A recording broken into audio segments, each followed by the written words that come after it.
I've never spoken about this to anyone, apart from the girl who was with me when it happened. We had just turned 18, and it was in the summer. There's this old abandoned bandstand where we would go to drink wine and talk about the future and watch the stars. We went often. I now realize that this was a bit silly of us, but we were young. One night, it would have to be around 2 a.m. A dude dressed in all black walked past the road above us and looked down at us. My friend was creeped out, and I was like, it's okay. If you don't feel comfortable, we can leave. We started to gather our things, and the guy jumped up through the entrance on the other side. The road he was on to the entrance would have been like a 5-minute walk, and we couldn't have been getting ready to leave for longer than 2 minutes. We ran away and he followed us, chasing us up the steps. It was honestly the scariest experience of our lives. My friend was falling over as she ran because she was so scared, so I put her in front of me so I could keep picking her up. She said she had looked behind us and he was so close. She said if he had reached out with his hand, he would have been able to grab my hoodie and pull me back. We ran for about another 10 minutes. I'm not sure exactly when he stopped following us, but it was so scary. We ran onto the grounds of my old high school with the idea of, if he does do anything, he will be on CCTV. We never drank there again after that night and never found out who he was, but I have to believe his intentions were not good.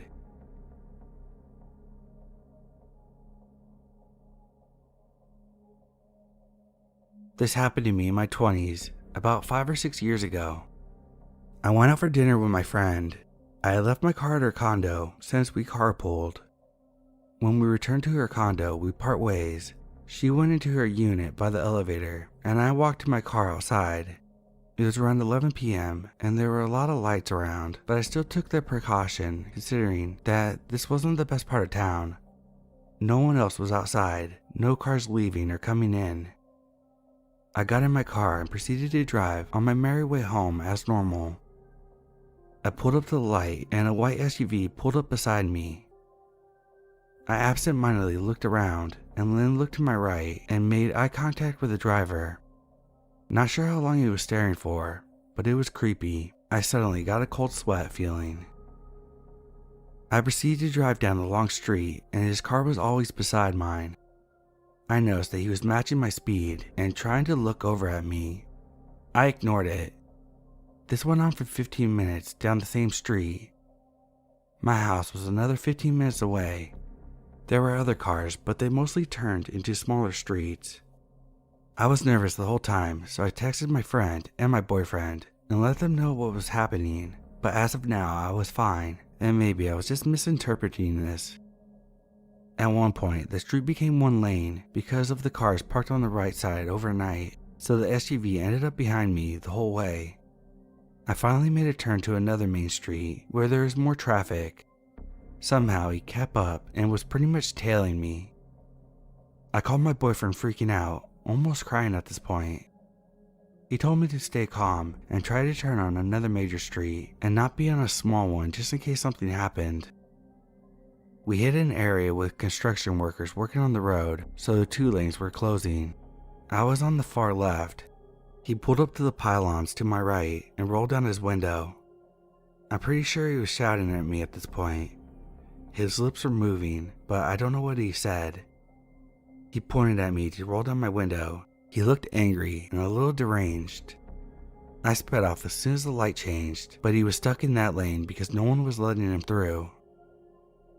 I was able to get home safely, and my boyfriend met up with me in the garage. I was shaking, but thankfully it never happened again. When I told this story to my friends, there was questions of, what if there was something wrong with your car and he just wanted to tell you? But there wasn't. No flat tire or open door. Gas cap was intact. To this day, I have no idea what he wanted.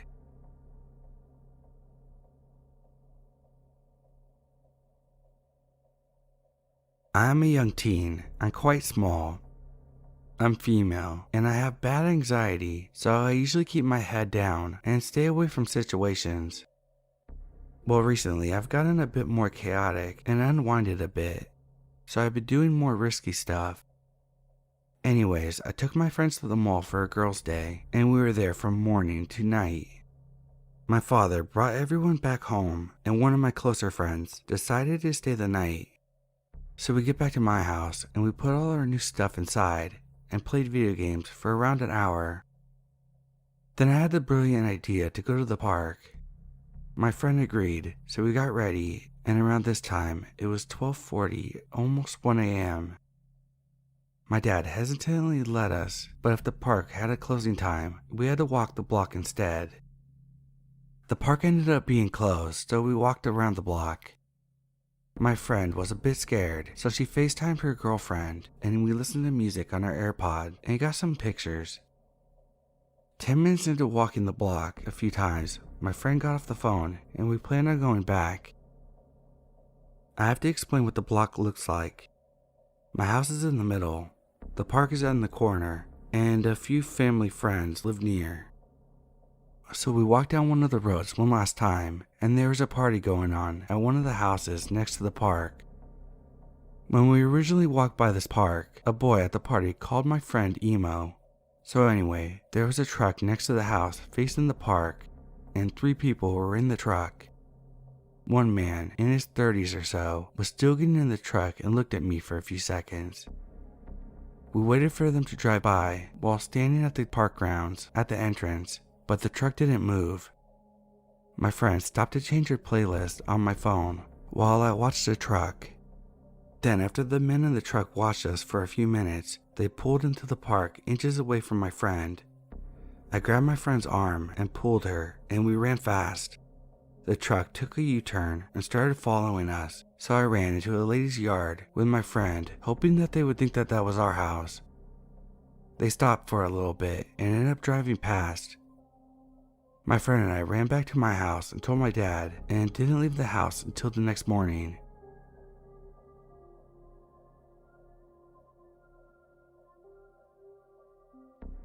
A couple days ago, I was walking the dog around my lake at my condominium, like I always do. It was around 6:30 p.m., and the sky was getting a little dark. My dog is a golden retriever, and she's very friendly with other people and dogs. She is 6 months old and rarely barks or growls at anybody. She actually loves being petted by strangers, but she is usually very calm regardless of if people pet her or not. Anyway, we were walking, and suddenly I turned around and saw a guy coming out of nowhere. The guy looked odd. He had glasses, and he walked nervously. He was still far away from us, so I don't think he was nervous about my dog. As he got closer to us, I just stopped and moved to the side like I usually do when someone's coming up behind us. I do this so they can walk ahead of us, and my dog stops constantly, looking back, moving its tail, looking forward to being pet. But instead, my dog starts getting restless and starts growling nervously while looking at the guy. I try to calm her down and smiled at the guy, trying to be friendly, but the guy just looked at me with a serious face and started reaching for something in his backpack. At this point, my dog starts barking, and I just get this bad feeling and shiver down my spine. For a second, I thought, what if this guy had a weapon or something? The guy kept walking, looking at me while reaching his backpack as my dog kept barking at him. I apologized for my dog's behavior and tried to tell him that my dog usually doesn't behave like that, but the guy just ignored me. Finally, he just passes us, and my dog stops barking, but is still agitated. I just sat down next to her, trying to calm her down, while the guy just gets lost between some houses instead of walking up the lake path, which seemed weird to me. Maybe I was just paranoid. Maybe the guy just didn't like dogs, which is fine. I try to be really respectful to people who don't like dogs. After he got lost from my sight, my dog just went back to her usual friendly self, and we were able to finish our walk. But something really felt weird about this guy, and this encounter has made me feel uncomfortable.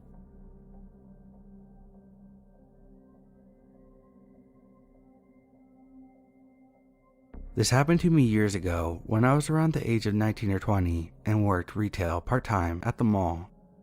I was the closing shift that night and left around 10:30 p.m. to head home. I often took the inner streets, first the freeway, which included a small stretch of back road that was usually pretty empty, especially during this time of night. This particular night, I noticed a car about 10 minutes into my 30-minute drive home, going the same way as me, and at the time, didn't think much of it. As we were approaching the stretch of back road that's usually deserted at this time, the driver behind me started flashing his high beams and slowing down and speeding up while tailgating me. I remember feeling panicked, like they might hit my car. Eventually, the car pulls up beside me, and now I can see a middle-aged man that's pointing towards the back of my car and then motioning me to roll down my window. I rolled down my window about halfway, and he says something about how it looks like my tire is flattening and I'm gonna damage my rim if I didn't pull over soon. I tell him I don't know how to change a tire, but I'm not too far from home, so I should be fine. But he's pretty insistent about it would only take a few minutes and that he would be happy to help. I know something is off because my car seems to be driving fine. I politely say I'm fine, but thanks anyway, and roll up my window. He drives next to me for what feels like forever, but it couldn't be more than a few minutes or so. At this point, something feels so off that I'm afraid to even physically look in his direction. I focus on the road the best I can, and eventually he slows down and moves to get behind me again. After a few minutes, we reached a more populated, well-lit part of town, and I see him make a U-turn. I get home and take a look at my tire, and it's perfectly fine. I have no idea if he followed me from the mall or what the man's intentions were, but I think it's safe to say they weren't anything good. I even had my dad check all my tires the next morning, and the tire pressure on all of them was in the normal range. I still think of that night from time to time, and it makes me nauseous to think about how different things might be today if I decided to pull over that night.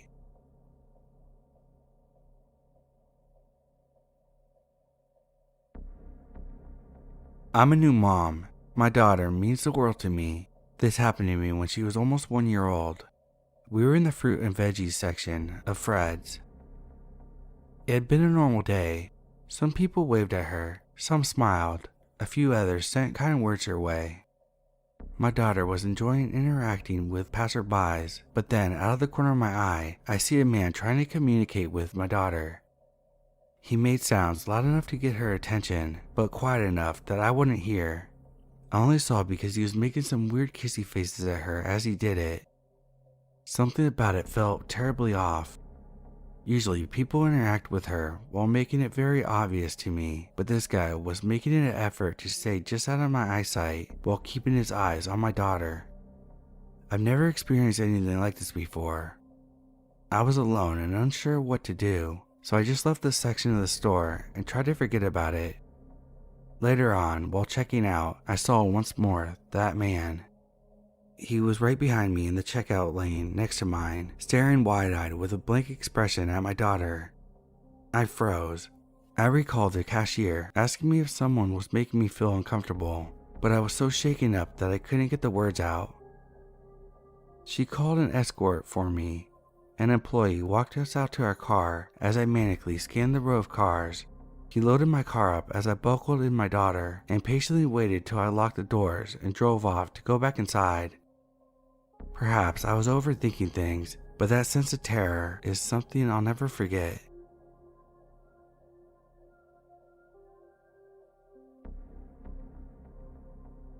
I'm female. A few years ago, I think I was 21. I was going back home after a party. It was between midnight and 1 a.m., and I had to take the tramway to get back home. When I got in, I didn't feel very safe, because at this hour, there are many people, and a lot of them are either high or drunk. So I put my earphones in and began to listen to music, but I felt that something was odd. You know when you have this feeling that someone's looking at you, but you just can't see them? That's what I felt. So 20 minutes had gone by, and I arrived at my station. There were a few people who stopped there, but I saw a guy looking at me and walking towards me. I get a little scared and try to walk as fast as I could, but I had 1 kilometer to make it home. Plus, there was no one in the streets except me and this guy. It was a residential area. I tried to calm down by telling myself that I was just paranoid. So I looked back and I saw that the guy was walking at the same speed as me. so I panicked and one of my earphones fell as I heard the guy next to me. I froze, I couldn't move, I was paralyzed. And then the guy asked me for a cigarette. I told him I had none and he left. It must be silly, but I scared myself for a simple cigarette. Please guys, I beg you, do not run after anyone to ask them for a cigarette, especially at night.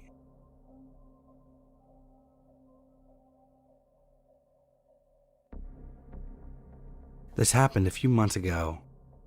I'm a 23-year-old male. I was driving home from a trip to the store while talking to my friend on the phone. It was around 9 or 10 p.m. I pull into my driveway, park, and talk to my friend for a minute while I'm sitting in the car. All of a sudden, the sketchy car pulls up directly behind me. There's no way I could back out without hitting the passenger side of it.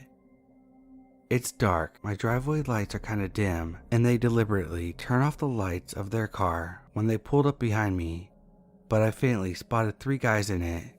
I'm feeling real creeped out at this point, so I asked my friend, what should I do? We both decided that I should wait it out a bit and see if they would leave. A few minutes go by, and they're still there. Eventually, we figured the best plan of action would be to stay on the phone, calmly grab my bags from my trunk without breaking eye contact with the people in the car, and walk to my door, which is only about 15 feet away. In retrospect, it would have probably been a better idea just to call my parents and ask them to open the door for me from the inside. I stepped outside, then grabbed my stuff from the trunk. The guy in the rear passenger seat of the car cracks the door open, and the guy in the front passenger seat is staring me down. They're definitely assessing if I'm a viable target. I kept eye contact with them, but I felt like a deer in headlights. It felt like ages, but must have been 2 or 3 seconds at most. Suddenly, the guy in the rear shouts something to his buddies along the lines of, "Oh fuck, it's a guy," and they speed away at like 80 miles per hour on a residential street. I was relieved, but mostly confused. I updated my friend and let them know that I was alright, then I walked inside. I'm a male, 5'9", and slightly overweight with a baby face, so I don't exactly come across as intimidating to most people I meet, so I doubt I scared them off because of my appearance alone. I'm terrified to think what could have happened to me if I were female. It legitimately really messed me up. Why am I safe from these things? Meanwhile, my sister and my female friends have no choice but to keep guns in their car, get teeny cans of pepper spray for their keychains, and avoid being alone in general. It's a scary place out there. Whether you're male or female, always be vigilant. I used to think my neighborhood was relatively safe, but now I'm afraid of sitting in my driveway at night. My friend and I are both young females, small petite build. We had been drinking at the hotel and decided to walk the main strip, about a 20-minute walk, at around 9:45.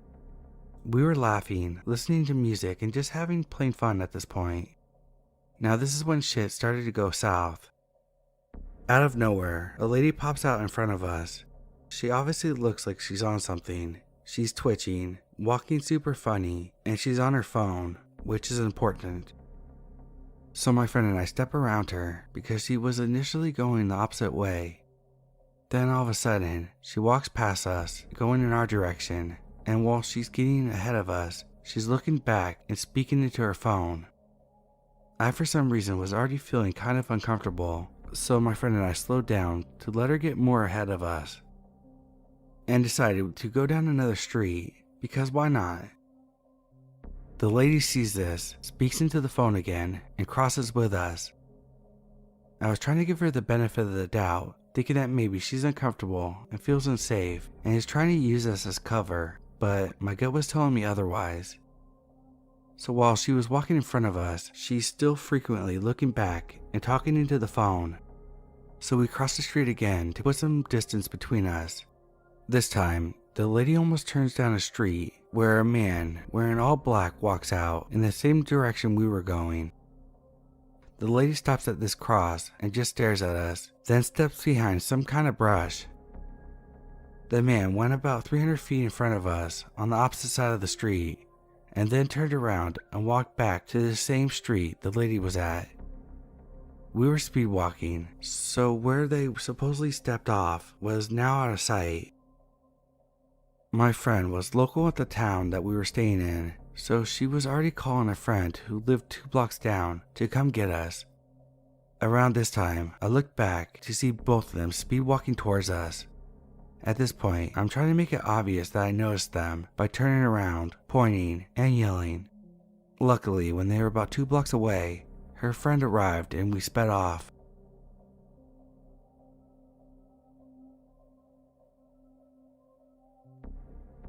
For some context, I'm a female, and this happened a couple years back when I was around 26. This happened in a big city. I was out with my dog, a little chihuahua, headed to a vet appointment. I forget what happened at this time, but it ended up being nothing serious. But I was pretty anxious and focused on getting to the vet as soon as possible. I was wearing a mask because it was in the middle of the worst part of COVID, and I was wearing a t-shirt with my university on it.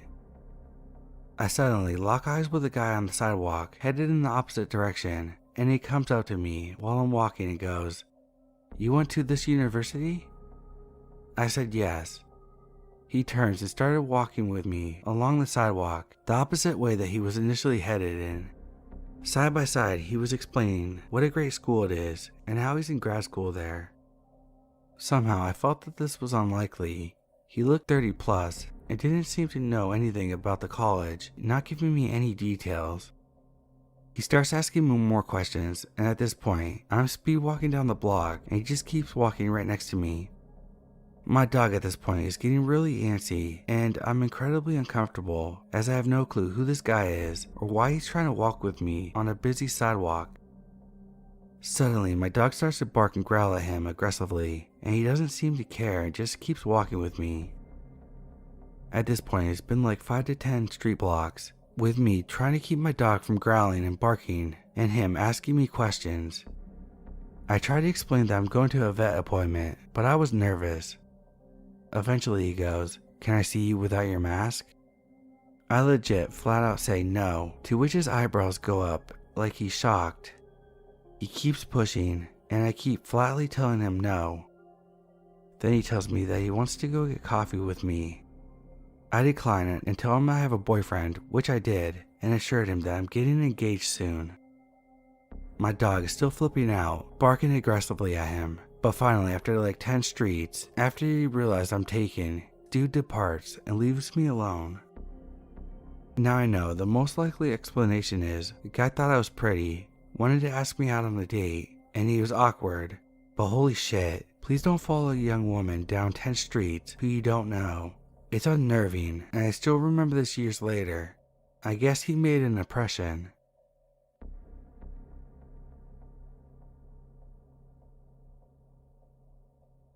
I'm a 22-year-old female and was 18 at the time.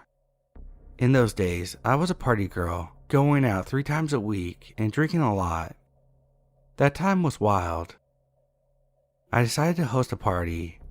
It was my first party and I rented a space in my village. It was a cabin, on location for events, very cheap for locals. I organized everything with my 18-year-old female best friend. Let's call her Marie. And another friend, also 18, named Rose.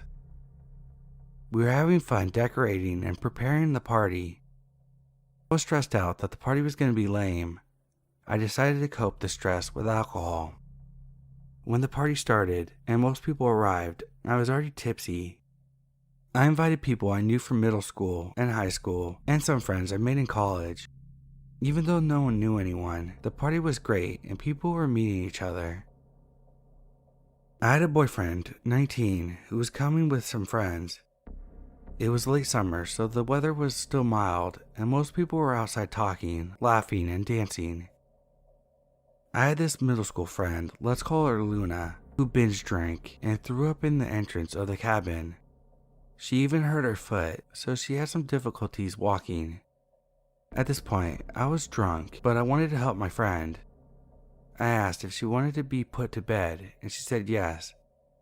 I took her arm and guided her to my house. I live in a small village in the countryside, so it takes less than 5 minutes to get to my house. It was super safe. I used to wander alone in the streets late at night, 1 a.m. to 4 a.m. when I had insomnia, and nothing ever happened. It was pitch black. We were the only ones outside. As we walked, we saw a white SUV, but I didn't think much of it. I came home, gave her some water, and let her sleep in my room. I was alone with my sister that night. I warned her of the presence of my friend and headed back to the party. I was not walking straight since I was intoxicated. I saw the white SUV parked near the farm. As I continued walking, a black car stopped next to me and opened their windows. I looked at the man. I still don't know what age he was. It was so dark. He said to me, "I've seen this white SUV following you for a while. It seems dangerous. You should come into my car." I was drunk, but I directly felt like something was wrong. I just answered that I was okay and my friends were nearby. He insisted. He repeated to come to his car for my safety. My inner alarm went off as I was trying to walk faster and answered again that I was okay. Suddenly, I heard the car door open. He was not alone. I didn't think twice. I just ran for my life. I arrived quickly to the cabin. My friends were all drunk. One of my drunk male friends was complimenting Rose. They saw me come up in a hurry. The male friend looked at me and started to compliment me. I told him, "Man, someone just tried to abduct me." He stared at me and told me that I shouldn't have left alone, that it was not safe. The party lasted until 4 a.m. People who didn't drink took their cars and left. The few others were inside the cabin and started to talk. One of my boyfriend's friends was mad on their Snapchat group because he forgot the knife at the cabin. I told them about what happened and they were all spooked. After the event, I stopped walking in the village late at night, but I hosted a few other parties. I've never seen this man in his black car again. Most people keep telling me how great the party was. A couple who met at the party are still together, but I still wonder to this day what would have happened to me if I didn't react that spontaneously.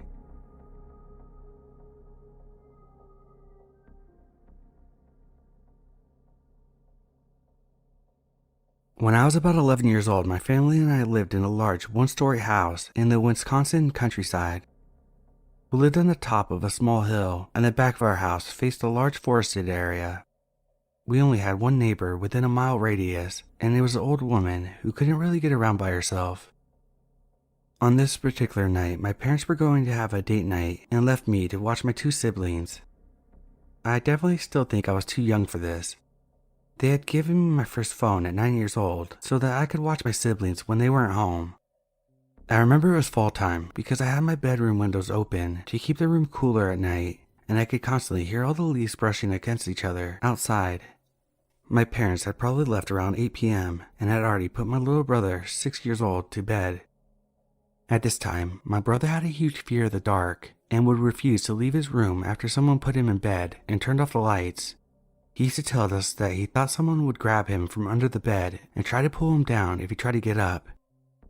My room was on the opposite side of the house as his. It shared a wall with the kitchen and mudroom. My sister had been sleeping in my room since we moved to this house, and by the time this happened, she was already asleep next to me. I remember being scared to fall asleep for some reason. I think I was just nervous of not having my parents at home, but around about 9:30 p.m., I started hearing crunching leaves outside my window. At first, it was quite distant. It sounded like maybe animals in the woods, but then it got closer to the house and my windows. Eventually, I could hear the distinct sound of someone's jeans rubbing together as they walked and footsteps in the dry leaves. My windows were about 5 feet above my floor, so I could never see out of them as a kid without standing on a stool. I heard the person slightly bumping into our trash cans, which were right outside the front door. Then, I heard the terrifying creak of the front door as it was pushed open slowly. Since we lived in the country, my parents never locked the doors. That's just how it was. I froze, petrified. I quickly looked at my sister, who was still sleeping peacefully, and gently nudged her to try to wake her up. She was a deep sleeper, and I didn't want to make too much noise, so instead I let her sleep. I knew it couldn't be my brother, so I texted my parents to see if they had gotten home early. I figured that maybe my dad came in first. That's why we only heard one person. At this point, I could hear one person shuffling things around in the mudroom and just walking around in there.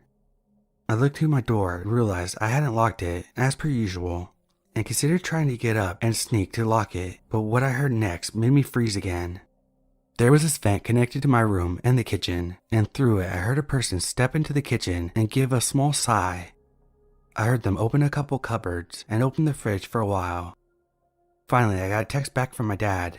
My stomach dropped when I read that they haven't even started heading back to the house yet, and why I asked.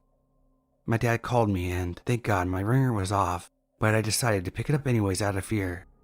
I had turned down my volume all the way and spoke as quietly as I could. I told him that I thought that someone was in our house, and he freaked out and started asking questions, but I told him he had to be quiet because I was scared that the person might be able to hear me. My parents stayed on the phone while they got into their cars and started speeding back to the house. At this point, I asked them to mute themselves so that I could hear what was happening in the kitchen. That's when I realized things had gotten really quiet. I heard one of the cupboards start creaking shut, then light footsteps started making their way towards my room. My heart was pounding harder as I heard the person approach my door. I could see a slight shadow of their shoes underneath the door, but all they did was stand there. Scared that my parents would unmute themselves and I would be found, I hung up on them. It must have been a solid 30 seconds that the person stood there, not moving, not saying a word. Eventually, they just walked off. I heard them walk back through the kitchen, their jeans making some sounds as they rubbed together. While exiting the house, I heard the leaves crunch once again as they retreated back into the forest, and that sound faded away. My parents got home probably 10 minutes later and stormed into the house, opening my door first and checking if I was safe. While I explained what happened, they doubted me and said I was probably just hearing noises. Needless to say, from that night on, I locked the door religiously. I was always unsure to where he might have come from or walked back to because even if he did walk through the forest, there weren't any more houses for nearly 2 miles. Though my siblings and I did find something in the woods when we explored it maybe a couple months later. There was a small shelter that someone had built made out of rusty corrugated metal and carpet squares. It had been flooded a little because of the marshy area in the woods it was in. There's a couple of empty alcohol bottles in it, but that was it. I'm glad I never came face to face with this person, but it still gives me the creeps to think that they might have heard me, but decided not to open my door anyway, and just left.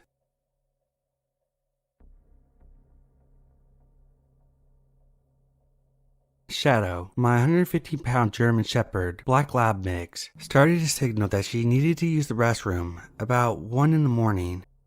Annoyed because I was almost asleep, I got up, put a hoodie on, and took her out with nothing but my phone for a flashlight. She started to do her usual sniff for 15 minutes just to go in her regular spot routine. I have my flashlight on because she is camouflaged by the night, and I would like to know where she's at so she doesn't run off. Just as she starts using the bathroom, I turn away and notice someone. They're standing on the very edge of my yard. Looking back at my dog, I noticed she wasn't paying any attention to the person yet, so I called her to me and attached her leash. The person just stood there and watched me. I called out to them and said, "You need to leave my yard," to which I got silence back. I cleared my throat and repeated myself, eventually attempting the 3rd time just to change it to, "Don't make me tell you again, you're gonna leave my yard." Just as my partner was coming outside to see what the commotion was, they took a few steps forward, clearly intending to continue towards me. They caught a glimpse of my partner, backpedaled, turned around and left. As confused as he was, I was in complete shock. We've had to run this one person off the property because they would bring the dog over to use the bathroom in our yard. I've seen their face, but it wasn't them. They haven't been back, but right before that, we did find footprints near our shed and windows of our home. Generally unnerved. Contacted the police, and they didn't do anything other than take a statement. Been told it will go nowhere until physical harm or a break-in happens.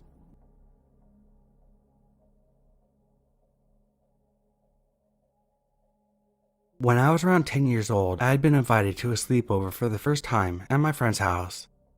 This friend, who I'll call Abby, lives pretty far away from me, so us hanging out always felt like a special occasion. I just started becoming brave enough to sleep away from my parents, and because she was one of my oldest friends, Abby's house was going to be one of these trial runs for sleepovers. A little bit about Abby's family. She's the youngest of 4 kids. Her older brother is about 10 years older than us, has pretty severe autism, and continues to live full-time with Abby's parents. He's always been a bit of a wild card, and I, as a 10-year-old girl, always felt a little anxious around him. Anyway, there are 3 of us girls at the slumber party. We decided to sleep on the main floor of her house so that we could stay up late and watch movies that would eventually lull us to sleep. I had chosen the couch, which was perpendicular to the wall of the window looking onto Abby's deck and backyard. The other girls had sat up on the floor on a mattress together. They were cousins. We throw in a DVD and we fall asleep quick. Sleeping away from home has never been easy for me. I wake up frequently and sometimes can't fall asleep at all to begin with. This night was one of those times where, after clocking a solid 2 hours, something stirred me back into consciousness. Coming to, I noticed the bright light of the TV glowing, first before my eyes adjusted, and noticed something outside that wasn't there before. It was a person. A man, actually. He was sitting on the deck chairs, and he positioned it to face directly towards where the 3 of us were sleeping. He hadn't noticed that I was awake, but seeing him made my heart race. I stayed totally still, watching him. It was dark, so his features were a bit ambiguous, but I could tell that he was studying us and smirking. Terrified, I watched him for a few minutes before turning myself into the couch cushion and closing my eyes. Some time passed, maybe a few minutes, maybe a half an hour. Finally, I mustered up enough courage to look again. He was gone. To this day, I have no idea who it was that had gotten into Abby's backyard and sat on her deck, watching us in the middle of the night. But the image of him sitting there, grinning, still haunts me. For a while, I thought maybe it was her brother, but the guy had dark hair and dark eyes. Her brother was blonde. Anyway, thought I'd share this. Luckily, we all made it to the next morning unharmed, but that was the last time I ever spent the night at Abby's house.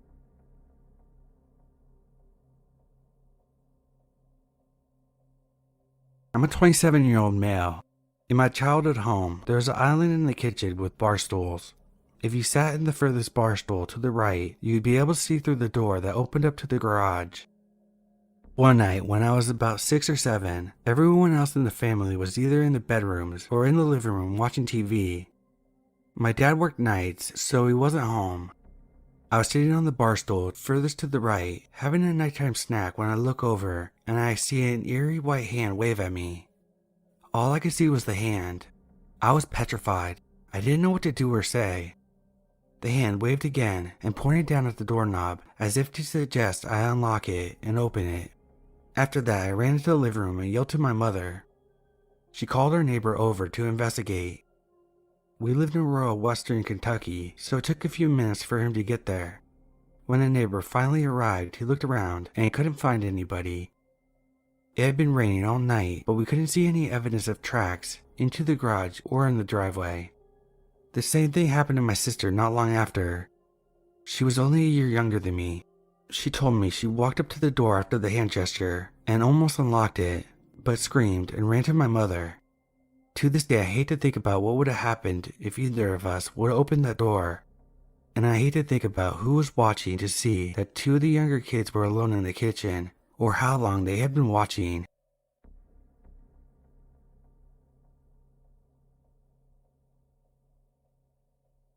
My childhood home was a small 800 square foot 2-bedroom with a dormer upstairs room. My bedroom was along the side of the home at the back, and because my brother and I shared it, my bed was literally along the front of the window. This was in the 1970s. I recall several times being woken up to tapping on my window, seeing a man-sized dark shadow looking at me and completely being frozen. My heart racing as he ran his nails on the metal screening. Usually there was no light except for the street light 3 houses away that was blocked from the rear of our house. My eyes clenched and I would hold my breath and try not to move. Eventually he'd leave. One summer night he brought a flashlight and was shining it up and down my bed and all around my room onto my younger brother, but mostly on me. My parents didn't believe me in the morning, but I convinced them to allow us to move our bed upstairs. No more window on the ground floor after that night. Edit. I never put the two together until I had my own kids. I was constantly pulling the blinds and curtains closed, and did a whole check multiple times before bed, and even shot up after everyone was asleep to check before I slept and whenever I would wake up. I'd always look outside the windows too, and my wife always asked me what I was looking for. I guess these childhood events actually still haunt me. By the way, ultimately, I think it was the lady who lived next door, son, who came to drink and visit her. He was about 10 years older than me and was always kind of creepy. An alcoholic, never married and moved from state to state. I'm guessing he was the peeper.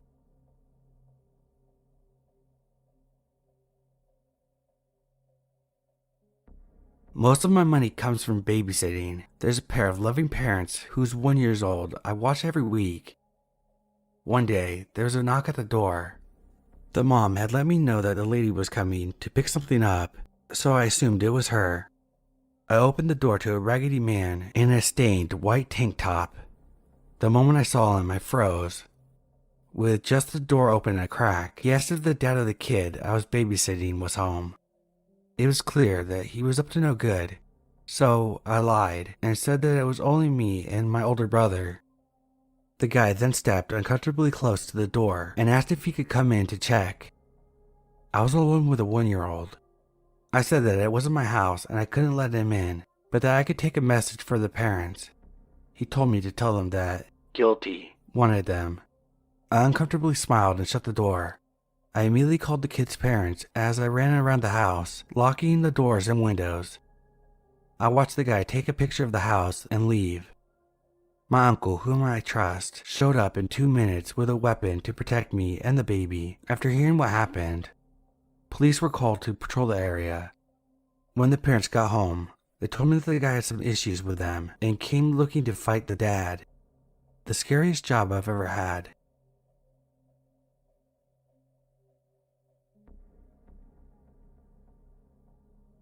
This happened back in 2016, and I'm still getting over the grief. I haven't really shared this story with anyone yet, but I finally decided to share it. I'm not going to say where this happened, for privacy reasons. Even though I have since moved, I'm afraid that people related to those responsible might come after me. Anyway, at the time this happened, it was August, and it was in the evening. My brother and I lived in a small 2-bedroom, 1-bath home that sat on 10 acres of land. It was what I once considered my dream home paradise. We had everything I could have wanted, a good amount of land, 2-car garage, a pole barn, and a very nice view from our back deck. Now here comes some important details to note. The house itself was a basic square with a back deck on the southwest corner of the house. It was notched in the corner of the house with 2 walls on either side forming the corner of the house. You couldn't see around the house unless you bent over the railing, and you could only see the west and southwest away from the house. The garage was on the south side of the deck. Only a few feet away from the deck was a driveway leading to the garage, so you couldn't see anyone coming up the driveway from the back of the house. Anyway, it was evening and I was sitting on the back deck smoking a joint, and my brother was in his bedroom. I was just outside enjoying the weather and the peace and tranquility of the area. Suddenly that all shattered when I heard my brother shouting, followed by 4 loud gunshots. I immediately jumped and looked around the wall of the house towards the window of my brother's room, which faces our backyard, just in time to see 3 masked men hopping out the window. They were in black and in their late 30s, but they were wearing masks so I couldn't really see their faces. One of them looked at me and froze, almost like he was expecting me not to be there. The 3 then turned and ran around the north wall of the house, towards the front yard. I threw my joint out and ran inside the house, through the kitchen, and down the hall to my brother's room. The door was opened and I went inside. When I did, I stopped dead in my tracks. My heart froze and my blood went to ice. There on the bed was my brother, laying there facing up motionless, with his eyes wide open, bleeding to death. Now what I did next probably wasn't very smart, but I ran to the living room, grabbed my M1 off the living room wall, and threw open the front door just in time to see a blue Chevy Caprice peeling out of the driveway. I fired 3 shots at them, 1 missing, 1 hitting the car's tire, and 1 hitting the back window. I must have hit one of the guys inside because I heard someone scream. Looking back, this probably wasn't a good thing to do since there's a house across the street and I could have accidentally shot the neighbor's house. I wasn't really thinking at that time. Anyway, the car sped off and I ran back inside and grabbed some towels to try and cover the wounds on my brother's chest while also calling 911. While trying to cover up the wound, I was telling the dispatcher what happened, and I knew my brother was already gone. He had no pulse when I checked and 3 bullet holes in his chest, but I think I was in disbelief at the time. Anyway, since this area has an almost non-existent crime rate, you can bet your butt every sheriff and ambulance in the county was there in 15 minutes. I had to explain to the detective that was there what happened while trying not to break down crying. The sheriff and detective were both in disbelief since nothing like this has happened in this area in over 37 years. I'll spare you all the little details, but over the next 3 months the investigation wrapped up, and here's what I learned. After the police had gone through my brother's phone, they found that he had apparently been getting death threats. Apparently he had been hitting on a girl that was a gang member's girlfriend. The guy warned my brother to stay away from her, and even after he did that, he decided to get rid of my brother for good. Apparently, one night before he was killed, he received a message from an unknown person saying, "I'm coming for you." Somehow, the guy found out where he lived and brought 2 guys with him to do the job. The strangest thing is we lived over 40 minutes from where the gang's territory was in the city. The guy was so aggravated at my brother, he drove himself and 2 other guys 40 minutes out into the countryside just to kill him. It really amazes me how far this guy was willing to go to make sure no one went near his girlfriend. So now let me say what happened to those 3 guys. One of them was the one I had shot as the car pulled out of my driveway, and he apparently died while in the car. The other guy, who was along for the job, was caught during a traffic stop. He was dumb enough to take the same car out the next day, and there was an alert out for it. Since there aren't many sky blue Chevy Capris, it left it easy to find. He was arrested and charged with murder, and since the prosecutor where the murder happened are way more strict, he was sentenced to death. The guy who orchestrated the whole thing was actually killed in another shooting back in the city the following week. They all got what they deserved in the end, in my opinion. I did have to go to court for the guy that I shot, but because he has no family that they could find, and some other circumstances, I didn't have to go to jail. I did have a hefty fine though, for dangerous use of a firearm, due to the fact that I could have accidentally shot my neighbor's house, and had to take gun training classes, but I didn't care about that. For almost a year, I didn't do anything except for mope around my house, and barely even left my house. I never even went to my brother's room after that. I just left the door to it closed so I wouldn't be tempted to look in it. I was so devastated by what happened, I nearly lost interest in everything. I ended up packing up my stuff and just abandoning the house. I even left my brother's truck behind, sitting in the garage. I couldn't stand being there anymore, nor did I feel safe there anymore after what happened to my brother. My brother and I were really close, and to lose a loved one so tragically and suddenly in your own home is devastating. It was sad because I really loved that house and my brother, and I honestly thought it would be my forever home. I just couldn't stand being there anymore. I moved 8 hours away and haven't been back to that house, and I honestly don't think I ever will. Even though I moved, I still won't ever forget what happened that evening. I'm doing a little better now, and I have someone else living with me, but I definitely will be scarred for life from that event.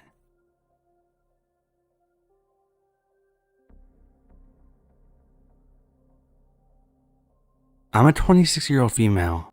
I had recently moved into a duplex by myself, away from the messy house situation with my 4 male housemates. It was an oasis of rugs, plants, and acceptable level of tidiness. One night, around 9 to 10 p.m., I was watching TV and probably smoking weed, because I was bad for it then, when I heard a knock at the front door. I opened it. I know. And there was a really scruffy looking guy, maybe early 30s, standing on my porch. He seemed drunk or high and mumbled something at me about coming inside. Unprepared for this kind of interaction, I dumbly said the words to the effect of, "You're not coming in. I don't know you." Though he didn't seem to understand, he gave really off vibes.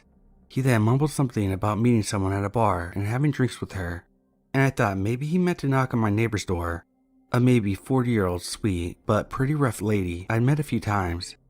I pointed at her door, and to my relief was right, and he left. I locked and chained my door and pulled my blinds right down, as my living room was fully visible from my porch. It should have been the end of it, but I had a really uneasy feeling from then on, like I was a sitting duck. I will mention I was a people pleaser and was too busy worrying about hurting his feelings to immediately slam the door on his face, like I should, and these days I would have. Fast forward 6 hours in the dead of night. I still had my living room light on, which would have been partly visible from the edges of my blinds. I was still up because stoner, and I think I just walked into my bedroom when I heard it. The softest, quietest, don't wake the neighbors knocking on my door. My gut fell out of my butt and I was rooted in one spot, looking unbelievably at my door, as he gently knocked 30, maybe 40 times continuously. It was ages before I was able to move, to think, or do anything. I called my boyfriend and told him in frantic whispers what was happening, and I think he told me that I should call the cops. I did so in a pathetic shaking voice and heard silence. Too scared to move closer, I stood frozen half in my bedroom and half in my living room for an eternity until I believed that he was gone. The next morning my boyfriend visited and dragged me over to my neighbor. She told us he was a really weird guy she invited over and then regretted, later kicking him out. She didn't go into details, but she was very concerned about him coming back to my door. My boyfriend made her text him and shared all the awful things that would happen to him if he ever knocked on my door again, which thankfully he never did.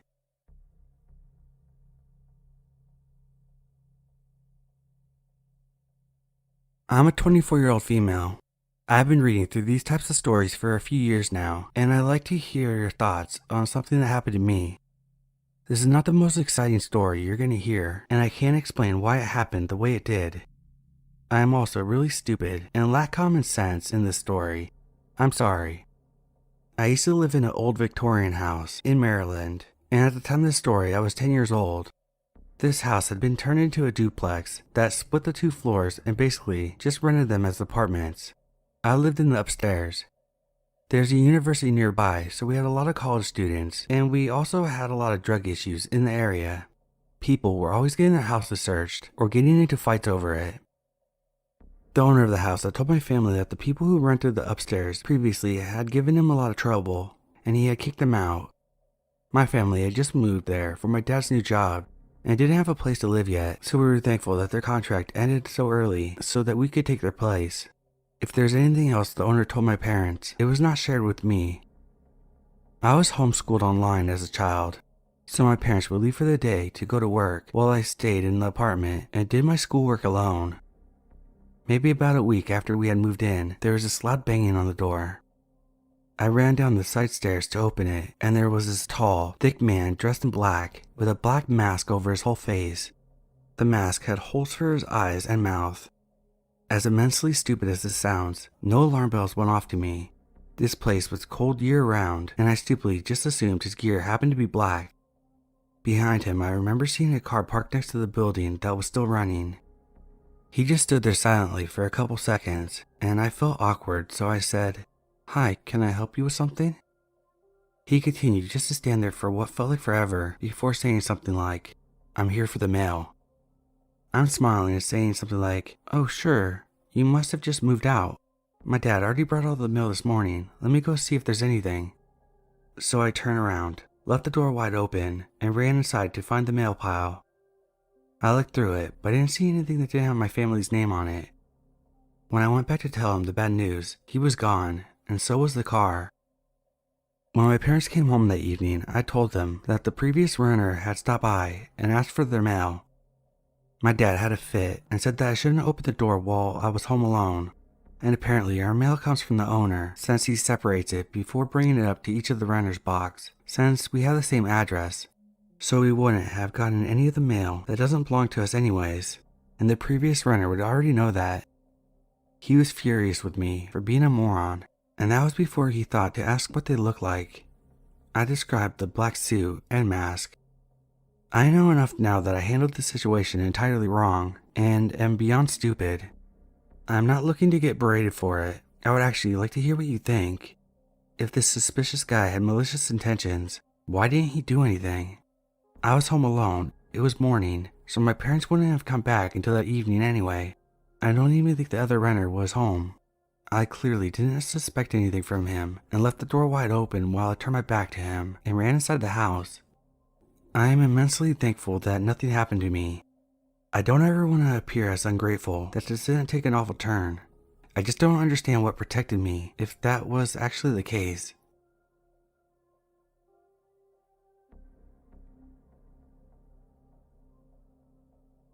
It was the first weekend in May 1997 when this happened. At the time, I was a sophomore at a local, private 2-year college. Instead of living in the dorms, I lived at home, as our house was right next to campus, to the point that I was closer to a couple of my classes than students that lived in the dorms. Just to the south of our place was the overflow parking lot, which served both the church and the school. The school was about to embark on a remodeling project, where it had enough construction to warrant parking a tractor trailer in the overflow parking lot, basically perpendicular to my house. 2 of my best friends were heading home the next morning, one for Iowa and the other for Virginia. So we decided to spend the evening as best as we could by watching movies. This was before streaming services were even a thing. The college was a hotbed of activity as people were packing up to head home, with graduating sophomores getting ready for the ceremony in 2 days.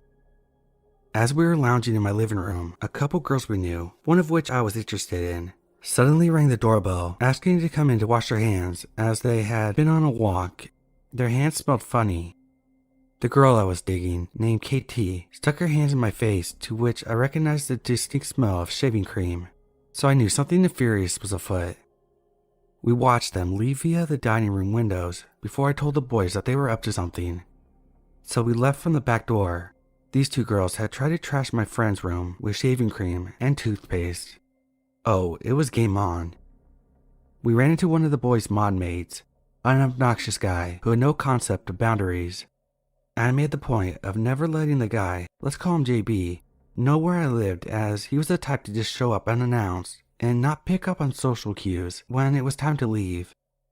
The girls were hiding from a retribution, and even JB pledged his loyalty to help us. I told him to keep an eye out, we would be back, so we left him hanging in the common area under the girls' dorms. We slid back to my house, to which I told the boys to just be patient. The girls would be back. We set up, watching to the south from the darkened dining room, soon rewarded by seeing KT sneaking back towards the house. I told the boys the plan was to ambush her, so we crept out the back door. KT had disappeared behind the tractor trailer, as she was obscured from my view. But to our dismay, there was a black-clad figure laying on the ground, just around the corner from the trailer where KT was hiding. My boys were next to me as I was cussing in whispers, because I was 30 yards away from whom I thought was JB. He was laying with his head away from us, so he couldn't see us without turning his body as he stayed perfectly still. He might have been 10 feet from the corner of the trailer where KT was. After a brief discussion, I said it couldn't be helped, so we continued on with our plan to ambush and scare KT. The 3 of us quietly padded around the backside of the trailer to find KT on her stomach, intently watching our house, trying to see movements. She was actually way closer to where JB was lying, completely oblivious to the fact that he was actually within 5 feet of her. She never heard me as I crept up behind her, curled my hands into a claw before grabbing her as I snarled. Fetal position instantly from her, which prompted howling and laughter from my 2 friends and myself. She was petrified. I caught my breath long enough to wonder where JB was, as I thought he would have joined us by now. Looking around the corner, there was no one on the ground, but you could tell someone had been laying there, even in the darkness. One of the boys, TC, said that the black-clad figure jumped up and ran to the west. Odd, I thought, but JB was also a strange cat. After KT apologized for her early hijinks, and I had detailed what happened, our merry band made it back to the campus to keep our eyes on her.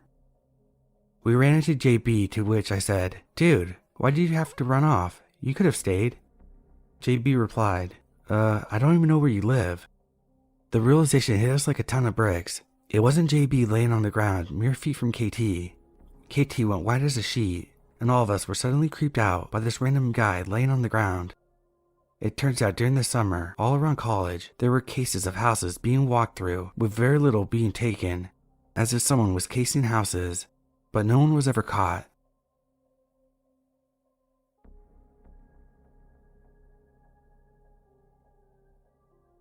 I was in my room chilling at 3 a.m. when suddenly I heard someone calling my name from outside my window.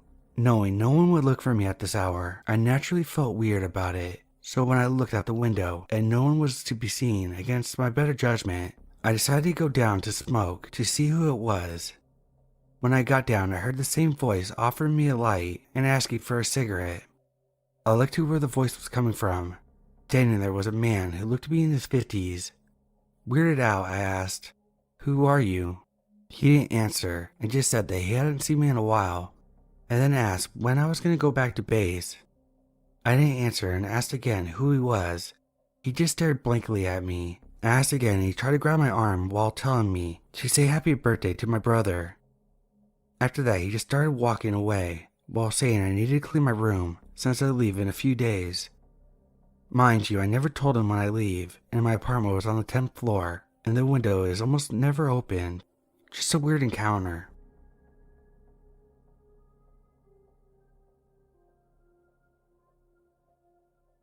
This happened a few weeks ago, however, scared the crap out of me, and I learned something new about my home. I was off work and inside for the day. There were several knocks and the person kept ringing the doorbell, so I eventually answered, though I wasn't expecting anyone. I also live in the middle of nowhere, Kentucky, with only one neighbor nearby. A mid-30s man, seemingly having Down syndrome, parked at the very edge of my driveway, on the road, which alarmed me.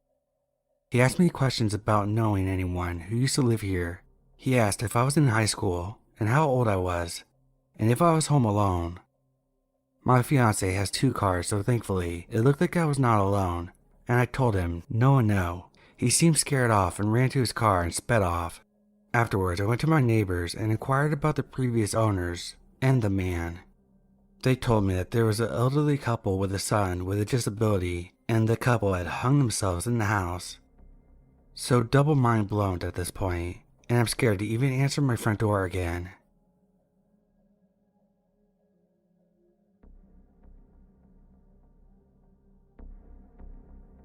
This only happened a few months ago, so it's fairly recent, but it still definitely scares me to think about. Picture this, it's 8 a.m. and I'm waiting for the bus at an otherwise empty bus station. At least it was empty until this guy came and joined me. He stood pretty far away from me, but was staring in my direction intently. For the entire 10 minutes that we waited together, his eyes didn't leave me. That wasn't the weird part though. If he was just staring at me, I'd be creeped out, but I wouldn't pay much attention because creeps are everywhere. It was the way that he was staring at me, with such intensity in his eyes, brow furrowed, and his mouth twisted in a slight scowl. He didn't try to talk to me, but when the bus came, I thanked God and got on as fast as I could. Here's when things got creepy. The bus was a double-decker and mostly empty. Yet he didn't get on, despite there only being one bus route that comes to that bus station. He couldn't be waiting for another bus. But anyway, I forgot about him until a few hours later. I was walking to grab coffee with a friend when she nudged me and whispered that there was a weird guy staring at me. I turned around to see for myself, and it was the same guy from the bus stop in the morning. Despite me not knowing who this man was, he had somehow ended up at the same place that I was in. He was standing under a balcony, his hands in his pocket, and his face mostly hidden by a mask. He didn't try anything with us, but I could feel his eyes following me into the cafe. It terrified me, and I didn't feel safe for days. I never saw him again, but I still wondered how the fuck he knew which stop I had gotten off at, and if he was waiting for me to show up. The only conclusion my friend and I could come up with was that he had seen me in the spot before and followed me to the bus near my home, which makes this whole thing even scarier.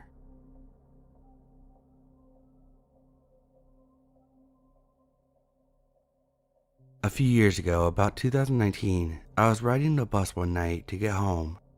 There's this guy on the bus that was a little disheveled and dirty, reeked of alcohol, and generally acted weird. I was sitting in the back of the bus, and he sat near me and tried to talk to me. I was polite at first. I ride the bus a lot at night, so a drunk homeless guy doesn't bother me, and I have no problem making small talk with a stranger on the bus. Plus, I'm used to there being one or two sketchy people on the bus considering the route and the fact that it's late at night. When he tried to get flirty, I politely told him that I was not interested and put my headphones back in my ears and ignored him. He got a little frustrated and said some vulgar things, but I couldn't really hear him, so it was fine. It's not my first rodeo in this kind of situation, and while it was uncomfortable and there's nothing okay with that sort of behavior, I rarely felt threatened. Most of the time, they are harmless, all bark, no bite, and I'm a big girl, as in tall and overweight.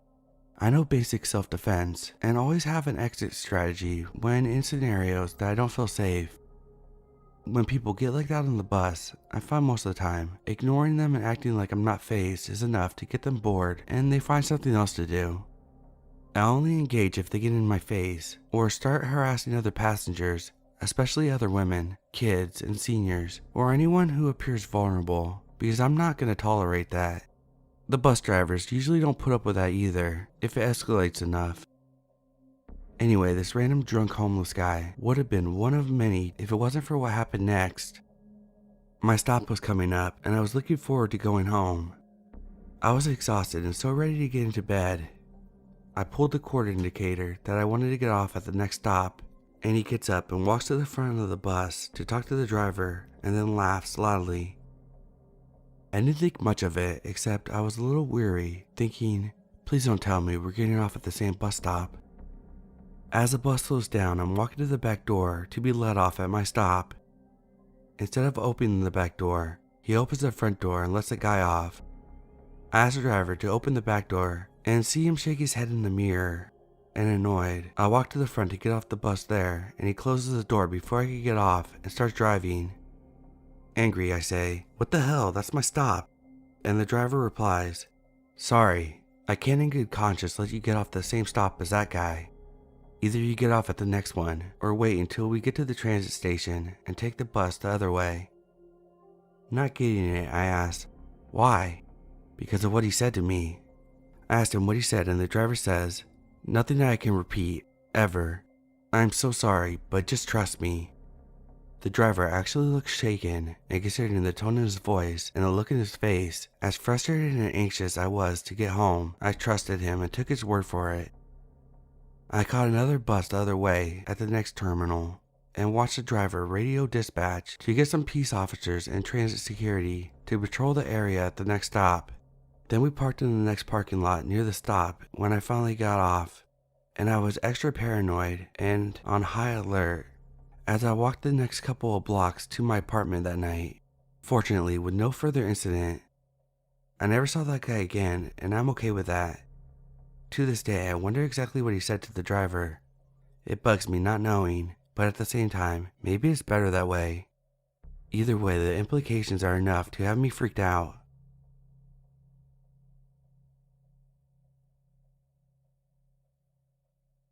I'm a 19-year-old female, so this happened today and I'm still so creeped out by it. I was waiting by the bus stop to catch a bus home. I left college earlier than usual. While waiting for the bus, I thought I'd check some emails. All of a sudden, this man approached me. I didn't see him walking up to me because I was looking down at my phone. He says, in the most creepily monotone voice ever, "Sweetheart, what time is it?" Now, I know it might sound perfectly normal and polite to say it this way, but where I live, nobody would speak to you in English the first time they say or ask you something. They'd speak the local dialect and would only switch to a different language if you would tell them. And even then, I highly doubt a stranger would refer to you as sweetheart, maybe dear, but that's about it. I was creeped out by the way he spoke those words, but I didn't want to seem rude, so I looked up at him anyway, about to say, it's 3:15, but I bolted as soon as I saw him. The man, around 40 years old I guess, had a huge open wound on his cheek with dried blood smudged across his face, and he was standing way too close to me, like within a foot. He wasn't panting as if he had been in a fight. He didn't seem to care about his face being bloody. He didn't seem to be in pain, and he seemed to be in perfect control of his body. Didn't seem to be drunk. Maybe he was, but it didn't seem like that to me. I don't know how to describe this properly, but imagine a man walking up to you with a huge gash across his face and asking you what time it is as if he knows you. I didn't say a word, just walked and jogged away from the man, and he left too. Because when I turned to look back at him, he was gone. I got on the next bus that arrived. Didn't even ask where it went, just climbed on because there was no way in hell I wanted to spend another second at that bus stop.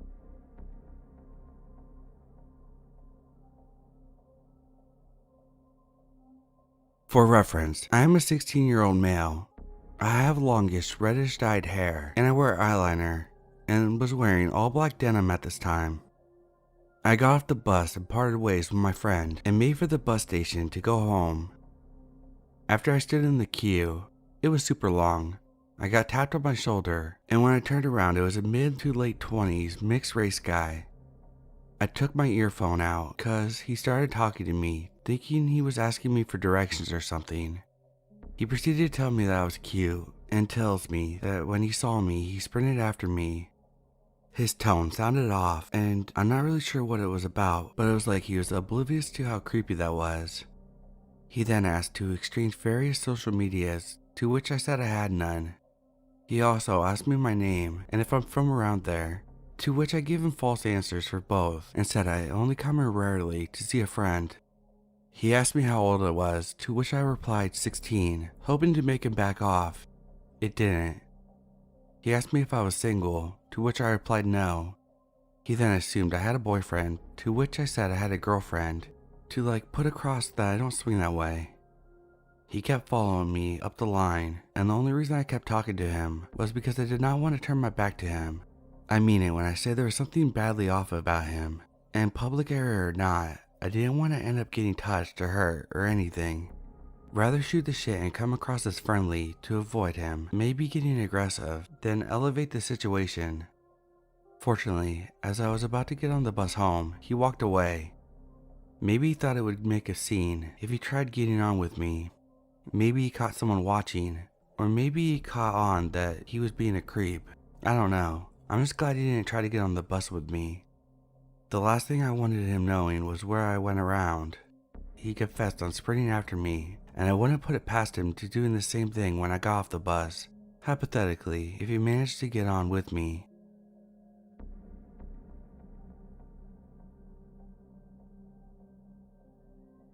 I'm a transgendered male, and at the time I was 18 and passed fairly well. I was dating someone online on and off for about a year and a half and finally saved enough money to get a Greyhound bus to get from where I lived to where she lived, which was 16 hours with a few bus switches. One of the buses stopped in Ohio, Cincinnati to be exact.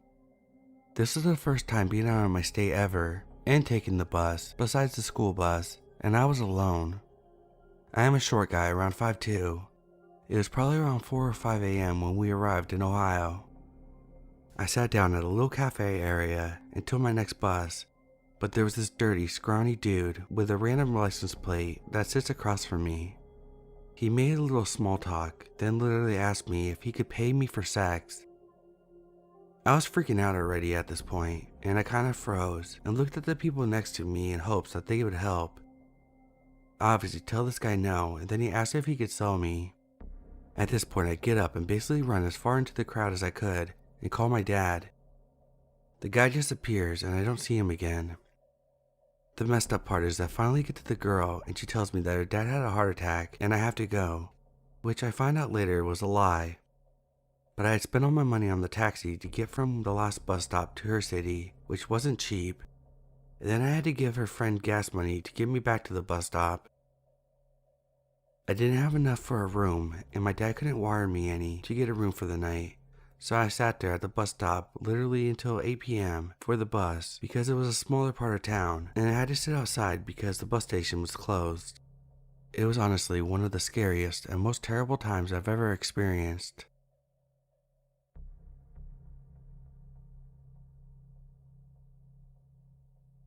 I study in a different city from the one that I live in. I have to do a 40-minute train ride every day to reach the uni I'm in. Last week when I arrived to the city, it was near 9 a.m.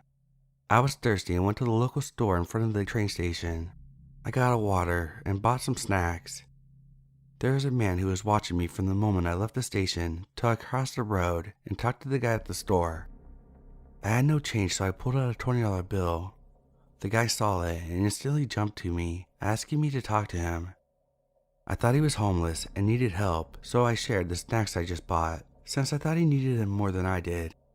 But the guy still stayed, told me to follow him around the corner, and I blindly did. Suddenly, he kinda hugged me. The issue is, I started smelling some kind of alcohol smell. It was very powerful that second. My head was in severe pain, and I don't know why. I started having a nausea feeling, and while he was holding me in a very weird way, he was asking me for my name. I told him to let me go and just take my food, but he didn't. I pushed him in a very powerful way to create distance between me and him and started running.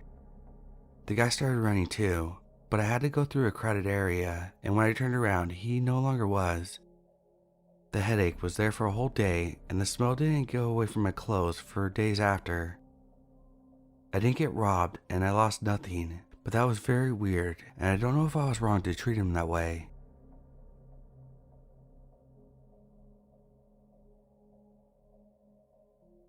I was at the bus stop a few weeks ago, and it was me and some other person.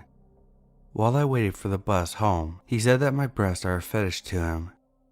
I never met this person and did not flirt or initiate this conversation. It was broad daylight, and I was a bit creeped out. He kept talking to me about them and how he liked big boobs. When I told him I was married, he said, "So?" Then demanded I sit, like not a general come sit, but he barked it. The bus came shortly after and I got on.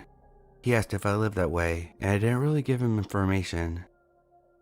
I already have bad anxiety around men, and it's been worse since the encounter.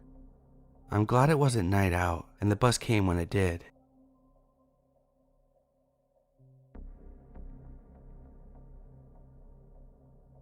This happened a few years ago when I was 21 and had to travel by bus regularly.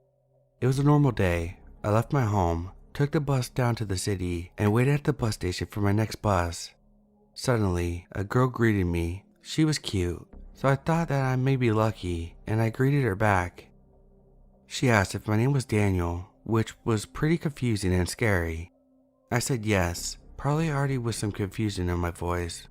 She asked if I took the bus often, how long the travel was, where I lived, and all kinds of weird stuff.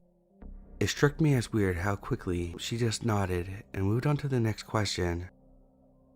My younger self thought that maybe she was just in a rush, or the kind of weirdo which talks fast. I even forgot during all these questions that she knew my name already, but she never told me hers. When the bus finally arrived, she said goodbye and just left. Didn't even take the same bus, which I realized after sitting down.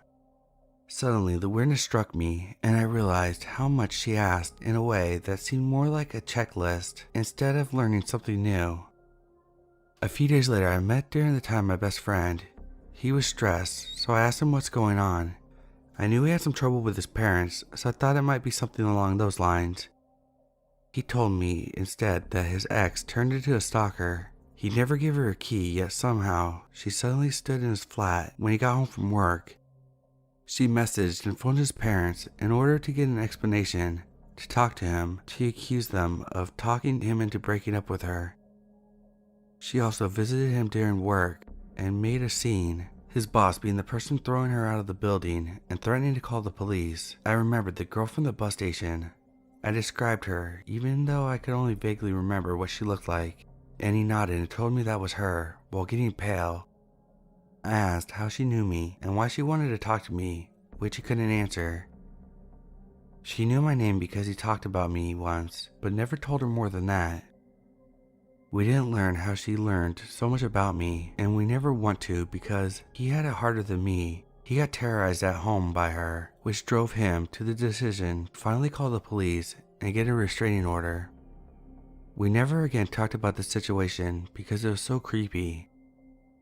The reason they broke up was her accusing him over and over again of cheating. She was the one breaking up with him, but also seemed to go mental at the same time.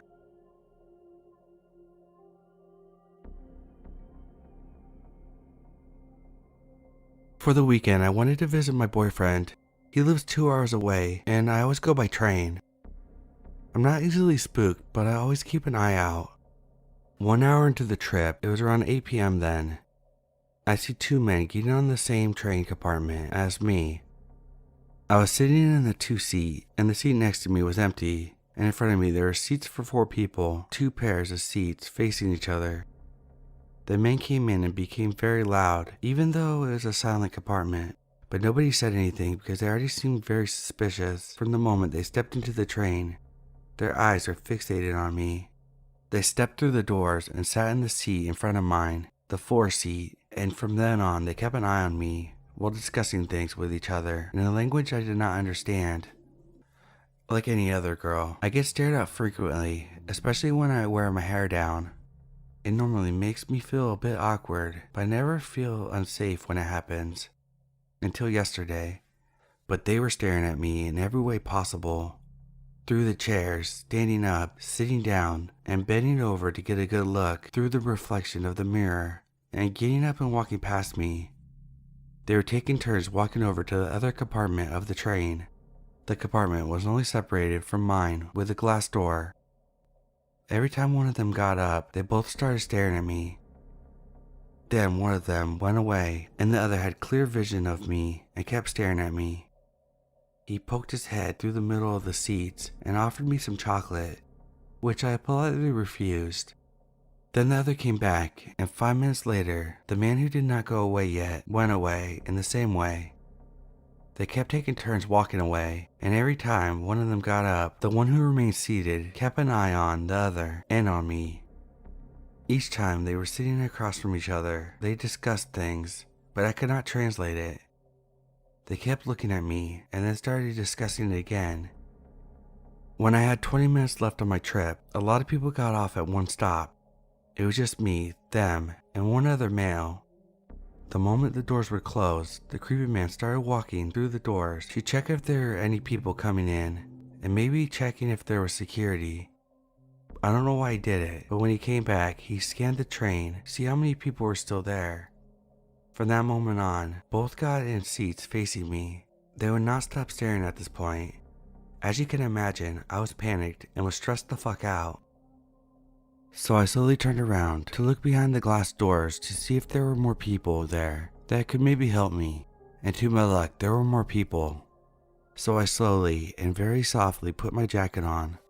We still had 10 minutes left then, and I kid you not even 2 minutes later one of the other men starts getting dressed too.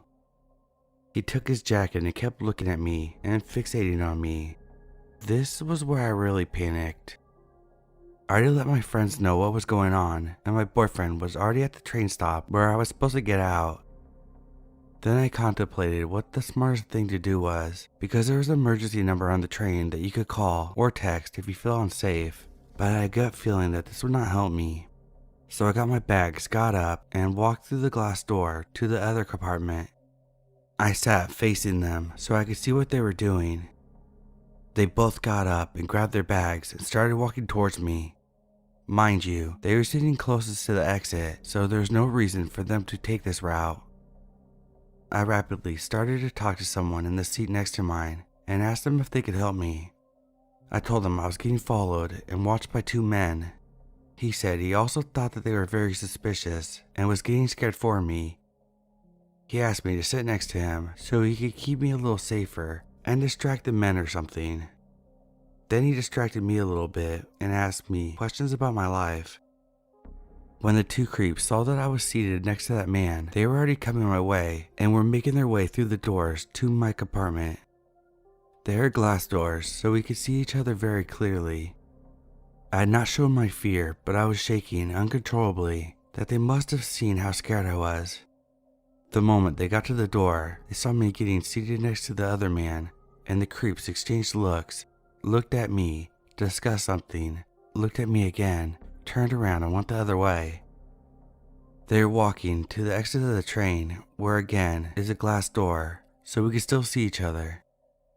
The whole time they were standing around the exit, they were looking at me with this very creepy and disturbing look on their faces.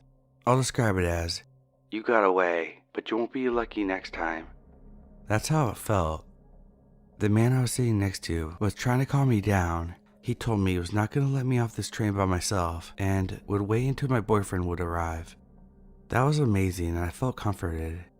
But then the next stop came and we walked to the side of the exit, and then came a realization.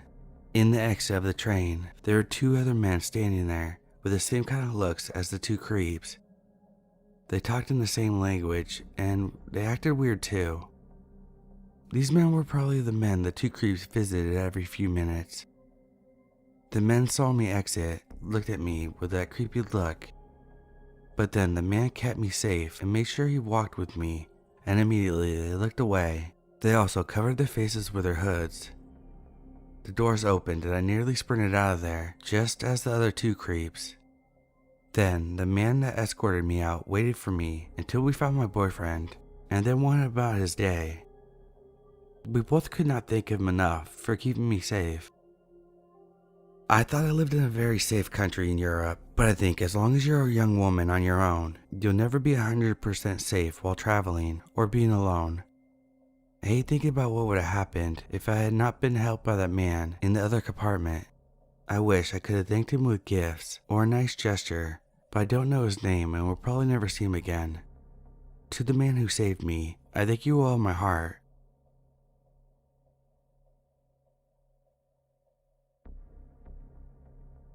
Two months ago, on a cloudy, chilly day, I was waiting on a really crowded platform for a suburban train. It was late in the afternoon, and the other line that went into a similar direction had been closed down for the day, so imagine the platform to be packed. Suddenly, heads flew around as there was a voice of a middle-aged lady screaming her lungs out at someone. "Can't you behave? I can't believe it. Wow, okay, this is what my body looks like, okay?" She seemed groomed, but not chic. Like many others coming home from their blue-collar jobs that had worked mostly in the area of the city. She was in work attire too, carrying a canvas bag with her lunchbox in it. It was clear that she was not bedraggled. Her hair was washed, her shoes were well kept. She didn't look like your average troubled homeless or drug-addicted person. It became apparent that she was yelling at a young teenage girl, probably 12 or 13, who was accompanied by her mother. "I'm sorry," she mumbled. "Sorry?" the woman snapped back. "I do have the fucking right not to be stared at by people constantly when I'm in public." Now the mother hustled her daughter behind herself and stepped in, trying to defend her. "Please calm down. She's just a child." "That's not a child, that's a teenager who should already know how impolite it is to stare at people." The woman yelled on the top of her lungs, with her eyes bulged out of her head. She rambled on about how sick and tired she was of people staring at her, how this was bad parenting, etc., until the mother grabbed her now weeping daughter by the hand and fled from the platform. The woman's eyes beamed across the platform and locked with mine. I quickly lowered my gaze on my phone. Just a couple moments later, I heard her once again yelling at someone for staring at her. This time it was an elderly man who didn't even answer. Obviously, this woman had a system.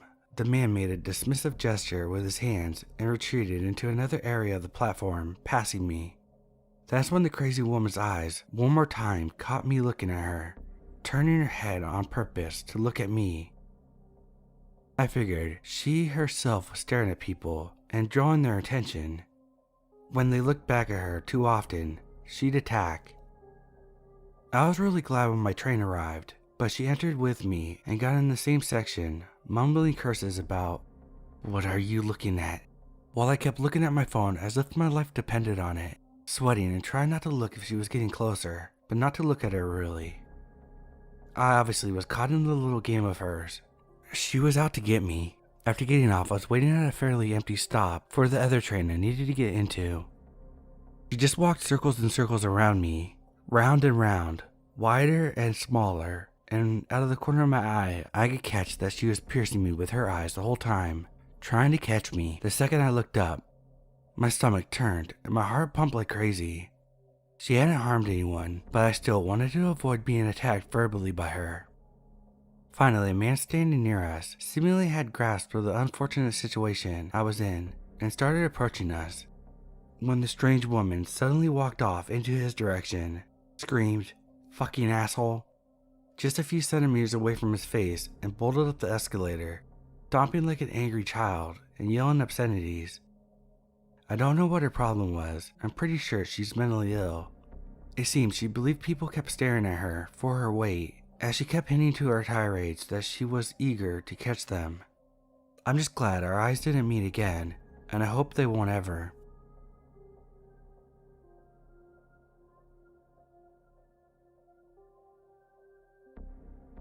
This is a short story, and I very well may have been in immediate danger, but there's no way to know. I was 18 at the time. I lived in the suburb of a large city, and attended that city's university. I did not yet have a vehicle, and public transportation in my city is pretty shitty, only buses, but they didn't go out to my neighborhood. So I had to take a charter bus to the city, and then about 3 more buses to get to the university. During this time, I had got quite used to being catcalled and stared at, sometimes even followed for short distances. I always carried pepper spray, and since it was always broad daylight, I was never too concerned. But one day I missed my first bus, meaning to catch the next one if I wanted to get to class on time.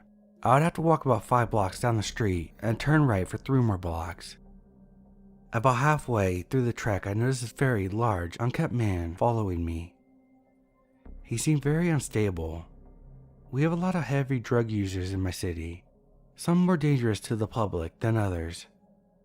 As I finally approached my stop, I grew cold, realizing that the man had also stopped, waiting for the bus. I started to feel that detached, autopilot feeling. I just need to get to school, then I'll be fine, I remember thinking. Just then, another man riding a bike rode past us, then looped around, stopped, and waited beside me. When the bus got there, I got on the bus, then the big man, who sat not directly beside me, but in the road directly beside the row I sat on. Then the bike man put his bike on the front of the bus, which is going in the opposite direction he was riding, and got on and sat in the seat beside me. He did not say one word to me.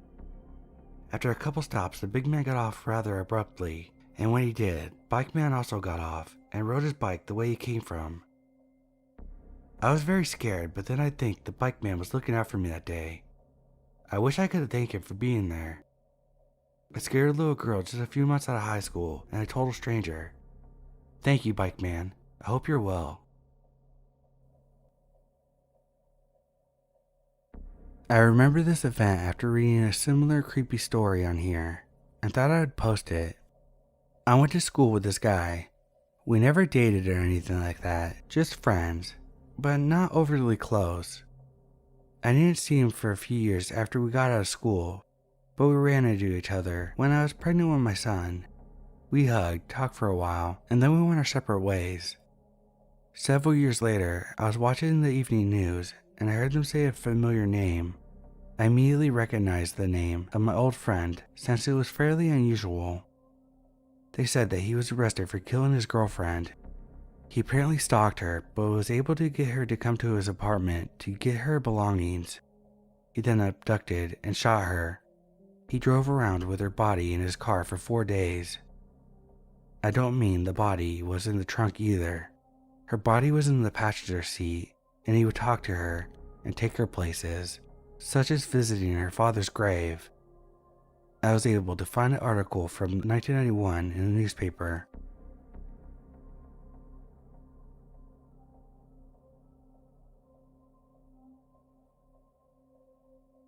This happened quite a few years ago.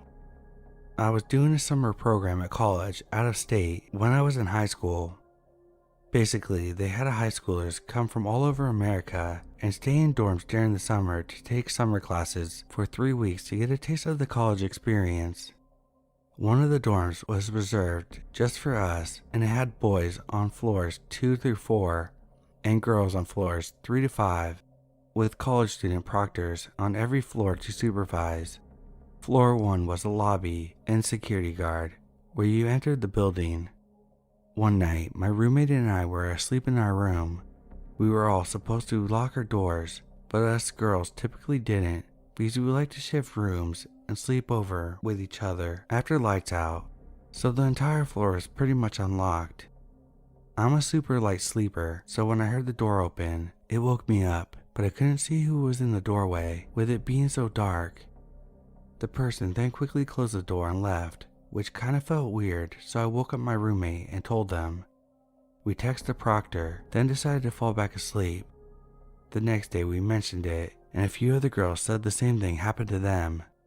When the day security guard ran the footage, apparently the night security guard had peeked into all the unlocked female dorms, but only the females. He claimed that he was told by the dean that he could sleep in an empty room, but that was allegedly on floor 7, not the girl floors. He didn't come in, talk to anybody, or hurt anybody, but he also didn't open any of the male doors or the proctor's doors. Then, after making his weird rounds, he went to nap on the top floor. I don't know if he was fired or moved, but I did find this really creepy.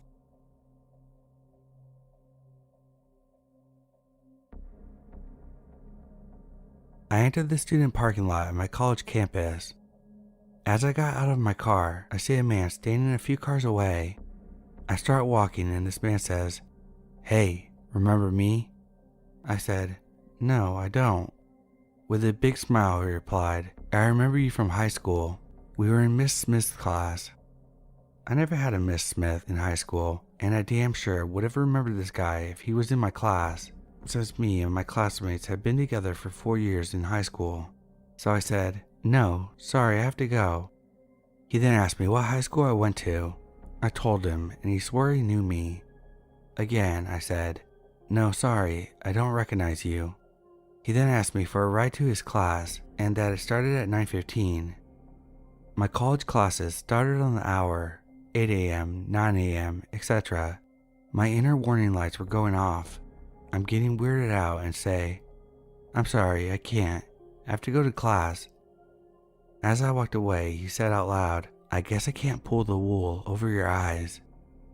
A week later, the college campus newsletter said a man robbed a student at knife point. The student had given him a ride, and the student had been asked the same questions by the man.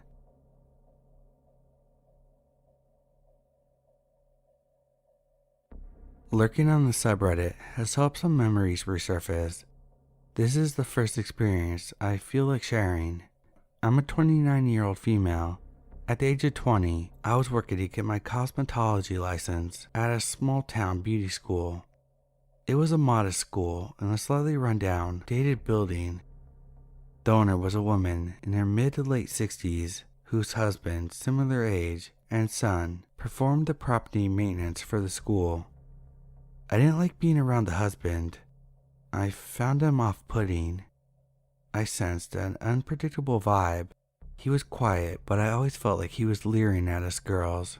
Rumors that he was always drunk. One day, he really gave me a reason not to like him. It happened during the end-of-day cleanup where students had to complete a list of chores. Right off the hallway with our lockers was a teeny break room that housed a creepy old closet that was used for storing cleaning supplies. The dimensions of this closet are important. 15 feet deep, but only as wide as its door, about 3 feet. Someone coming in to stand in the closet doorway while you were inside would have stopped you from exiting. A single shitty light hung near the door, so the further you went into the closet, the darker it got, approaching blackness. A vending machine is in front of the closet, obstructing its view, meaning that someone walking down the hallway cannot see the closet unless they actually come into the break room. I'm also 99% sure that the closet door couldn't be seen by the one camera in the break room. One day, I'm in the closet alone, looking for Swiffer pads or something. No one in the break room. Suddenly, someone appears in the closet doorway. It's the owner's husband. He steps into the closet, and I just stare. Now, I have little to no rapport with this man. It's doubtful he even knows my name. Also, I was 5'5", and about 100 pounds. Dude was old, but he was able-bodied and bigger than I. Without any kind of greeting that I can remember, he says in a low mumble, I'll get you back there, pinned so tight. As he finishes his sentence with either, you won't know what to do, or you wouldn't believe it. I can't remember verbatim. I'm trying to process his words while alarm bells are going off in my head. What did he just say? There's no one but us. We weren't even having a conversation, let alone a conversation that would match those words. I was so confused and nervous that I didn't say anything in response. I just pretend that everything is fine and that I'm focused in finding the Swiffer pads, that I didn't hear him. After a few moments, he steps back out of the doorway and leaves the break room. Relieved, I got the hell out of that closet. I couldn't believe he said that. There was no context that would have made those words make sense. Also, I don't think he got anything out of the closet, so why would he go in there? The cleaning tasks are assigned to the students. The whole thing was only a minute, but it was unsettling. I'm glad he didn't do anything worse. I quietly told a few girls, but I was scared to complain formally. I was timid, broke, with limited prospects in this town that I just moved to. I didn't want trouble, I just wanted to graduate. Upon hearing my experience, another girl told me that she also had an unsettling encounter with him, where he stated that it had been a while since he had a little girl in the closet. I've survived worse situations, and I have since learned how to stand up for myself, but I regret letting him get away with intimidation. Should have told him to fuck off.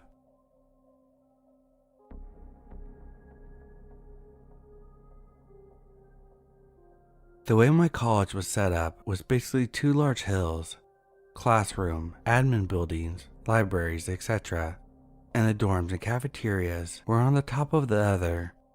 In the valley between the two hills was where the gyms and sports centers were located. I was studying engineering and would often stay late in one of the study rooms until 1 or 2 a.m.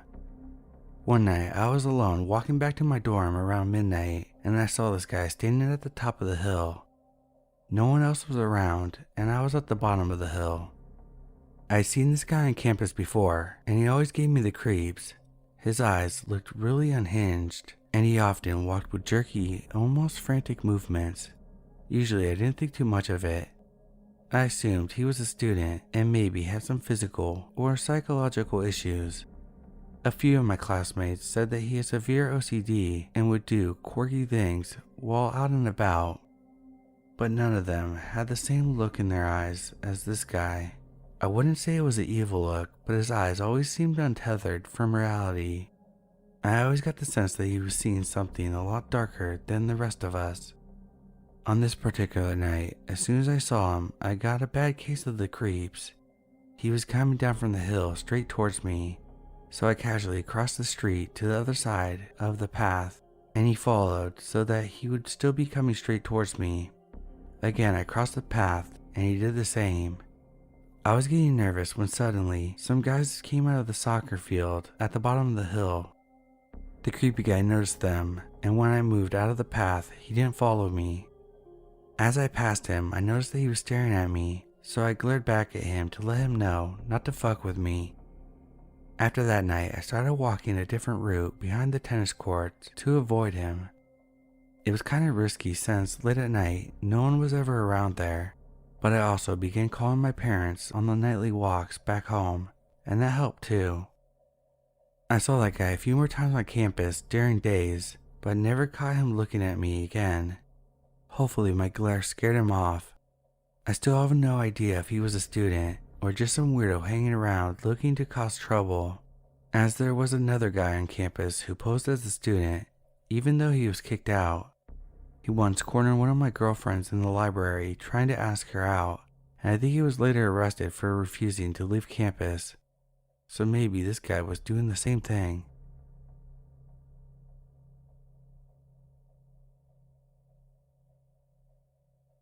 I'm at a relatively small college campus in the Midwest.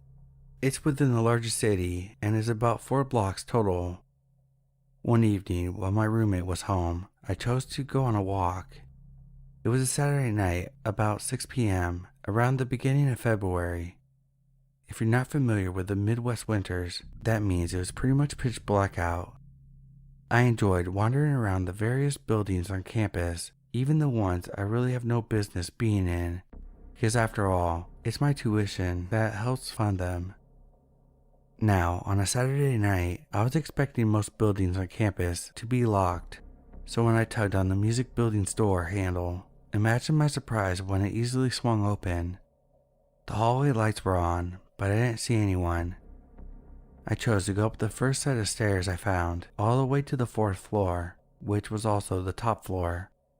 The stairwell itself gave me the creeps. I took pictures of it because it reminded me of one of those eerie, liminal space photographs that tend to freak people out. When I got to the top floor, it was dead silent. I felt a bit like someone would pop out of nowhere and yell at me for being in there. I crept down the hall, listening for footsteps. The hallways in particular wasn't one that branched out. It had 2 stairways at each end of it and a single elevator. I had a gut feeling that it wasn't safe, and I had my pepper spray in my hand in case I did run into anything sketchy. Call me paranoid, but it was terrifying. When I got about halfway down the hall, I heard an instrument start playing. Now, I can't remember what it was, perhaps a bass instrument, maybe a piano. Either way, I knew that I wasn't alone, and I wanted to leave. The stairs left me uneasy. Looking at the second set that I hadn't gone up sent alarm bells ringing in my mind. Something stopped me from going down those stairs, so I waited for the elevator. It took probably a good 45 seconds to get to me, and when it did, it had a horror movie-like chime to it. It was slightly bigger than average too. It shook the entire way down, that awful chime ringing out as I passed each floor. When it finally reached the 1st floor, the doors opened. I saw a middle-aged man leaning against the opposite wall, staring right into the open doors, right at me. He was tall, not anything special. His eyes flickered to my hand, still gripping my pink pepper spray. Looking back, I'm glad I had it out already. I stepped out of the elevator and kinda nodded at him, before turning to walk to the doorway I entered from, the one furthest from the elevator. It's important to mention that there was also another entrance right next to the elevator. That one led to a much darker, less walked area of campus. I make my way down this hallway, glancing back at the man every few seconds.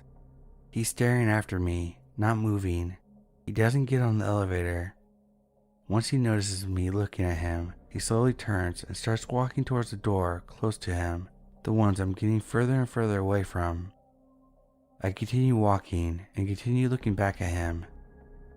We reach our respective doors about the same time, which is odd considering how close he was to his in comparison to me with mine. Regardless, as soon as I put my hand on the door, I look back once more. The man has now turned towards me and began to jog towards me, sort of in the way runners do, not particularly fast, but enough that it would be easy for them to gain speed. Instincts kick in. Alarms are blaring in my head that I need to get to the library where it's safe and populated, right now. I push through the 2 sets of doors and begin sprinting. I don't look behind me anymore. There's a set of small steps before the library, and I fall up on those. One of my gloves falls to the bottom of the steps, and I rush down to grab it before running once more. I end up safe in the library, and trying to calm my racing heart. I also realized I had lost a single glove at the same point. I get my mom on the phone and talk really loudly to her, and make my way back to the music building to find it dropped about 60 feet from the entrance. I grab it and book it back to my room. I don't know what this man's intentions were. Perhaps he was trying to scare me because he knew I would be freaked out. Maybe his intentions were dark. Regardless, it was one of the most terrifying things that's ever happened to me. So when I was younger, I was doing this boring schoolwork and stuff, until we got an intruder alarm, which doesn't happen often. We don't even practice it because it's such an uncommon thing to happen. The guy proceeded to walk around the school grounds, even as far as our gym room, and I happened to see him as I was seated next to the window. He had a puffy black jacket and a baseball cap. It was all pretty terrifying considering a thing like this has never happened before. Later that day, I overheard the teachers talking about him and how when they searched him, they found a kitchen knife in his pocket. Luckily, no one got hurt, but this just freaked me the fuck out.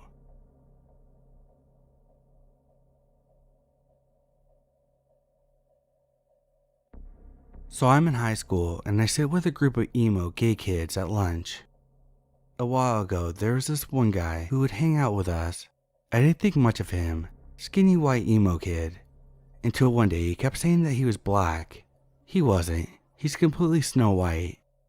It was making slightly racist comments to the point where he pointed at someone and said, "Look, a monkey."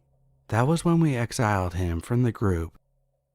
Fast forward up to recently, he joined my ROTC class, which is basically military in high school.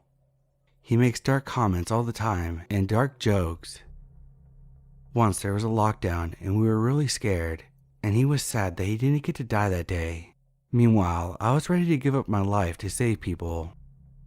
He said he liked ROTC and wanted to join the army because of the blood and violence. I have also heard him make jokes about shooting up the school. He does this a lot and it makes me very uncomfortable.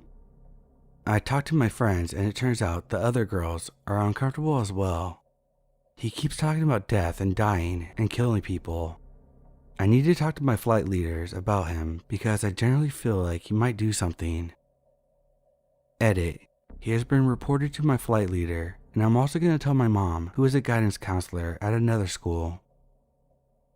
Update. I just reported him to the police. I will also file a report to my school about him. It's in the hands of the higher-ups now.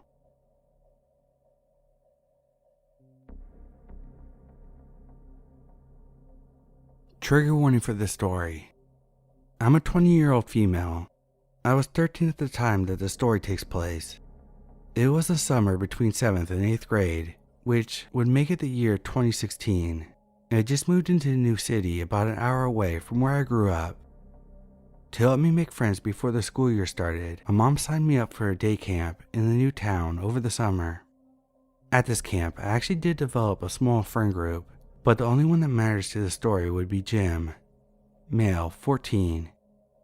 I'm gonna be honest, Jim was always more flirty with me than I was comfortable with, and I expressed that several times, but I always tried to minimize confrontation when I did so.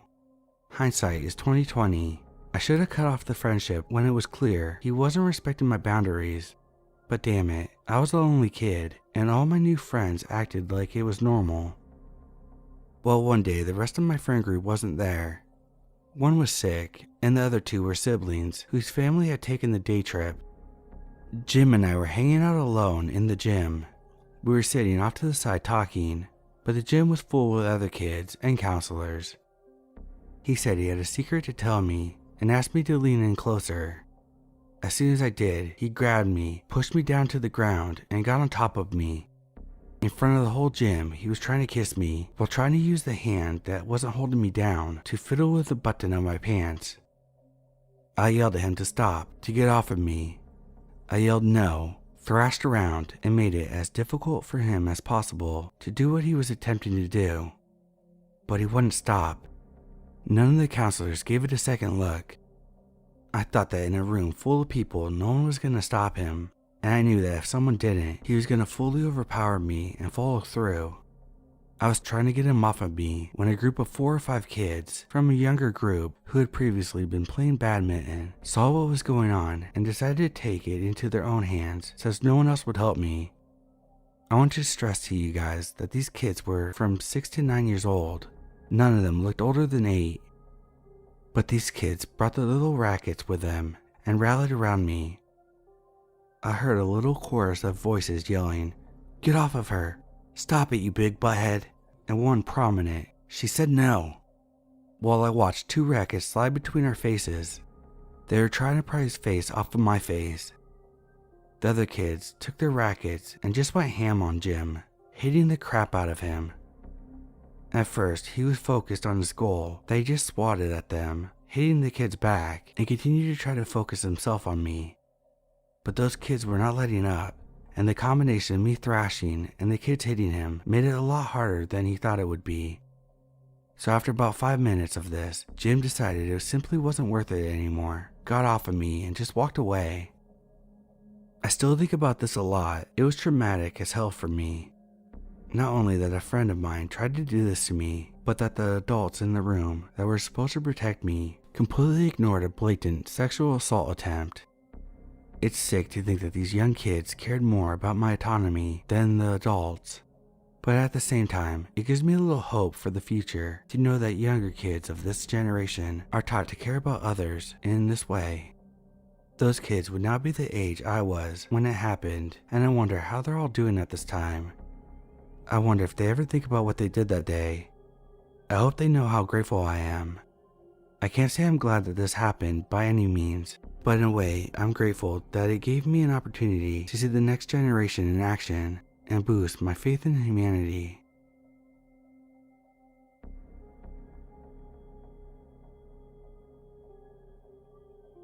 Trigger warning for this story. My college was very safe. The worst thing that happened was crazy drunk frat boys getting the police called for mischief. It was your typical campus fitted with those blue boxes where you can call for an emergency.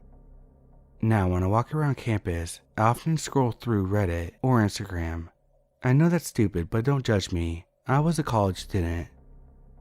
Anyway, this particular night it was dark out, but only about 7 p.m. There were lots of other students walking around, and the campus was pretty well lit.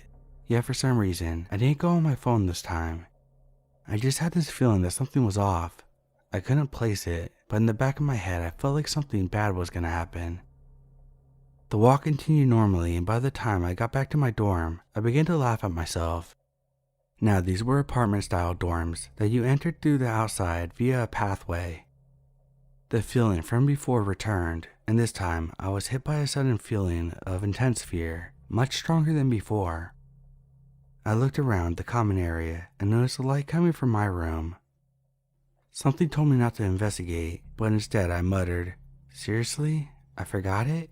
and went back outside. I felt a bit paranoid for the next few minutes, crouching down behind the window like a crazy person. I began to think I was just being weird when I heard footsteps. I slowly peeked into the window to see a man that I didn't know coming out of my room and pouring himself a glass of soda. He brought it back with him and disappeared again. I stayed there for what felt like forever until about an hour passed and I heard footsteps again. He was headed for the front door and I bolted to the stairwell. I climbed to the floor above and waited for a few minutes before returning. Sure enough, he was gone, and when I entered the dorm room, I no longer had that bad feeling. I checked that place thoroughly and found nothing out of the ordinary until I lay down in bed a few hours later and felt something weird under the covers. I jolted up and turned on the lights to find a few condoms wrapped in plastic. I'm not sure what would have happened, but I'm fairly certain someone was waiting there to rape me.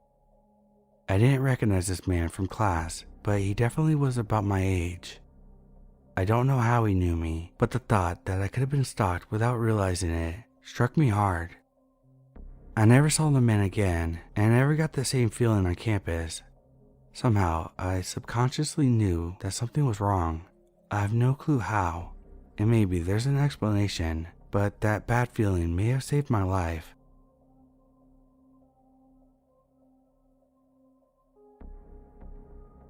I've read a ton of stories on the subreddit and finally decided to share my own encounter. I feel like maybe I should put a trigger warning for sexual assault and drug use.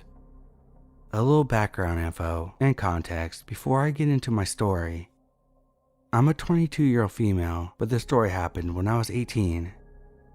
Firstly, a few days before I turned 16, when I was a sophomore in high school, I was sexually assaulted by a guy who was 17, a senior in high school.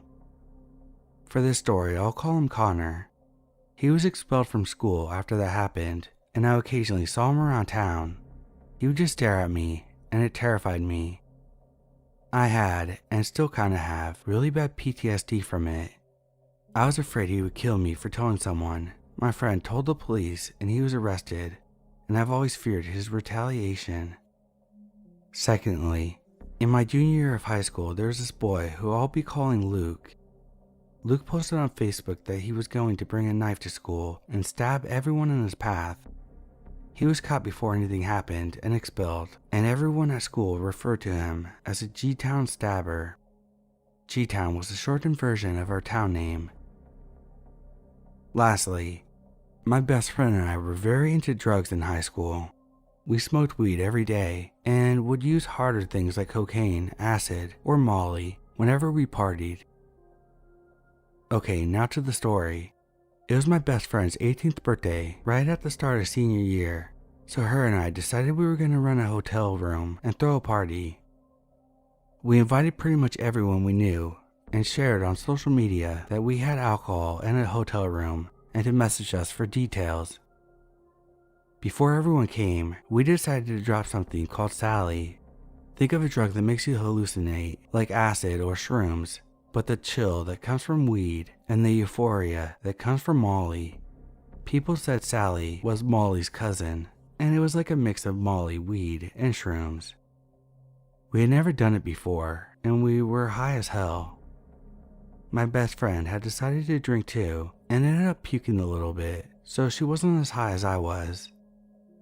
I was hallucinating like crazy, and just felt like I was on a whole nother planet. Eventually, a decent amount of people showed up. Some of them I knew, but some were friends of friends that I recognized but didn't know. As the night went on, pretty much everyone was intoxicated and decided they wanted to smoke weed. I felt like I was the highest I've ever been and didn't need to smoke, so I decided to stay in the room and enjoy the high and hallucinations. After everyone cleared out, I have noticed one person whom I didn't know. They had decided to stay as well. I didn't pay him much attention as I was incredibly high. I know that seems redundant, but it was significant at the time of the story. So anyways, I'm sitting there and this guy strikes up a conversation with me. After a few minutes of casually chatting, he mentioned his best friend and said, "I'm pretty sure you know him. His name is Connor." I was about to shit my pants when he said that, because he clearly knew who I was, which meant that Connor had told him about me. I instantly thought that Connor had sent him to the party to get me, and that he didn't go out to smoke because he was waiting for his opportunity. I tried to act as casual as I could. I just said something like, "Yeah, I know him." He then said, "You know the G-Town stabber?" And I hesitantly said, "Yes." He then proceeded to pull a knife out of his pocket and told me that he was the G-Town stabber while twirling a knife in his fingers. At this moment, I felt like he was going to kill me and get revenge for his best friend. I tried to act as casual and text my best friend telling her that everyone else needed to get back there ASAP and told her what happened. They came back in a few minutes, but it felt like an hour. I can't imagine what would have happened if they had not came back, and I have no idea why he would have told me he was best friends with the guy who sexually assaulted me, or the fact that he was a G-Town stabber, but I know there was no good intentions behind it. He left shortly after everyone came back, and I never saw him again.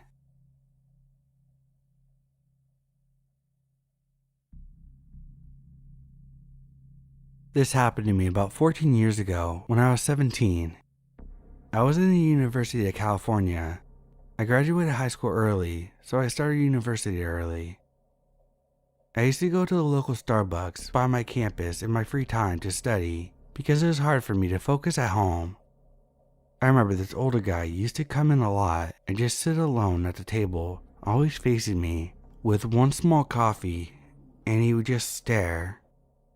It made me deeply uncomfortable, but I was too young to think about reporting it because I didn't really think there was anything to report. He was just staring, not approaching me or anything. In fact, I thought some of it was in my head. I began to notice that sometimes he would leave around the same time I did. With the Starbucks, the parking was mostly on the ground level of a free parking structure that was on the corner from the shop. It was usually super easy to get a spot right in front, so you could actually see your car from the street in the structure. I usually parked there, and I never felt particularly unsafe, except when I realized he was following me out. I began to note what his car looked like and where he would park. It would usually be a little away from me, and I would wait for him to leave before I went anywhere because I didn't want him following me. One afternoon though, I was heading to my car and I noticed that he was parked right next to me. The passenger side of his car was on my driver's side and it was very close. I didn't see him, but I remember just having this most awful feeling in the pit of my stomach when I realized he had parked so close. I rushed to get in my car, and it was at the moment that I shut my door that I realized that he had been following me and approaching the driver's side of my vehicle. He had gotten as far as my door when I quickly locked it, and thankfully I did it fast enough because he tried to open my door a second later. I immediately backed out of the spot and floored it out of the structure. I got caught at a red light outside the structure though, which gave this guy enough time to catch up with me in his car. I honestly don't know why I didn't call the cops at this moment. I remember trying to rationalize what was going on in my head and thinking maybe I was making a big deal out of nothing, even though the man literally tried to open my car door. I know, I'm stupid, but I was 17. If it were me at 31, you bet I would have driven straight to the nearest police station. Thankfully though, I was aware enough that I needed to lose him before I went home, so I turned into a series of residential streets to see if he would follow. He did. I just sped up and made a bunch of random turns until I was sure that I lost him. Then I drove home and never went back to that Starbucks again.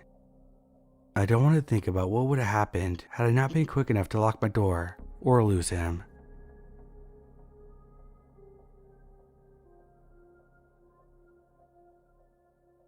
This took place around 2005. I was going to my local college.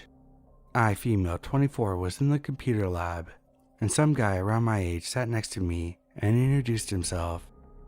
I got creepy vibes right away from him. I could tell that he was interested in me, but he was being extremely pushy about it. I told him I wasn't interested in that way. I never had class with him, but he seemed to figure out which class I was taking. And every time I got out of class, he would be standing outside the door waiting for me, or he'd be sitting in the cafeteria eating with some friends, and he would move to the seat next to mine and start talking to me. My friends started to notice that he would follow us around too. One day he asked me what my career plans were, but he said he joined a company and would be making a lot more money than staying around in anything they offered at the college. He said that this company was having their monthly meeting that evening and that I should come with him to go check it out. I was broke and struggling, so I foolishly agreed to it. He picked me up in the school parking lot and drove me. It ended up being a BS multi-level company that I didn't want any part of. At the end we drove away, and he said that he wanted to take me to a nice restaurant. He was all dressed up with strong cologne. I said that I can't go, that I needed to get back right away. He started acting crazy and saying, "Why don't you just go out with me?" He started punching the wheel and screaming to himself that he was going to kill himself. I was terrified. I said, "Well, if you want to go out, you need to tell me ahead of time. I'm not dressed well, and I've got a big test to study for tomorrow, etc." He seemed to calm down and said, "Okay, we'll go out another time." But I was done, and I knew that I might have got hurt that night. I told my college counselor, and he was given a strong warning to stay away from me.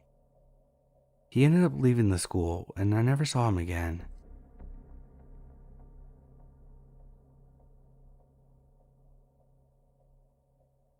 This happened to me when I was 8. Yes, 8.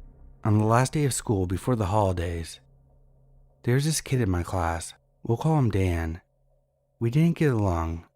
Sometimes if I dropped my pens, he would stomp on them. Then one day, our class held a party. Since we were kids, this meant play Twister and run around with snacks. The parents were in another classroom.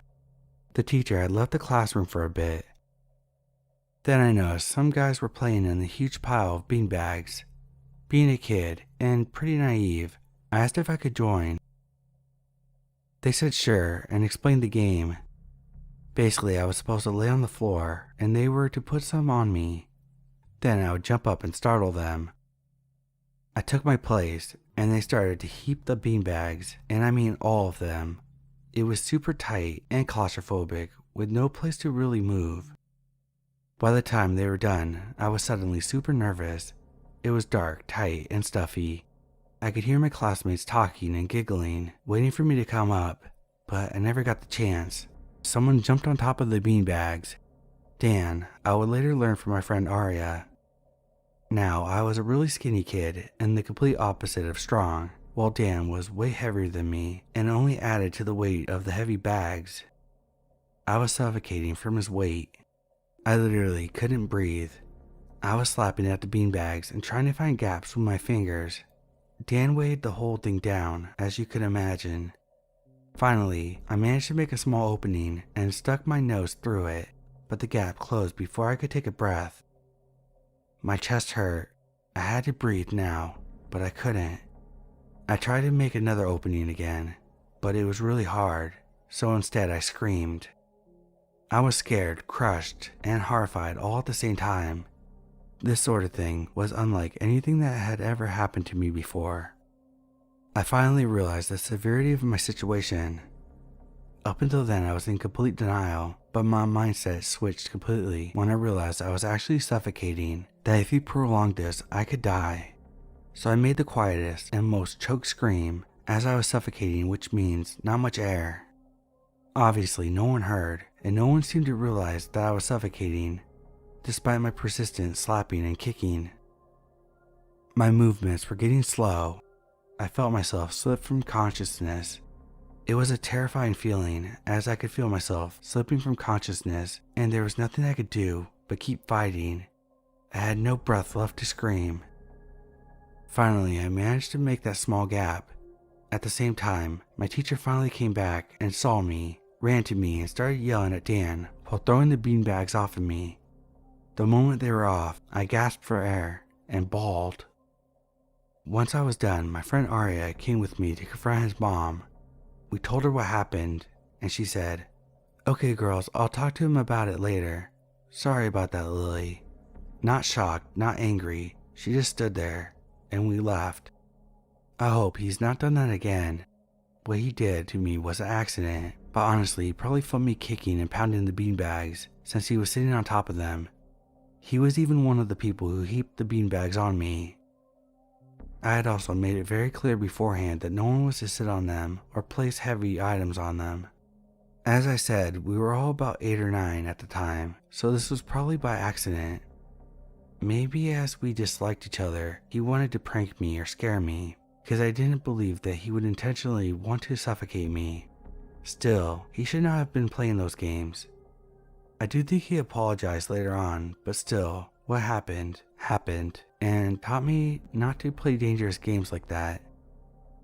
He did not do anything like that again, at least to my knowledge. Still wonder why no one noticed I was in trouble. Also, wonder who fetched the teacher, or if he just came in on his own accord. So yeah, that's my story. Even to this day, I get nervous when my friends or siblings start messing with pillows.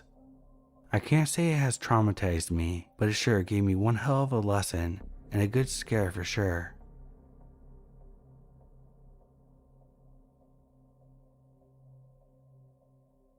I met a guy in college and ran one lap with him. He asked me what my name was, and I told him. He was hitting on me, but I said no. Anyway, I was going through my emails a day later, and he sent me a schedule of when we will run together. I was shocked because to find my email in the college email system, he had to have gone through everyone who has the first name in the system. He would watch me so intensely when I ran or shot basketball at the rec center. It was so intense, people actually noticed and told me. He would hide behind equipment and stare. That part was a little funny to me at least. His hiding was terrible. He kept hitting on me in person and wouldn't take no for an answer. He grabbed me by my arm forcefully on one occasion, and another said that he was my boyfriend. Obviously not. It's funny because I told my best friend and she didn't think anything of it. But one day, my best friend texts me and says to come into the dining hall. I did. There's another girl.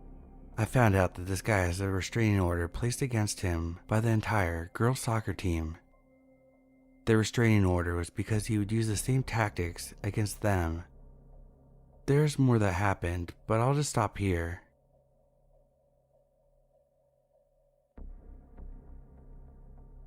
I'm 19 years old and living far from home in a studio room.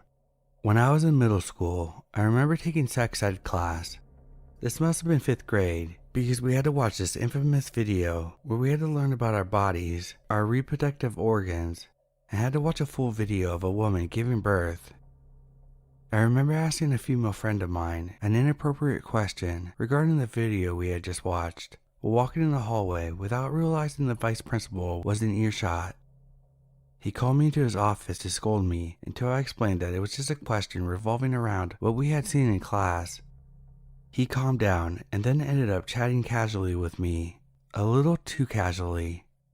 Maybe in an attempt to seem cool and relatable, he explained to me he had a tattoo.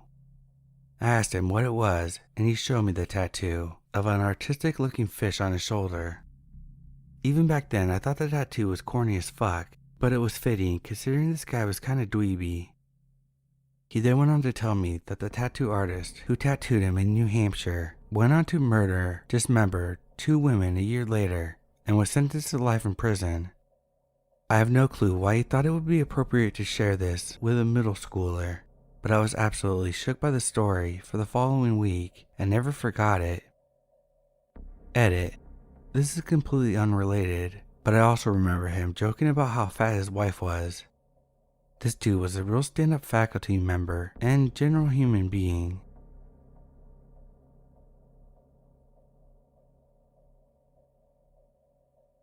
I had a physics teacher in 11th grade that was cool for the most part, but definitely flirty with girls. I remember during tests he would do weird things like look over my shoulder to see what I was writing, then take an item from my desk to mess with. Weird, but not alarming. One time, I can't remember exactly what he said, but it prompted me to throw a pen at him. I didn't mean for it to hit, but it did, right on his head. I felt bad and apologized profusely. I didn't get in trouble, but I guess it became one of the many jokes of the year. After I graduated high school, he messaged me on Facebook asking me if I wanted a job. I was in university at the time, focused on my studies, so I said no. He kept going, saying that it was a job at a massage parlor and it involved happy endings. I blocked him and didn't hear from him again. Anyways, now I don't feel so bad about the pen incident.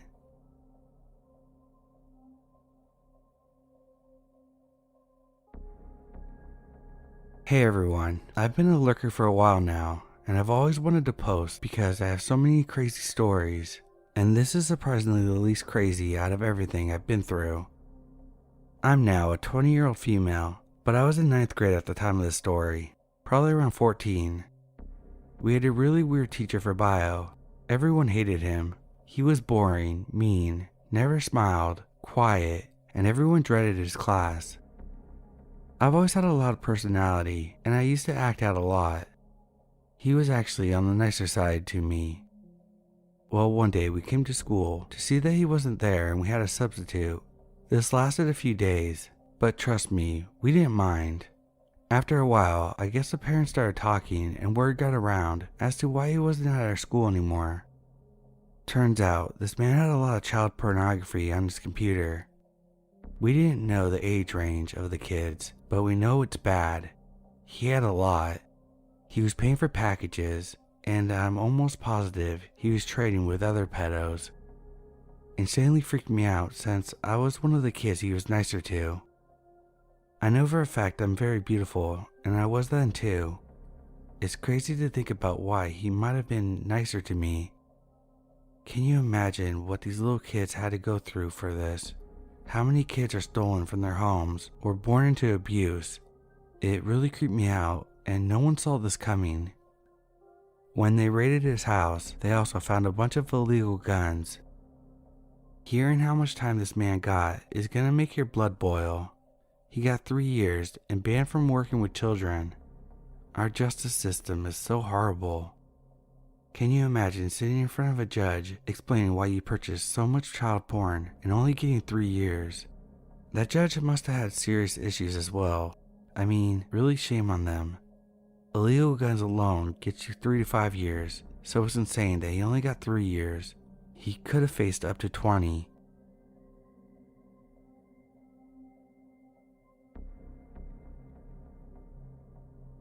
So I'm gonna start it off by saying I'm non-binary and assigned female at birth. I also really love trade works, as it makes me feel super manly.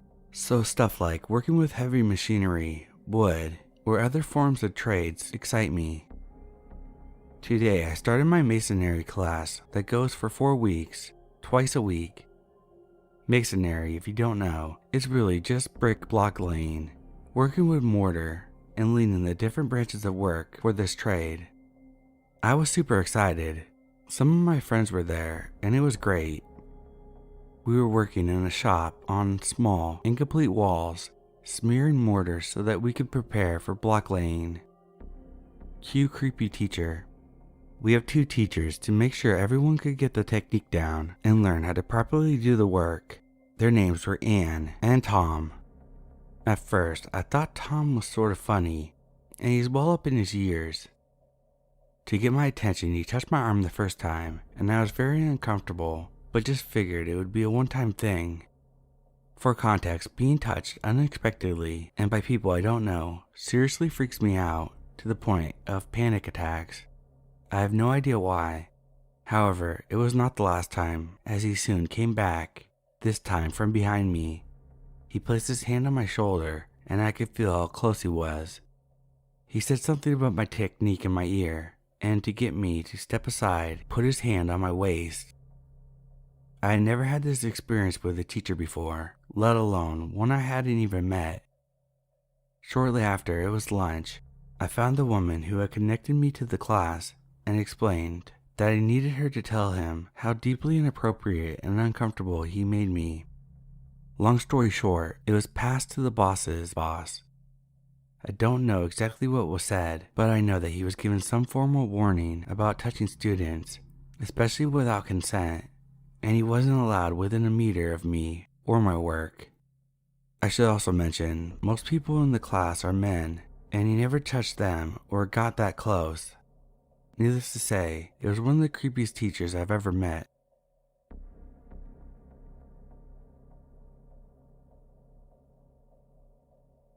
The teacher I had a weird experience with on 2 different occasions wasn't exactly someone that I would consider consistently weird or off-putting. He was a 30-something-year-old man who graduated from the same high school that he taught at. I think he played sports for the school back then and was probably a generally well-liked dude when he was younger. He also had 2 brothers who played sports around the same time and were probably as popular during their own high school years. I had him as a Spanish teacher in 9th and 11th grade, and I remember many students that were in my class and his other classes found him hot or attractive. It was like the girls were just naturally drawn to his charm, and the dudes naturally respected him because he was cool or chill with the bros. Sometimes it seemed like the teacher was aware of the girls liking him and would joke around and flirt back with them. Ironically, he also always loved to mention his 2 babies in class as well as his wife. I think most people enjoyed the fact that it seemed like he generally wanted to form a relationship with his students and get to know them. A rare few people disliked him because they thought he was weird for doing that. One of the things that he was very particular about in class was making sure that his students only spoke Spanish and not English to help us practice our Spanish. If he heard you speaking in English, he would call you out for it. One day in 9th grade, I was standing in front of my friend's desk and saying something to her in English because I don't know the terms in Spanish. My back was facing the rest of the classroom, and all of a sudden, I felt someone grip my neck and squeeze it repeatedly, almost like a neck massage with one large hand. I was completely shocked and turned around to see that it was my teacher grabbing the back of my neck. He told me, in Spanish, somewhat aggressively, to speak Spanish please. And that was that. My friend, who was sitting in front of me and witnessed the whole thing, looked slightly horrified and confused, and we both exchanged what the fuck looks. Fast forward to 11th grade when I had him again as a teacher. He did it again one day when I was sitting in the corner with my friend, meaning that he definitely remembered doing it 2 years back and deliberately did it again 2 years later. It just never sat right with me because he seemed somewhat respectable, and I never thought that he would do something like that, which could have been interpreted pretty badly. Usually when I see him laying his hands on people, it's to pat their back or arm as encouragement, never something like grabbing their neck as a pretend threat. What made it even more disturbing was that sometimes my friends would joke that the reason he singled me out was because I reminded him of his wife. Not based on looks, but because one day in class he shared a story about meeting his wife and said that he fell in love with her pretty much immediately, but that she hated him at first, so he had to work hard to charm her. My friend said that because it might have seemed like I hated him, or maybe I just didn't flirt with him like everyone else.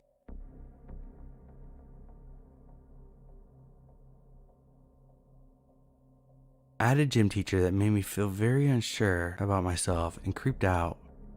I was in 7th grade and I had lost a lot of weight over the summer. I had spent 6 years with the same kids in my old school and wanted to start 7th grade with a new look, so I was able to lose a lot of weight. This meant that I finally was able to move around and take part of gym class.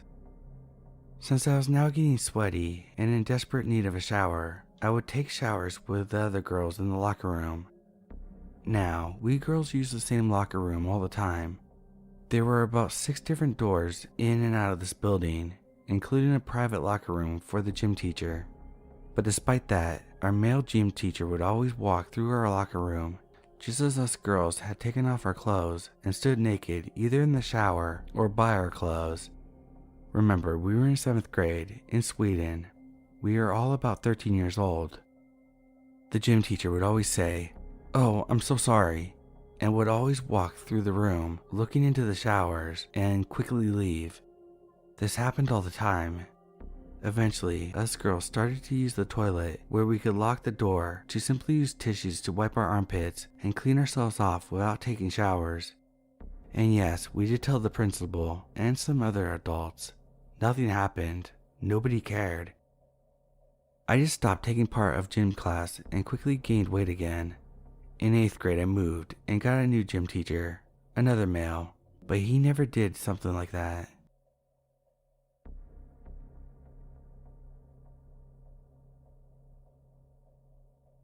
To my knowledge, my creepy teacher situation never escalated, but here's mine.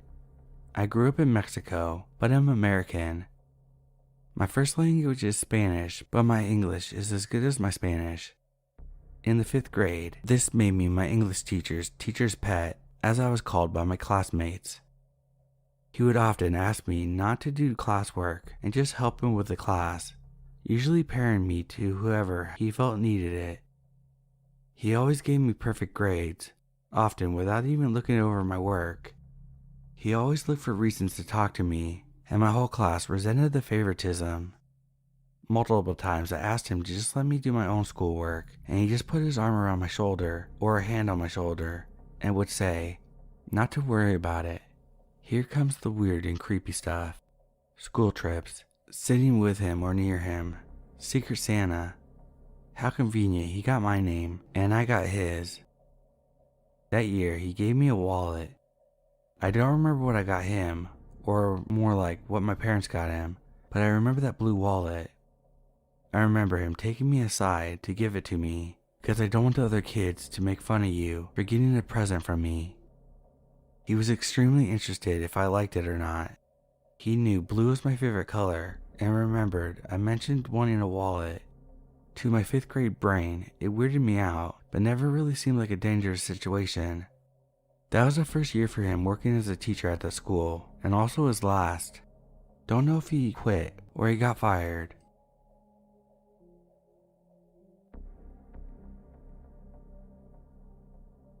I have no personal experiences, but these are a couple stories from my school. It's a pretty small school, but all 3 buildings are connected, elementary, middle school, and high school. I had a 4th grade teacher who was kind of a jerk.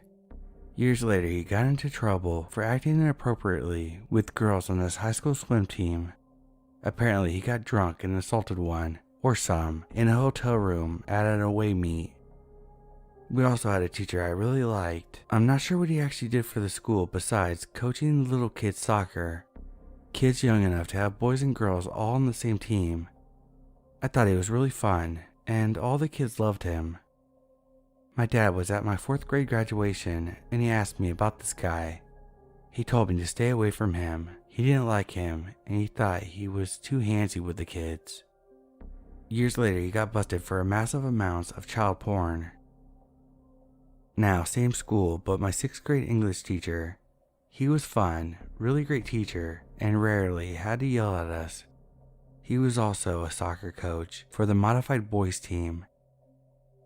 Years after I had him as a teacher, he got into trouble for lying to parents about taking young players to soccer camps for the weekends, when he was actually just keeping the kids at his house, only one kid at a time, but I think it was just one boy in particular anyway.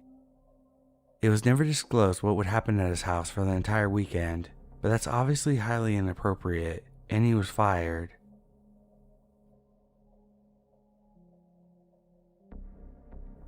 This happened when I was 7. I was living in upstate New York with my 2 slightly older brothers. We would often hang out down the street at our friend's house. Our friend was named Ben, and he was around our age. One late afternoon, my brothers and I went to Ben's for pizza and a movie. We spent most of the day there, so by the time we were done, it was pretty late, so it was dark outside when we decided to head home. When we left, we saw a woman standing across the street from Ben's house. We were a little weirded out, but it seemed like she was minding her own business. At this point, we were still in the driveway, about to leave when this lady looks right at us and sprints in our direction.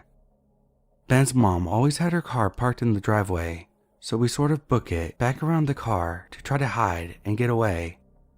She continued to try to follow us around the vehicle, and she kept trying to switch which direction she was running around the car in an attempt to get us. The whole time she was laughing manically like a witch, saying how she wanted to catch us. We were freaked out, of course. She only stopped when Ben's mom came out of the house and asked what was going on after she heard the commotion of the cackling witch lady chasing after us. The laughing lady sprinted off and was never seen again. Ben's mom walked us home that night.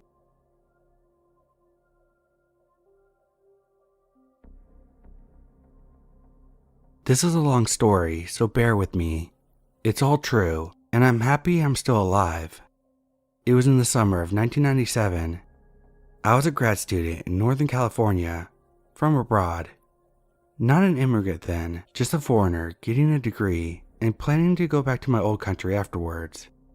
At the time, my girlfriend was still back home abroad, since we both expected me to return to Europe after graduation, and maybe, though unspoken at the time, possibly get married after. So she visited for her summer vacation. Let's do a car trip down to Southern California. Let's take the coastal highway down to South Cali, see Santa Barbara, Monterey, LA, Venice Beach, San Diego, and even drive down to Baja. The whole tourist enchilada for 2 20-somethings visiting oh so cool California.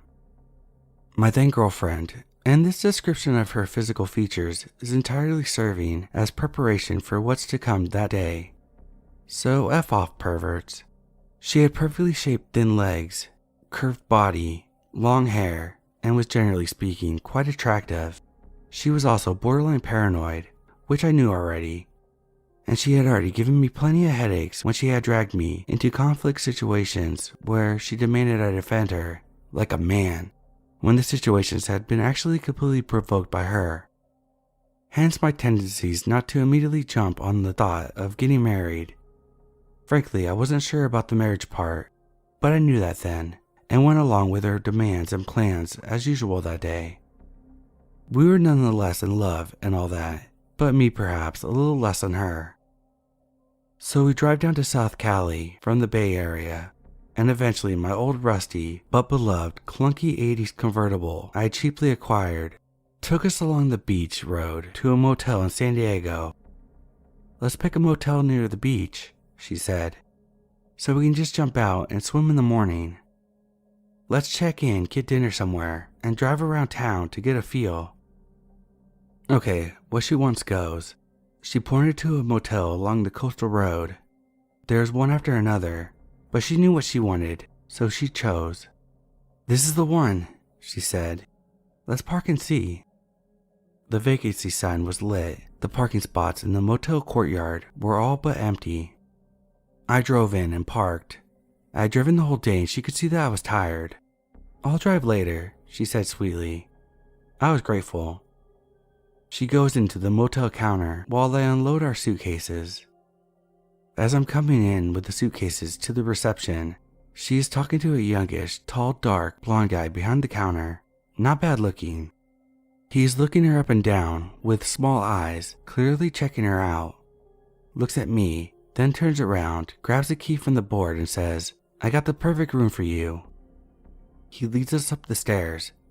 The motel built like a chain of rooms lined up, front all looking towards the ocean, doors towards the motel parking lot courtyard.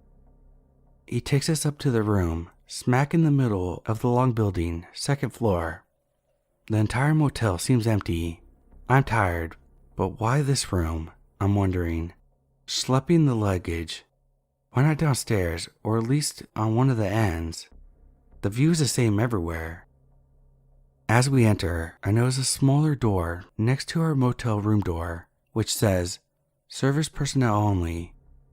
Our room is right next to it, built narrow, but big beds and a bathroom. And on the left wall, just across from the beds, a giant mirror, which was on the wall that connected to the service room. The guy nods and leaves us to it. As soon as we're alone in the room and he has left, I turn to my girlfriend and say, "Don't you think this is weird?" She says, "What?" I point to the mirror and then take a closer look. Yep, it is built fixed into the wall, not hanging on the wall. I find this extra creepy. She says, "Don't be paranoid." Okay, maybe. I gotta get something out of the car anyway, so I step outside, only to see Mr. Motel Room just stepping out of the service room, locking it behind himself and heading downstairs. Once I was back up, I took a big textile blanket and hung it over the mirror. Maybe I'm paranoid now too, or maybe not. If he was a peeping Tom, he didn't get anything. We take a nap, and later, as we head out for some food and checking out the town, night is drawing near. The motel parking lot is now 2/3 full. "We were early, good," girlfriend says. I feel foolish and swear to myself to be less paranoid. She usually is paranoid enough for the both of us. That mirror though, never mind. So we spend the evening having dinner, driving around, until finally we decide it's time to go back to the motel. It is dark and it's way before GPS, so I consult the map we have. I sit in the passenger seat, glad that she's driving, while I try to read the map of San Diego in the light of a feeble, teeny keychain light. We are driving roughly back in the right direction to the motel, somewhat parallel to the beach boulevard we need to be on, but I realize we might have gone too far. As I stare at the map in the dim light, she looks in the rearview mirror and suddenly says, "That van is following us." I look up, surely now that she's the one being paranoid. Behind us, one lane to the right, is an old, silvery, blue van, a bit run down, with darkened windows. "I swear," she says, "he's been behind us for 3 blocks at least, and took the same turns, and is not passing us even when I'm driving slowly." I look around. There is hardly any traffic in this direction. As we roll on, I seriously doubt her, my rational mind telling me that victims rarely even get picked randomly. I try to calm her down, look at the map again, and get an idea. "Look," I said, "we actually have to take a U-turn to get down into the lane that takes us back towards the beach boulevard with the motel. Looking down the road to the next traffic light a block away. There is no cop here. Take an illegal U-turn at the next light. Then we'll see. She nods. I know she's a way better driver than me. She has at least 3 more years of driving experience with stick shift in narrow European streets, while I was just learning to drive in California. We approach the next traffic light, a clear, no U-turn hanging from the next light, that eerie silver-blue van behind us to the right, and the light turns red. And girlfriend, gone race car driver, puts the pedal way down, motor howling, and shoots over the red light in an illegal U-turn to go in the opposite direction. And the van? I kid you not, it sped up, shot into the lane behind us, and did the same thing, wheels screeching on the pavement. Then it accelerated full throttle to catch up, its lights glaring into our rearview mirror, blinding like hell. Hit it, hit it, hit it, I mumbled, now panicking myself, and my girlfriend accelerates, the van behind us staying on our tail. We shoot down 2-3 blocks, the van right up on us. More cars join in our direction though. Behind us, the traffic gets denser and the lanes merge into one. Now the van is still behind us, but close behind the very creepy van are 3 or 4 more cars, all speeding, all pretty close to each other. We can see their lights. We are back on the boulevard where our motel is, 1-lane road, many fairly closely parked cars on our right, with just the occasional gap or entries to the parking lots, and a concrete barrier to our left. No room to go but forward. We were moving really fast, easily 60 miles per hour. For sure, way past the speed limit here, but so was everyone else. How did we shake this van? Surely we shouldn't lead them straight to our motel. My super driver girlfriend suddenly hits the brakes and veers to the right. The van had no choice. It cannot brake or it will get hit by the cars behind it, and it passes by on the left, immediately followed by 5 speeding cars tailing it, all in one fast line. While my girlfriend swoops the car perfectly in what feels like a tiny pigeonhole of a parking spot. We can't stay here, I muttered, after we came to a stop and catching my breath, totally stunned by her skills. I know, she says, and she hits the pedal again, shooting out into traffic. But now we are behind the van, safely at least, 8 or 9 cars behind it. They can't possibly know. Just 200 yards further down came our motel. She took a swing into the parking lot. We parked and rushed up to our motel room, the one with a creepy mirror. I looked back the whole time, whether anyone had seen us. Nothing, just a pleasant summer evening wind, the sound of traffic going by. I didn't sleep much that night, and neither did she. Just another tourist summer night in San Diego. Today, I think the thing that triggered the creeps in the van was, I had a rundown car with Northern California license plate, and they must have seen my girlfriend driving. They might not have even seen me, or if they did, just a silhouette. So they might have assumed that there was 1 or 2 women, lost, far from home, driving around at night. I hear San Diego is wonderful, I'm sure it is, but that entire day felt like an intro to a slasher movie.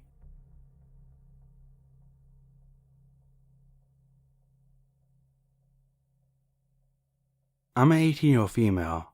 I was young when this happened, probably 9 or 10. Some of the details are a bit fuzzy. At the time, I definitely didn't find it to be a big deal. Only recently I've been thinking about it and realizing how creepy the whole thing was. My mom believes it's one of the scariest things to ever happen to her, and that she generally feared for our safety at the time. We were driving late one night, and it was just me, my mom, and my dad. Eventually we had got a bit turned around. I think this was around the time iPhones were relatively newer to my family, and not the best quality. So my dad pulled into a bar to ask for directions. It's completely dark out, and he gets out of the car with it still running and goes inside. A couple guys are standing on the porch of the establishment, and they are eyeing me and my mom alone in the car. After a couple minutes, one of them comes out and seems to be coming towards our car, but goes into a truck next to us. He fiddles around with it for a few seconds. Then he gets out and makes it seem like he's going back on the porch with his buddies. Instead, he turns last second and sits in the driver's seat. He's clearly intoxicated. He's older, maybe 50s or 60s. The car is still running, mind you, and nothing is stopping him from doing something reckless, like changing gears. He starts talking to my mom, and it's clear that she's uncomfortable. He says something like, I just want to go for a ride. And my mom is nervously playing along, probably in an attempt to placate him, enough so he doesn't try anything. My mom mentions a couple times that my dad is just getting directions inside, and that he'll be back out any second. Eventually, the man gets out, and my mom locks the doors. His buddies are all laughing and continue staring at us. When my dad comes back out, the drunk guy stops my dad and says that he's just joking around with us. I know when my dad got back in the car, my mom was furious because she hadn't wanted to stop at the bar in the first place. He definitely didn't see it in the way she did. He took it as a harmless drunk guy, and that it was fine because nothing happened. Looking back, the situation had so much more potential to go wrong. Me and my mom didn't have anything to defend ourselves, and there was nothing from stopping him from driving off with the car with us. It's amazing the things we brush off at a young age and only later realize how dangerous they could have been.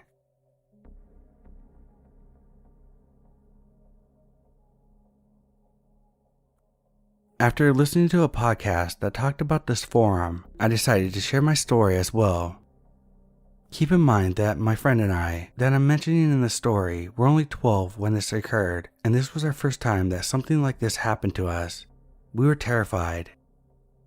So this whole story begins when I was around 12 years old, and takes place at a 2-story shopping center that is wall to wall with our local IKEA.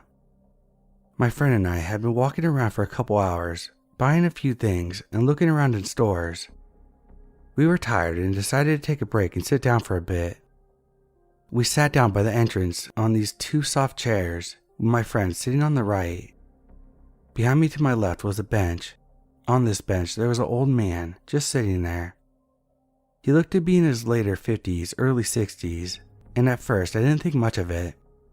I was just thinking he had to rest his legs just like us, so I gave him a smile to be polite and didn't think much of it. I continued talking to my friend, who, like I mentioned before, sat to my right. Suddenly, I get this feeling like someone's watching me.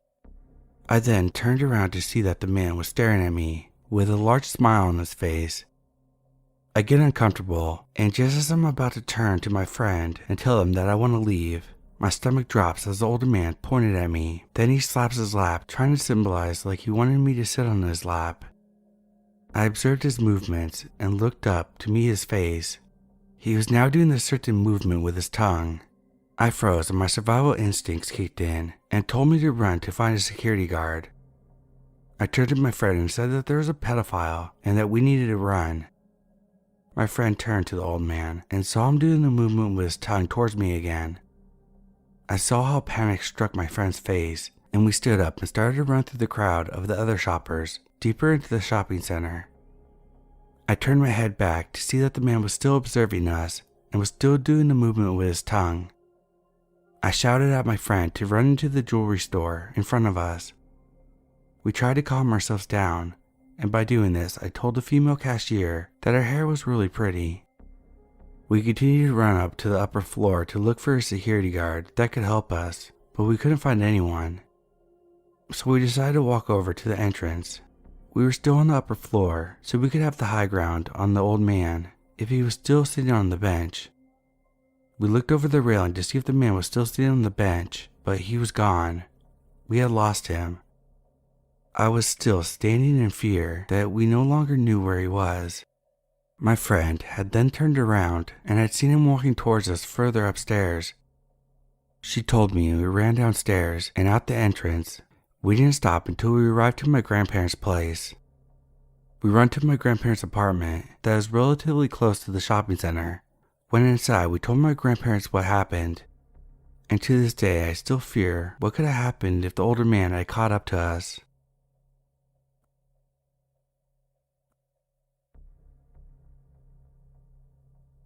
Just a quick backstory. I grew up in Providence, Rhode Island, and everyone who's lived there knows that it's very busy and noisy all day. The buses, traffic, and businesses everywhere. But at night it gets very quiet and very eerie at times. This story is about an incident that happened to me when I was 15 and I got my first job at McDonald's. This gives me chills every time I think about it. So anyway, I was 15 and just got hired at McDonald's down the street from where I lived. It was perfect because I could get to and from work without worrying about getting a ride from my parents. While working there, I met some kids my age that I became close with. Unfortunately, they weren't the greatest of kids. They were very rebellious.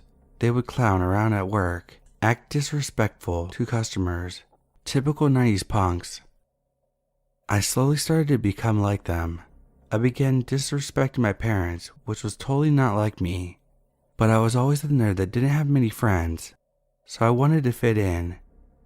Side note, I was very sheltered growing up and didn't really get around much because my parents were very overprotective. One night around 10 p.m., I finished watching Monday Night Raw and went downstairs to grab something to eat. I opened the fridge and heard my dad's footsteps. He wore those slippers that tapped loudly on the tile floor. "Chris, I've asked you all day to take out the trash. They come tomorrow, so do it now." Now normally I would have taken it out the first time he asked me, but now I was getting a little older and became a smartass and didn't think it should be my responsibility anymore. "I work now and go to school, you take it out," I replied. My dad's eyes got wide as I've never spoken to him like that before. He leaned in and said softly, "As long as you live here, you will help out. Now take out the trash or leave." I called his bluff, and rather than just simply taking out the trash, I rebelled like the dumbass teen I was. "Fine, I'll leave. If you're gonna kick me out for that, don't bother looking for me. I'm done living in this stupid house," I said as I opened the door and slammed it. I walked towards McDonald's to see if any of my friends were there, and they weren't, just the maintenance guy finishing up cleaning. Of course, of all nights, it was raining, so I had to find somewhere to stay dry. There was this bridge with the overpass a little ways down the street, so I started walking towards it. The whole time I was regretting what I did and wished I just took out the damn trash. I was finally getting to the bridge and I climbed the hill to a little section in the corner to stay out of view. I remember in school learning to go here in case of a tornado, so I knew it was safe. I patiently and stubbornly waited, assuming my parents would call the cops, which in my mind would show me that they cared. An hour goes by, nothing, no sirens, no cars were even on the road. It was getting pretty cold out, but I promised myself I wouldn't give in. I crossed my arms over my legs and fell asleep. I woke up violently from a semi wailing on its horn over the overpass. I looked all around and was confused. How long was I out here for? I looked towards the McDonald's and saw an old man in a gray suit sitting at the bus stop. It was weird. He was sitting still, facing forward. I assumed it must be like 5 a.m. since he was waiting for the bus. I stood up, very upset that my parents never tried to find me, and began to walk to the bus stop. Now I'm a very outgoing person, and I trust my gut. As I walked closer to the old guy, I didn't get any negative vibes. He slowly turned his head as I approached and looked at me and smiled. Not a creepy or uncomfortable smile, a genuine, peaceful smile.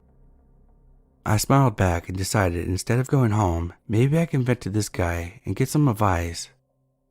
I asked if he minded if I sat down. He smiled again and gestured towards the seat. "Is everything okay?" he said with concern. "Yeah, I just ran away from home. My parents don't respect me anymore and how much I do all day." I began telling him the story, and I noticed as time went by, he was becoming more and more anxious, and his smile began turning into a frown. He began to start breathing loud and cut me off dead sentence and said, "You need to go home now," with a stern voice. I was confused. I figured maybe his bus was coming soon and he wanted to say that before he left. I looked down in frustration because that's not what I wanted to hear. I suddenly felt a strong grasp on my arm. He grabbed me and looked at me dead in the eyes. His eyes were terrifying at this point, bloodshot and wide, and I was shaking in fear, totally thrown off guard by his complete switch in persona. He was literally shaking like he was afraid of something. He kept looking down the street and then back into my eyes.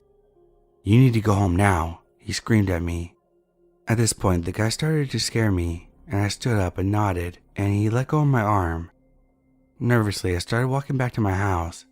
I figured my mom was already up making coffee, so my plan of sneaking back into the house and hiding in the basement was not going to happen. Just to see if she would be up, I looked at my watch. It was 1:30 a.m. My heart stopped and my throat became dry. Why was this man at the bus stop at 1:30 a.m. when the buses aren't running? I turned back towards him to look at him. He was gone. Now I was scared, confused. I needed to get home. I used my spare key to get into the house, opened the door quietly, and everyone was asleep. I slowly opened the basement door and made my way downstairs to the storage area in the back. I buried myself under bags of clothes so they wouldn't find me. Figured I could get some sleep. The image of the guy kept popping up in my head, and I was so freaked out. It just made no sense. Just then I heard loud sirens passing by. Not just one, multiple bursts of sirens coming every 10 seconds or so. I smiled, thinking I won. My parents had called the police to look for me. My plan worked, and now I would make them worry until the morning and regret kicking me out. I made myself a little bed and covered myself up to stay hidden and fell asleep. I woke up to hear my mother sobbing upstairs. I looked outside the little basement window and saw daylight, so I figured I would go upstairs to get my apology. I opened the basement door and walked into the kitchen. My mother was sitting at the dining room table with her head in her arms. She immediately looked up at me and gasped. She stood up and ran over to me and hugged me so tight. "I thought you were dead," she muffled into my jacket. I slowly pulled away and looked at her, confused. "Why would you think that?" I asked. What she said next sent chills throughout my entire body. She said last night around 1:40 a.m., a drunk driver crashed into the bus stop in front of the McDonald's. It was completely destroyed. I started breathing heavily and realized that the man saved my life.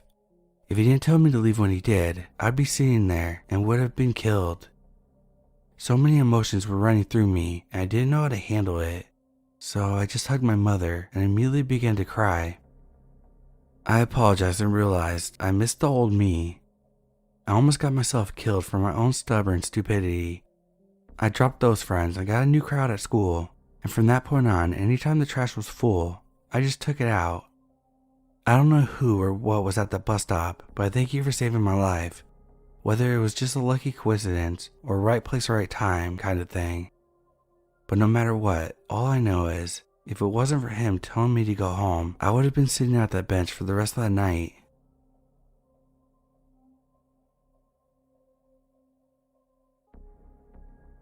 When two of my friends were juniors at college back in 2018, we decided to sneak into Playland Park in Rye, New York. One of the friends of mine grew up in Rye and had done it many times before.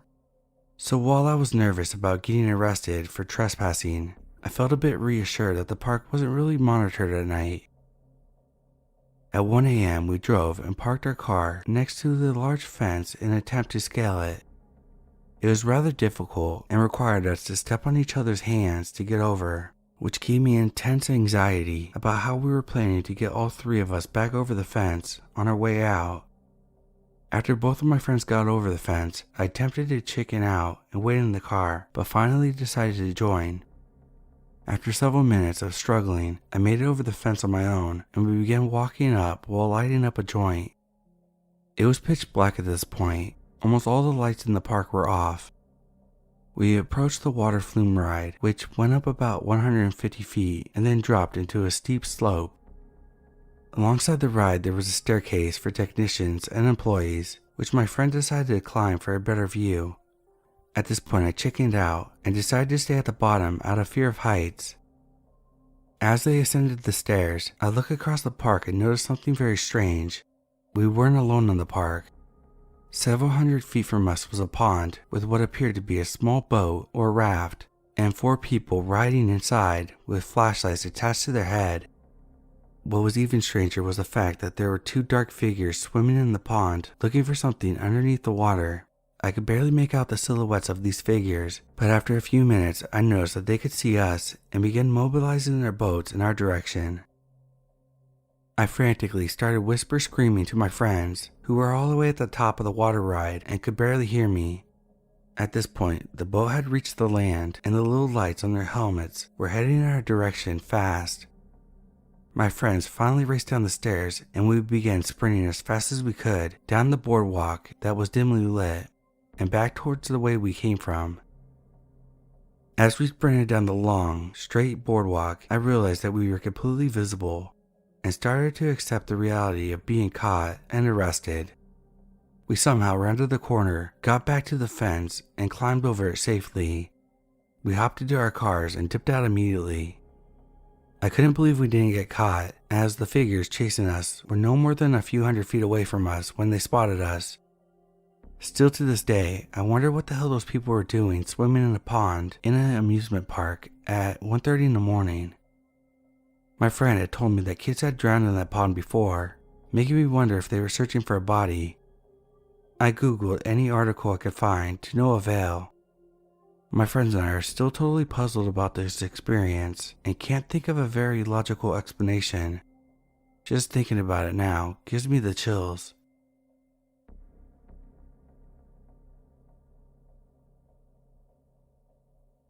My girlfriend told me that 2 weeks ago she was waiting in line at a convenience store with her friend in Chinatown, New York City, and this large, dapper-looking man came over to them. He complimented her coat and commented on how expensive it must be. She said, "Thank you," and they chatted for a little longer. The man explained how his suit was just a shitty Brooks Brothers suit, but she noticed he had all sorts of expensive jewelry on.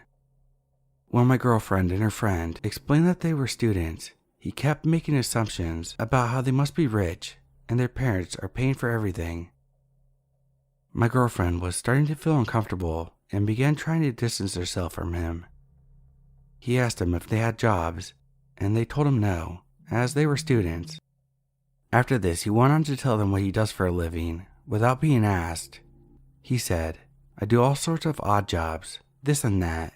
I mainly have these guys that work for me though. I find them off the streets and feed them, and give them a place to stay. I'm waiting to meet up with them now." He referred to them as his minions, which made something at first seeming wholesome very unsettling all of a sudden. He then told them that he had just had his wallet stolen and needed $400 for something. I don't remember the reason. He told them that he could pay them back in a week, but he needed the money that night. My girlfriend politely declined, and at this point was very uncomfortable. She started walking towards the door to leave and said, "Nice to meet you and good luck." They both walked outside and sat on a bench just outside the convenience store. As they were sitting and discussing this strange interaction, they saw the man exit and stand outside about 10 feet away, waiting for a few minutes, looking at his phone. He then met up with the other two men, and they chatted for a few minutes, then walked in the other direction, and the other two men walked into the store and started holding it up with knives. Absolutely shocked and frozen, they both watched as the cashier put her hands up, then emptied out the cash register. The two men ran out of the store in the same direction as the man in the suit walked. They were both about to call the police, but saw the cashier already was. They waited at the bench until two police cars showed up, and they walked in to tell the officers what they had just witnessed and tried to help identify the robbers and the men they had just met. I wonder if this is a common thing in terms of organized crime to pay homeless people to rob or commit crimes.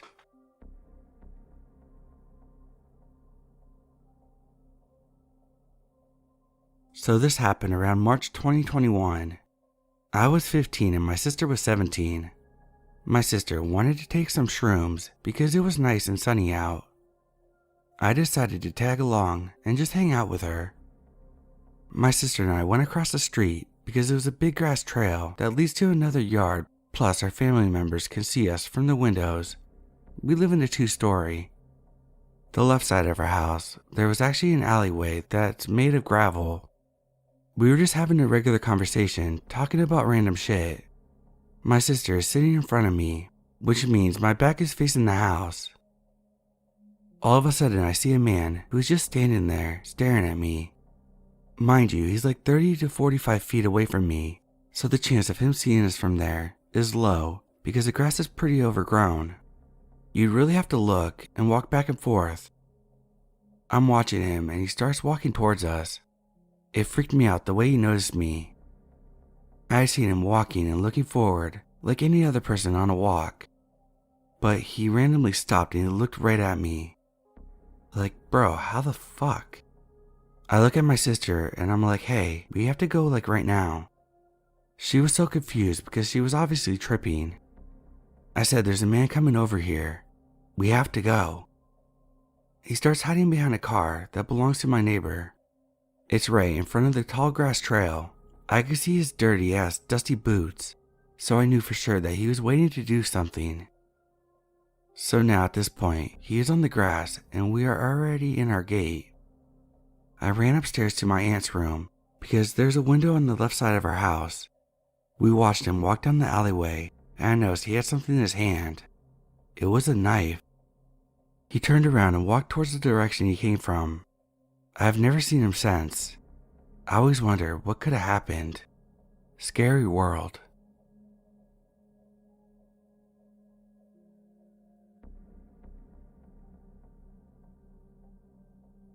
I was 19 at the time and I was waiting on the docks for a friend. I was alone and smoking quietly. A man approached me asking me for a cigarette. I gave it to him. When we finished smoking, he approached me. He started hugging me and I pushed him away. I said to him, I gave you a cigarette. I didn't ask you to touch me. Leave me alone, you make me feel uncomfortable. He kept getting closer as I pushed him away. He stuck to my ear and started whispering sexually, directly into my ear. It paralyzed me mentally. I pushed him away, but he wouldn't let go. I told him to leave, but he didn't listen to me. He was saying sexual things about me. I ended up freaking out and telling him I was gonna kill him or kick him if he came near me again. He kept going. Those 30 minutes were really long and he was really chasing me around the docks. There were 2 or 3 people nearby, but no one intervened to stop him. This all stopped when my friend got to the train. Sometimes I hear his whispers in my ear and I don't like it. It's a traumatic experience.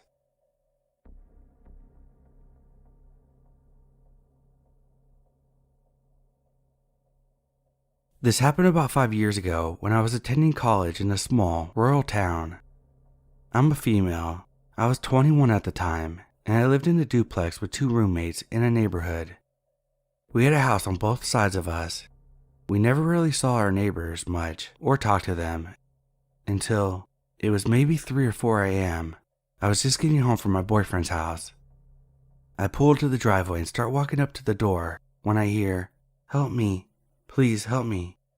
At first I was startled and bolted towards the door, but then I realized that someone might actually need help. So I slowly walked back out front and noticed an older woman laying in my neighbor's yard. She calls out to me again, "Please help me. I think I broke my hip. I fell off the porch." I walk over to her and ask if I can call an ambulance. She says, "No, can you please just go inside and get me Dr. Jones?" I'm just going to preface this by saying I know my next actions are not smart, but I wasn't thinking clearly at the time. So I walk inside the house and start calling out for Dr. Jones. While inside, I noticed the open bedroom door with a light on and a mattress on the floor, which I assumed was the woman's room. I walk farther back into the house calling out for Dr. Jones, and eventually he comes out of the back bedroom. He looks just as startled as I was. I tell him the situation and he follows me outside and helps her. They thank me and I go into my house. The rest of the time I lived there, I never saw either of them again. Still one of the weirdest things that's happened to me.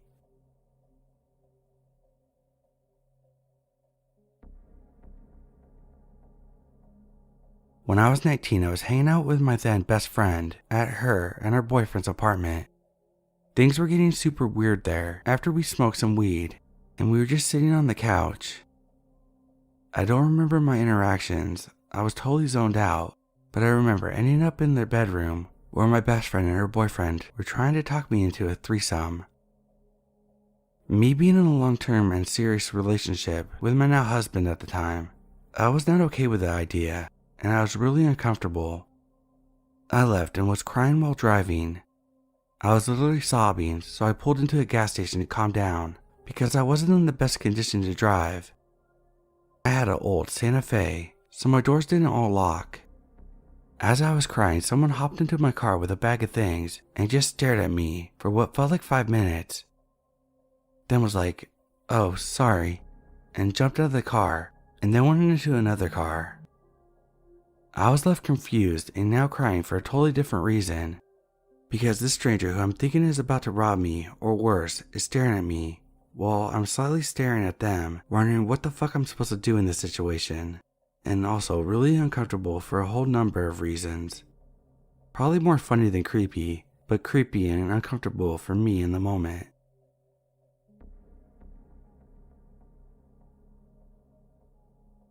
When I was around 7 years old, my parents rented out our basement to a young couple.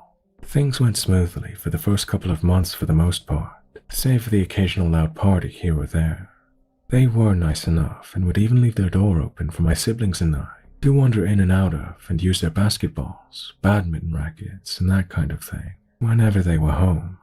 They would let us come and go as we pleased, although we didn't do it so very often because my parents weren't comfortable with the idea, of course. As time went on, they started getting a bit out of hand, throwing loud parties until all hours of the night and disturbing the neighbors. Sketchy people coming in and out. My parents suspected they were growing marijuana in the basement, as the house constantly smelled like weed all throughout. My parents did end up finding a plant being grown in the closet under a lamp, and they evicted them immediately. This was when weed wasn't legal at the time. A few years went by until a family member who works in corrections came over one day. They began talking to my mom about our former tenants. They asked us if we ever knew where they ended up, and she said she didn't. The family member then told us that a man was brought into the facility that they worked at, who looked and sounded familiar because they weren't able to place him. They suspected that the man may be our ex-tenant, who was actually being held on charges of sexual assault and murder, but they aren't sure if it was him or not. Eventually, my mom was able to confirm the identity of the man as being our ex-tenant. He was arrested for assaulting and murdering his ex-girlfriend with his father. My parents didn't tell us this until years later, but it was pretty wild news considering how many times he had invited my siblings and I without hesitation into the basement whenever we were out playing in the yard.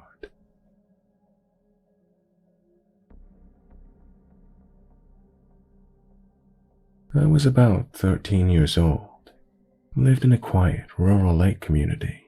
My parents, aunt and uncle were going away for the weekend, so my cousin, who was 15, stayed over at my house for the weekend. He brought over his Xbox and a bunch of games, and we stayed up all night playing and chilling in my room. My room was small with a single twin bed, so we ended up sleeping downstairs on the set of couches in the finished basement. I get woken up by my husky at around 8 a.m. She was acting like she needed to go out, but this was strange for her to do. I rubbed my eyes, still half asleep, and started up the stairs to let her out. When I grabbed the doorknob, to my surprise, the door pulled right open. As groggy and dumb as I was, I think to myself, weird, the knob must be broken. I open the door, clip my dog onto her lead, but she won't go out. I coax her out, annoyed because I only got a couple of hours sleep, and when I turn to go back inside, I notice the jam is completely destroyed. That's when everything hit me. I have no idea what to do. My cousin is still asleep in the basement. I don't have a cell phone. Are they still in my house? I quietly listen for any kind of movement. Then I go back down to the basement and wake my cousin up. We stupidly decide to go up and look through the house. Thank God it was empty. It was also empty of all of our video games, movies, and valuables, and that kind of thing. I call 911, then my parents. Police arrive, but they don't do much of anything except say, "Tough luck." It took me a few hours to settle down, when I finally realized that the fact that this person or people watched me while I slept. Had we stayed in a small room with a creaky door, I almost certainly would have woken up and faced the intruders. my life could be very different. It still gives me the chills 16 years later.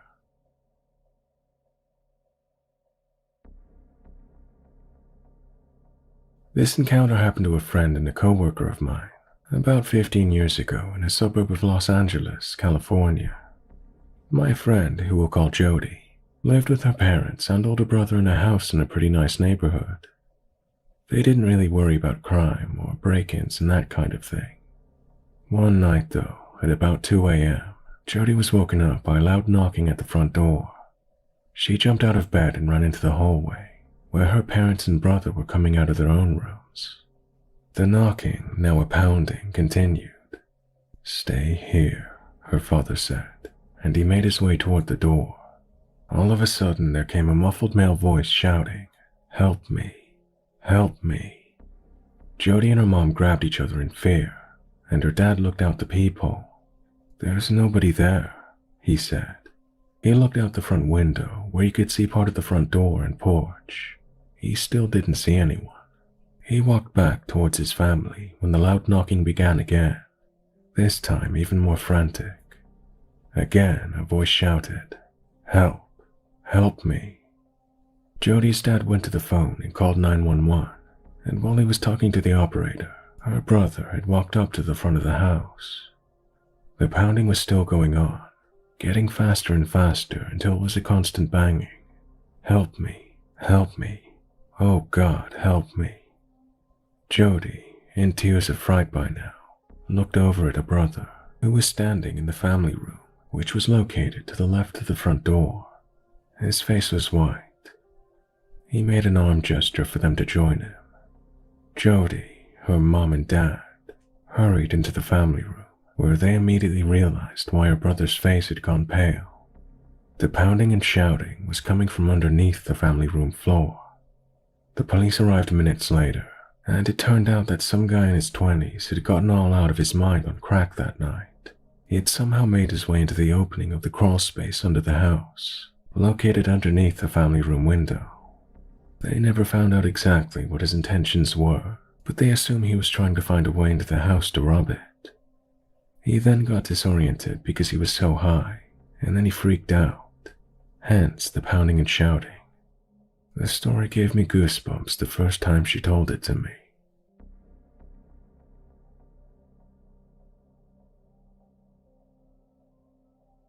So 2 summers ago, I was hanging out with my boyfriend Adam and our friend Luke. We were planning on going to another friend's house, but had some time to kill before they were off of work. Luke mentions kind of suddenly that he forgot that his coworker Tim gave him money earlier to pick up weed for him, and that he was supposed to go drop it off at Tim's house. First of all, thanks for mentioning that before you got in my car, but I didn't bitch too much and just asked for the address. The GPS directed me to a higher-end gated community on the other side of town. From working at a place that dispatches delivery drivers to this community all the time, I know that you usually need some kind of code or something to get in, but the guard at the front just buzzed us through with nothing more than a puzzled look when we said we were heading to the Smith house. Weird, but okay, whatever. Then we get to the house.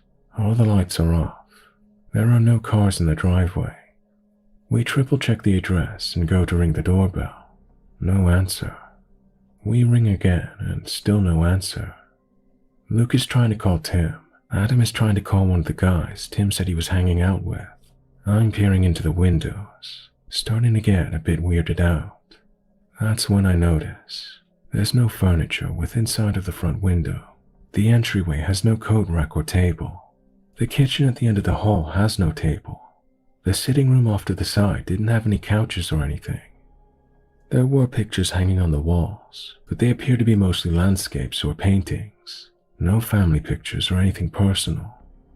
By this time, both the boys announced that no one had answered their calls or messages. I say I think we should leave, and that Luke can give Tim his shit at work the next day. Before I can even start my car though, Tim messages Adam, not the person he sent on this errand by the way, and he says, "Hey, just go around the back and come in through the basement window when you get here." What? I tell them that's the sketchiest thing I've ever heard, that we should leave. But they insist it's fine, and that's just how Tim sneaks his friends in and out of the house if he doesn't want to wake his dad up. This still makes no sense to me, considering it's like 8 p.m. Neither of them actually hang out with Tim outside of work, but off we go around the house. At the back of the house, we reach one of those light shafts that are common in lots of houses with basements, the ones that let light down to the underground windows and look kinda like a drainage pipe.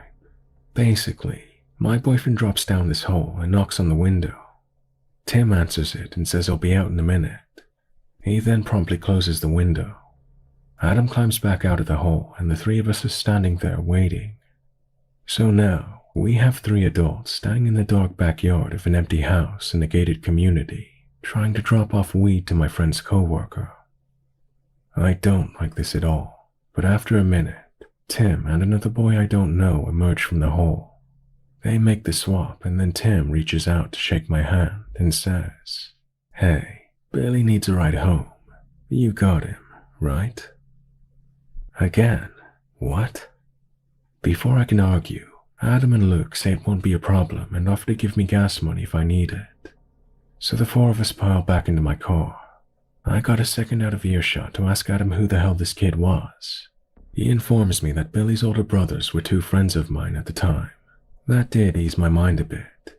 Trying to avoid awkward silence, I ask him in the car how his brothers are doing.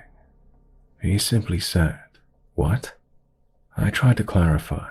You know, Ken and Ben. I knew them in high school. Isn't Ken in England or somewhere? And again he responded shortly, "Oh, yeah, okay." So much for that. But he did direct me back out of the gated community and through the regular neighborhoods, asking to be dropped off at a house a few miles away. While I was never close enough with his brothers to go to their house, I'm relatively positive that they lived in an entirely different neighborhood. And to add to the creep factor, in the 2 years since, I've gone to Tim's house several times, in an entirely different town. I asked Adam about it one day, and the only explanation I got was that Tim's dad lived in the gated community, but Tim lives with his mother most of the time. I have no idea what was really going on in that house, but I don't think I want to know.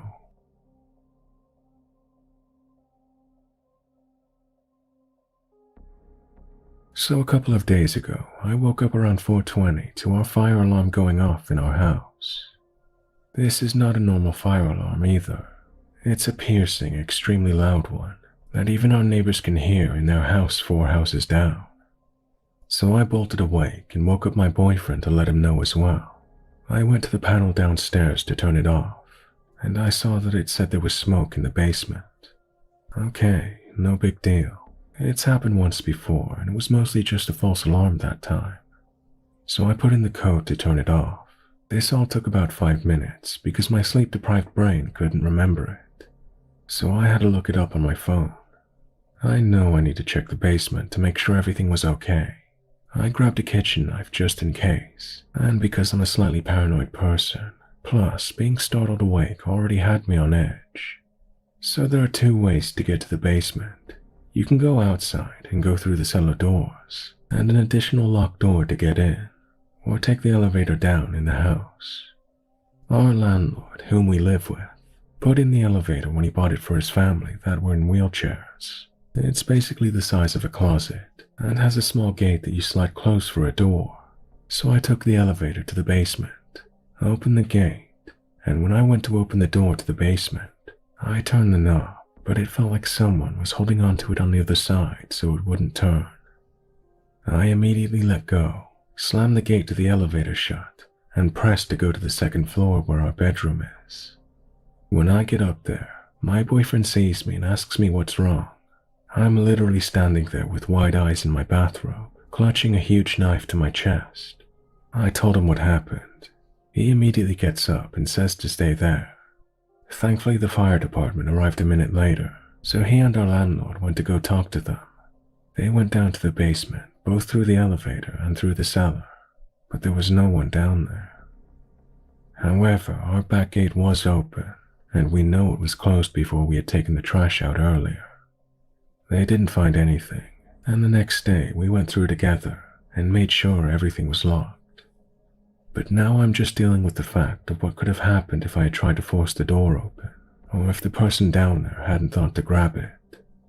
I've never been great at being concise, but sharing this is helping me feel a little less anxious.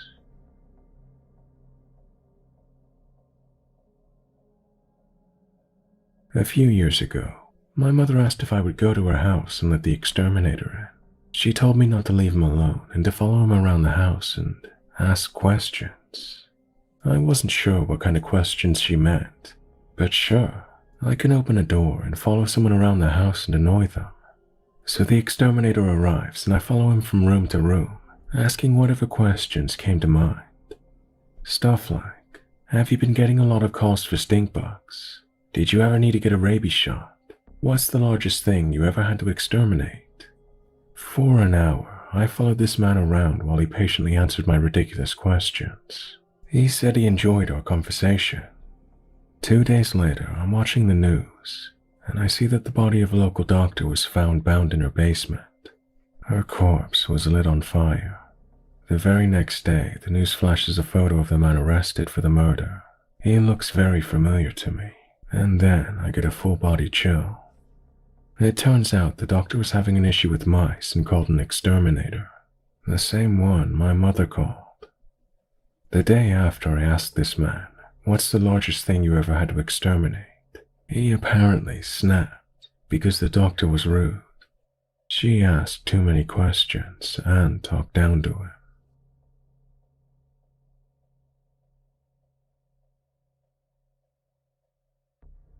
Many years ago, I got my first bachelor apartment.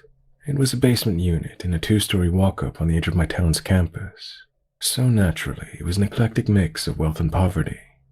I was somewhat closer to the latter. This place was tiny, with a mattress on the floor against one wall. I could lie on the floor, feet against the edge of my mattress, and touch the far wall with my fingertips. So there wasn't much space. The kitchenette was to the right of the apartment door, and there was a tiny bathroom in the back. One night, at around 4 a.m., I heard growling, and because my apartment was so small and I was so close to the apartment door, and because it was so dark, it sounded like the growling was inside of my apartment. It sounded like there was an angry, hurt animal growling on the other side of my living room, and in the pitch black, that was truly terrifying. I lay there under my blankets, terrified. The growling went on for almost 30 minutes and would get louder and more angry, then taper off a bit, then get louder, angrier, and higher pitched, like a wail or a shriek, and then stop.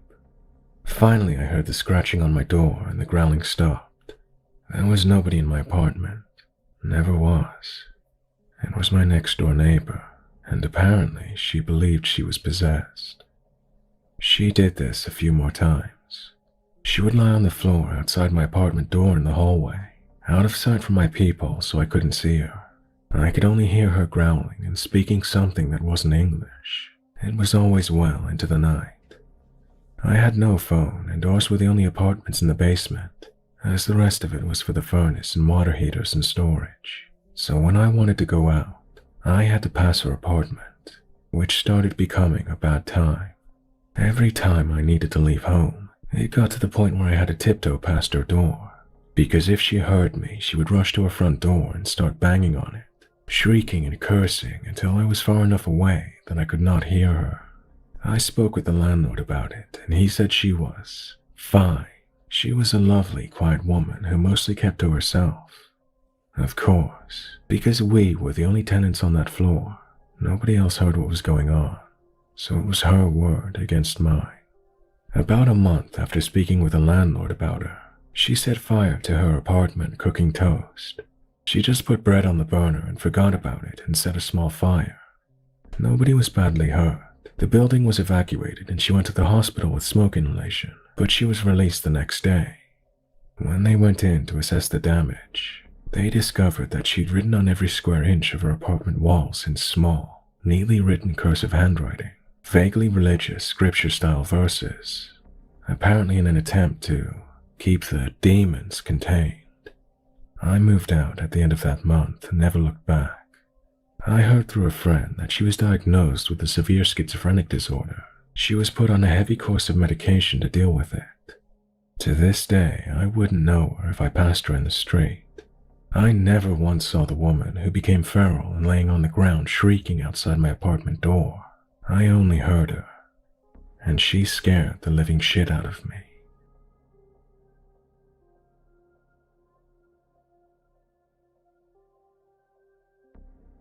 So this happened a few months ago.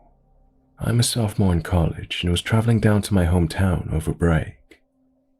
I was having some relationship issues with my stepmom, so I didn't want to stay at my dad's house the night I arrived at my hometown. So I phoned a friend of mine from high school and asked if I could stay at his place.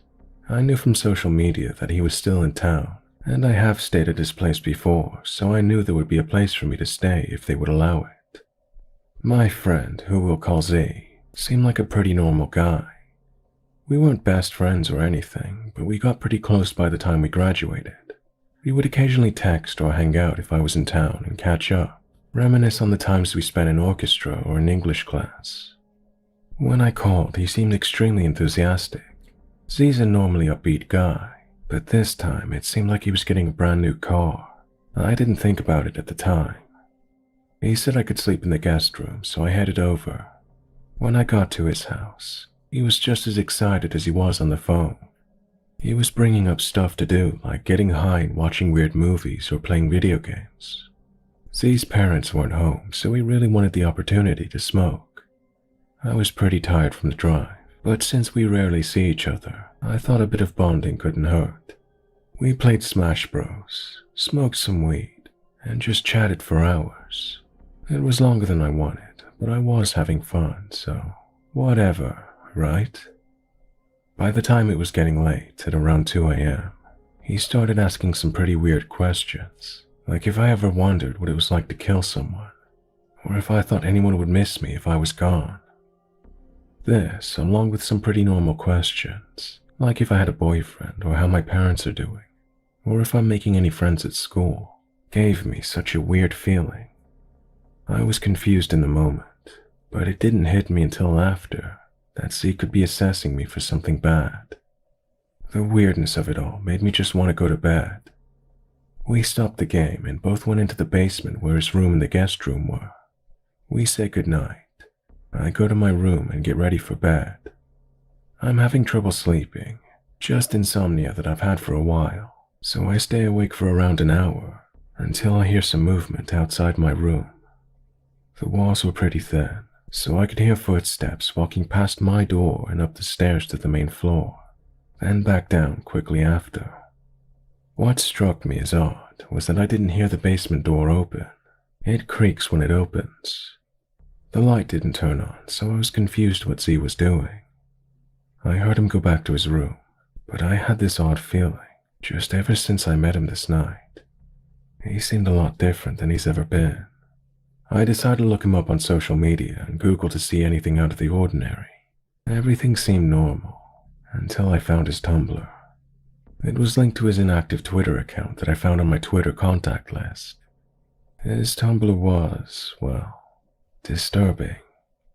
There were graphic drawings of mutilated bodies of humans and animals, links to suspicious-looking websites that I didn't dare click on, posts and stories about murdering, cannibalism, and torture. There were photos of guns, knives, and axes, which after looking closely, were all taken in his bedroom. The last post, around a week prior, was a text post from the account, saying he wished he could find someone easy to kill like a homeless person. I was immediately filled with dread. I knew he was going to do something. He must have gone up the stairs to lock the door. I packed all my things, and luckily I packed lightly. I then opened a small window at the top of the bedroom's wall. I started desperately climbing through, and as I was pulling my legs through, he opened the door. It was dark, but the streetlight illuminated enough for me to see he was carrying something long and skinny, so it was probably a knife. He didn't say anything. I didn't say anything. I just turned around, hopped in my car, and drove as fast as I could to my dad's house. I immediately blocked him everywhere and reported his Tumblr account, but not before telling the police. They said they couldn't do anything as the guns were registered under his dad, and he hasn't actually done anything yet. Nevertheless, I told my other high school friends not to hang out with Z anymore. Ever since then, I've been creeped out whenever I meet new people. Just the realization that someone I knew so well could underneath be this person who could hurt me so bad, who could kill me. I don't know what you're doing now, Z. I'm not sure I even want to know, but I hope you're getting help.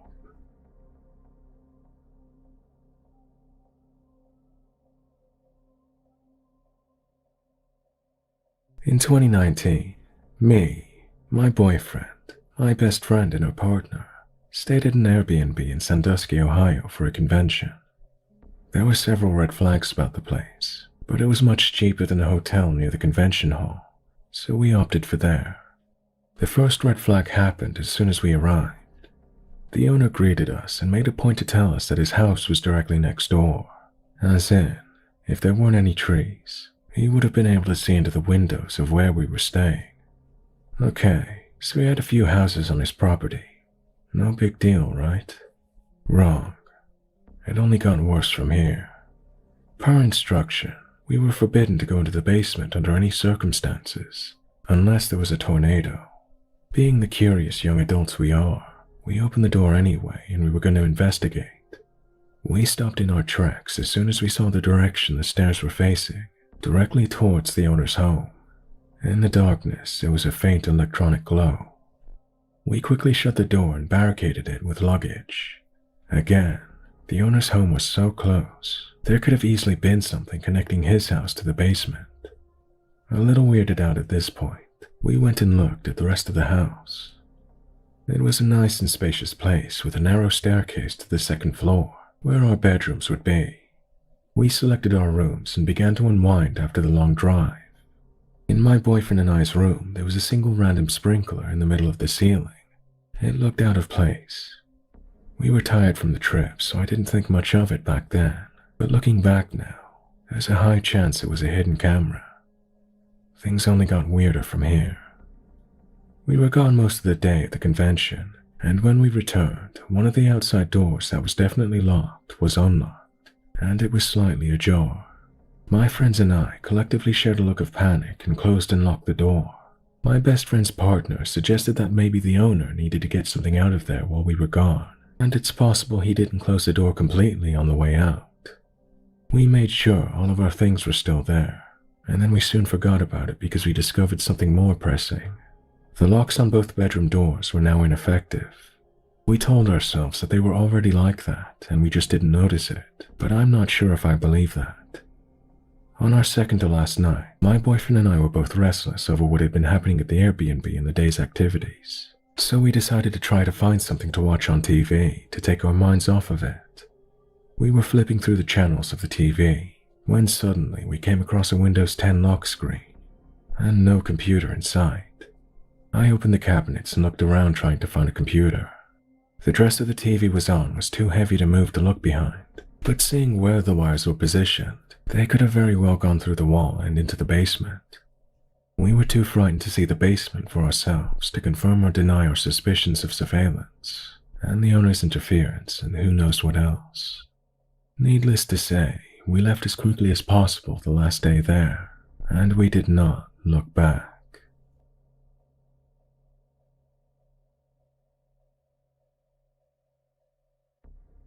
In 2007, when I was 12 years old, my family and I took a trip to Key Biscayne, Florida, with some of my cousins and family friends. Naturally, while at the resort, my cousins and I would all hang out at the kids' club, where there were always a bunch of kids to hang out with, epic chicken fingers and ranch dressing, and fun games for us to play. There was a director of the kids' club who watched us and facilitated all the activities. His name was Dan. In retrospect, Dan was a major fucking creep. He was around 40 years old, super tall and skinny, and was balding badly. The worst part is that sometimes he had us call him Dan the Animal Man. For a side note, these sort of memories leave me in awe of how naive and blinded to danger I was as a kid. If I ever met this guy now, I literally wouldn't want to get within a 5-foot radius of him. And there I was as a 12-year-old, thinking he rocked. Time is a wonderful thing. Anyhow, I digress. It was made clear to all of us that for unknown reasons, Dan was leaving the hotel in a week. None of this fazed me. On our last day at the hotel, I lost my cell phone. It was a bright blue chocolate cell phone. I quickly told my parents I couldn't find my phone, and considering this was already the second phone I lost that year, my mom yelled at me and told me if I didn't find the phone, I'd be grounded. I hurriedly ran around the hotel looking for my phone, and along my way I went to the kids' club to see if anyone had found it. The room that was typically bustling with kids and activity was eerily quiet and empty. Dan was sitting on a couch all by himself. "Hey Dan, did you by any chance see my phone?" I asked. Dan responded, "Yes, I found it and put it in the lost and found in the basement. Come with me." Thinking absolutely nothing of this, I mindlessly followed Dan as he led me around the back of the hotel. We walked for about 3 minutes and arrived at the foot of his stairwell going into the basement. We were standing at the back of the hotel in a strange area, and no one else was in sight. "It's down here?" I asked, confused. I was staring down a long flight of stairs leading to absolute darkness. The walls were made of unpainted concrete. It looked no more than a storage area, let alone a basement with a lost and found. Dan nodded and held the door open for me, motioning for me to head down the steps. Something in my 12-year-old self suddenly woke up. I'm not sure if it was instinct, fear, or fucking luck, but I immediately knew I had to get the hell out of there. Before Dan could say or do anything, I blurted out, "Never mind, I think I left it with my mom," and I darted away from the stairwell and back to the hotel lobby. I was so shaken up because something about that situation didn't feel right. I knew he was going to hurt me, and as a kid who wore rose-colored glasses and was overly trusting of others, this really meant something. I tried to compose myself and figured I'd investigate a bit more. I walked up to the concierge of the hotel and asked them where the lost and found was, because I'd just lost my phone. The nice woman at the front desk told me that lost and found was right there, at their desk. She then asked me what kind of phone I lost, and after I told her it was a blue chocolate flip phone, she smiled and pulled it out of the box under her desk. "Someone turned it in here earlier," she said, and then she handed me my phone. "Wait, you're telling me that lost and found isn't in the basement?" I stammered. "No, sweetie. The hotel is under construction and the basement is just being rebuilt. There's no electricity down there or anything yet." This scared the absolute shit out of me. I couldn't shake the feeling that this man was dangerous. At the time I was sharing my hotel room with my cousin, and she was the only person I told. Considering she was 8 at the time, I think I really freaked her out. I'm now 26 and I think back to that moment. I wonder what would have happened if I went down in the basement with Dan the Animal Man. It truly feels like one of the most critical junctures of my entire life. I'm so happy I knew to get the hell out of there before it was too late. I recently contacted the hotel to inquire about past kid club employees named Dan from 2007, just to see if he's still around, or on a sex offenders list, or maybe in jail. I even told HR this whole story, but they still refused to give me any information about him. They sounded pretty sketchy about it. I will continue to do research.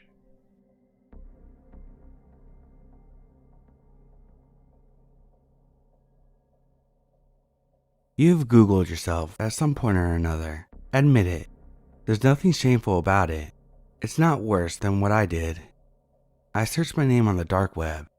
Don't ever make that mistake. I was 19 years old then. Liv, my girlfriend, and her family were kind enough to let me live in their guest bedroom at the start of the year. They liked the fact that I could fix most of their computer problems. Liv is a great person, and what she saw in a hacker who could never survive for long in a 9-to-5 world is beyond me. Their house was in the suburbs, only a few blocks away from the library and coffee shops with free Wi-Fi. These locations were convenient for my burgeoning career as a digital outlaw. I used these resources until I was able to move out and get a small apartment of my own. After a string of demanding jobs and abusive bosses, I found financial independence. I did this after I learned how to buy and sell things I shouldn't have with the use of Tor browser. I engaged in illegal transactions such as ordering counterfeit money and stolen IDs. I discovered that there's a large market for manufactured psychedelics. I often went to the skate park to sell those items off the nethermost landscape of the World Wide Web. Business was good. A young man with years spent in the foster care, I sought out activities which gave me the sense of control. A childhood of not having any will do that to you. The ability to navigate the online world to get almost whatever I wanted afforded me a sense of power. It was all going well until one evening in July. I sat in the second level of a Barnes & Noble bookstore in the corner next to the self-help section. I always did my best work there. This place was starting to go under, and I did not have to worry about the influx of patrons. Despite having a disguised IP address, I never wanted to risk a raid at home. The items were always shipped to a P.O. box instead of my unit number as well. In retrospect, these were all flimsy safety measures. They still gave me a sense of comfort, even if they were a tad delusional.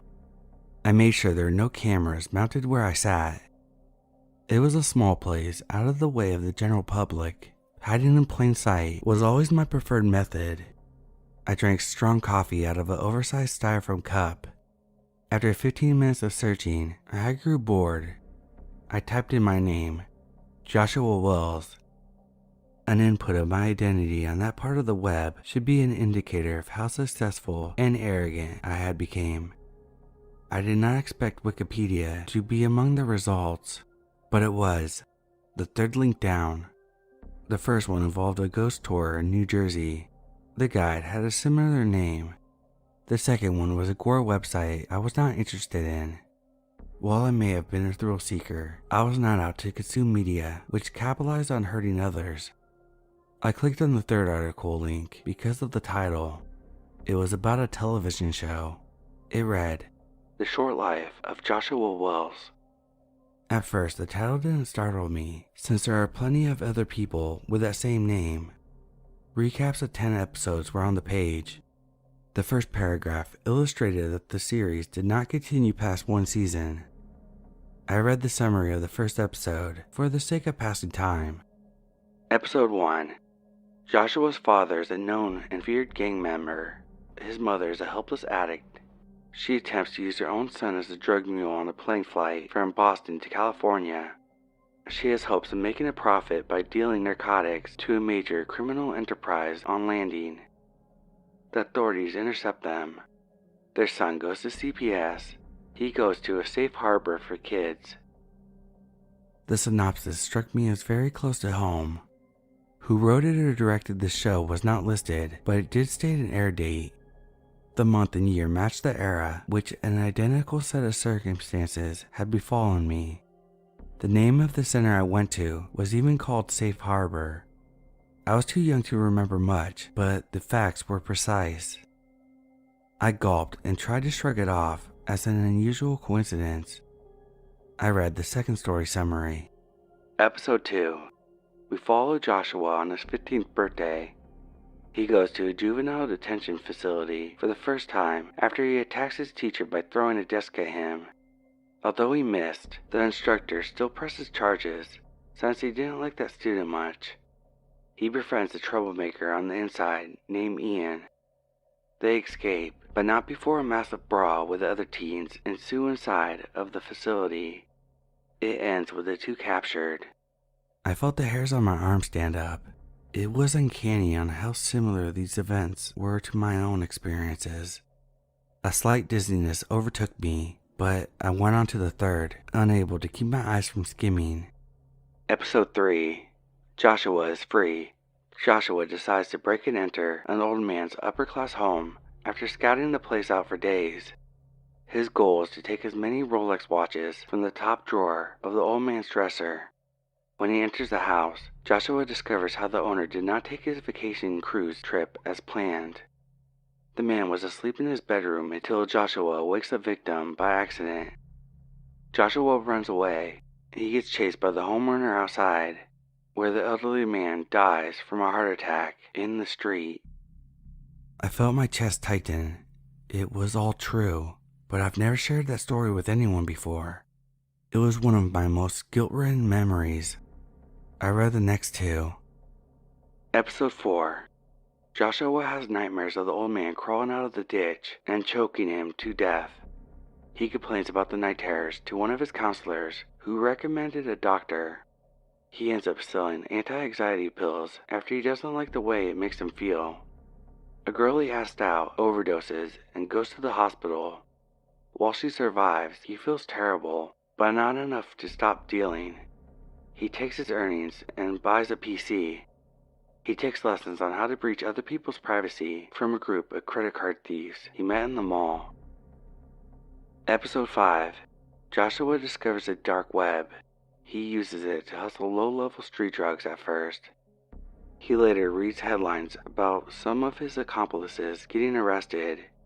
He still continues to engage in illicit activity. I look at the air date for episode 6. It was a 24-hour period I was living through. Episode 6. Joshua goes into a bookstore to poach their internet and try and make some money. He doesn't realize there's a man with a shaved head and a Carhartt t-shirt below him, perusing the sci-fi aisle.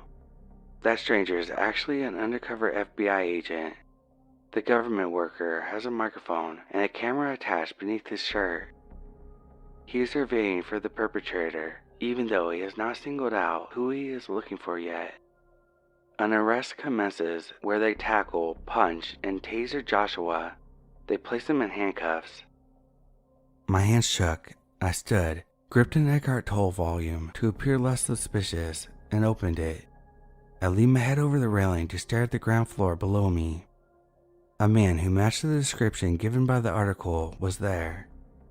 His shirt was baggy and hid what I knew to be a gun at his hip. He held a paperback in his hands. I pulled out my phone.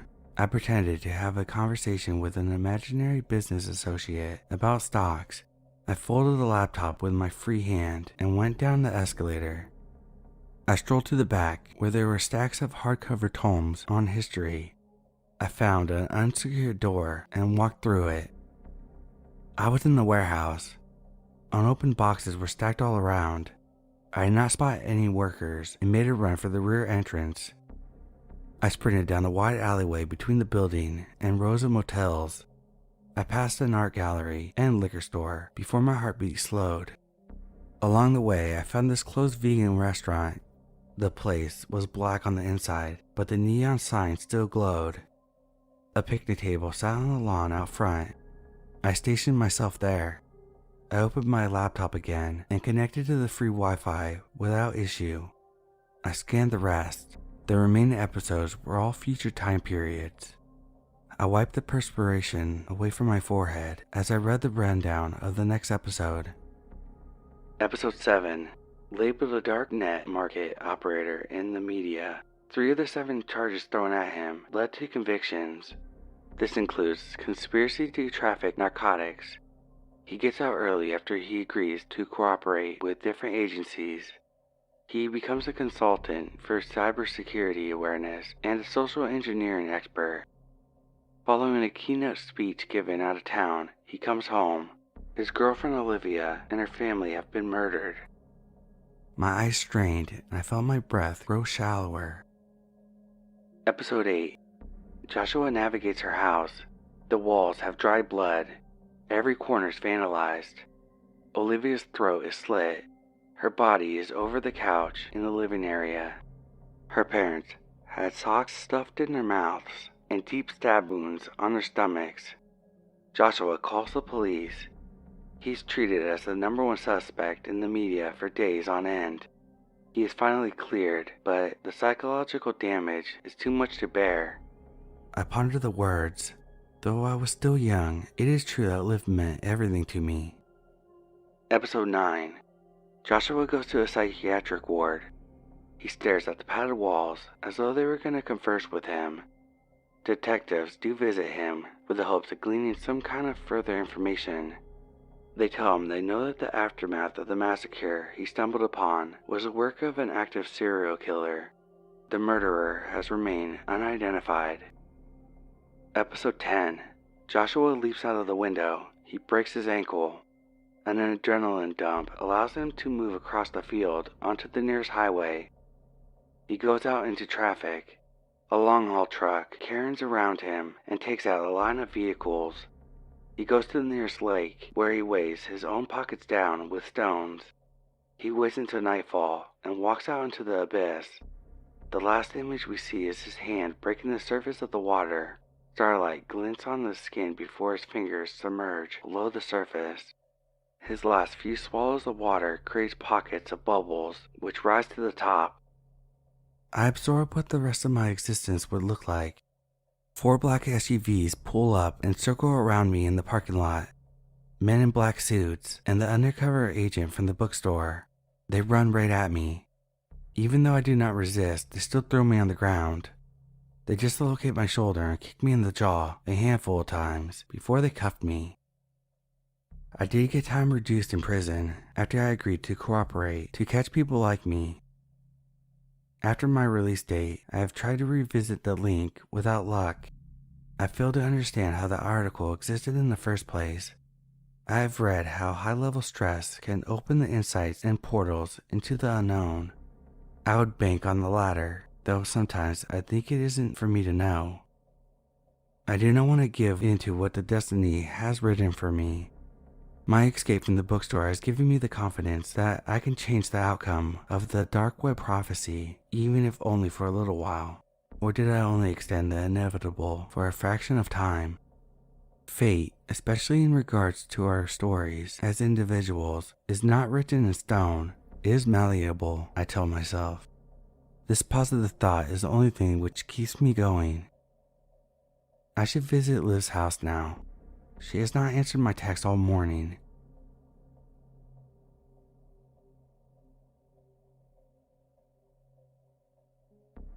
A few months ago, my best friend Jeremy called and asked if I could come over.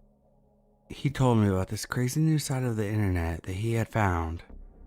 I absolutely had no idea what he was talking about. He was always up to something mischievous though. Even as an adult, he still had the enthusiasm of a child when he became excited. Because of that, it was always hard to tell him no. I could tell that this seemed important to him, so I told him to just come over and show me what the hell he was talking about. He came over to my house later that same day. He showed up with a flash drive. He was so excited, he didn't even take his shoes off. He ran over to my already open laptop that was sitting on my living room table and immediately plugged the flash drive in. He had that obnoxious smile across his face. It was that same smile he made when we were kids, the same taunting grin he made right before we were about to do something our parents would be furious about. So much for saying hello. You should really knock first. What if I was naked? My voice was playful.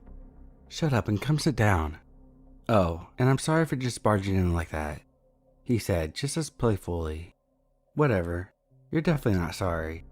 I'm gonna make us some tea and I'll bring it right out. I smiled as I walked away. About 10 minutes later, I came back out with 2 mugs full of freshly brewed tea. I sat the tea down on the table in front of my couch and sat next to Jeremy. I looked over at my laptop. My eyes immediately fixated on the screen. The flash drive contained a whole different operating system. I watched my laptop boot up and start running an operating system I'd never seen before. My eyes then shot a gaze at Jeremy. What the hell is this? Is this gonna mess up my computer? You know I can't afford another one if this breaks. Most importantly, I need it for school. All my schoolwork is on there. My voice was sharp, but before I could finish talking, he cut me off. You worry too much. Just relax. I tested it out on my computer, and everything went fine. Just wait for it to boot up. We'll return to normal once I power it down and remove the flash drive. His voice had a reassuring tone. Yeah, fine. Whatever, I said reluctantly. After about 10 minutes of us just sitting there watching this foreign operating system load, It finally finished.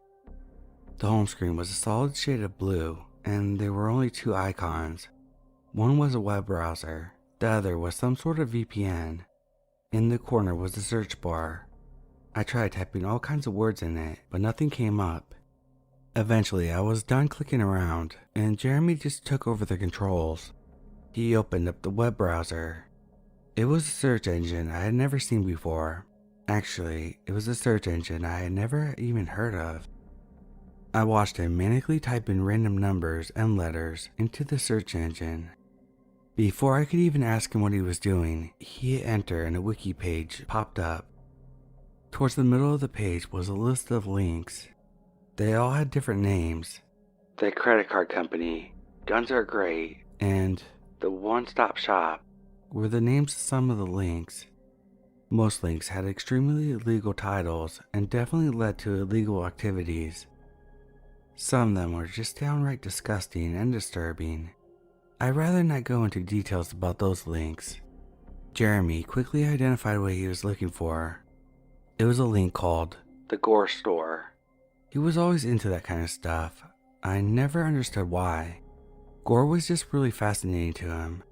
I myself could not say the same. It had to have been fake anyways, right? I just wanted to get it over with, so I sat quietly and just waited for the page to load. Once the page loaded, my screen was filled with obscene images of mutilated bodies. There were videos of different people getting killed in different ways.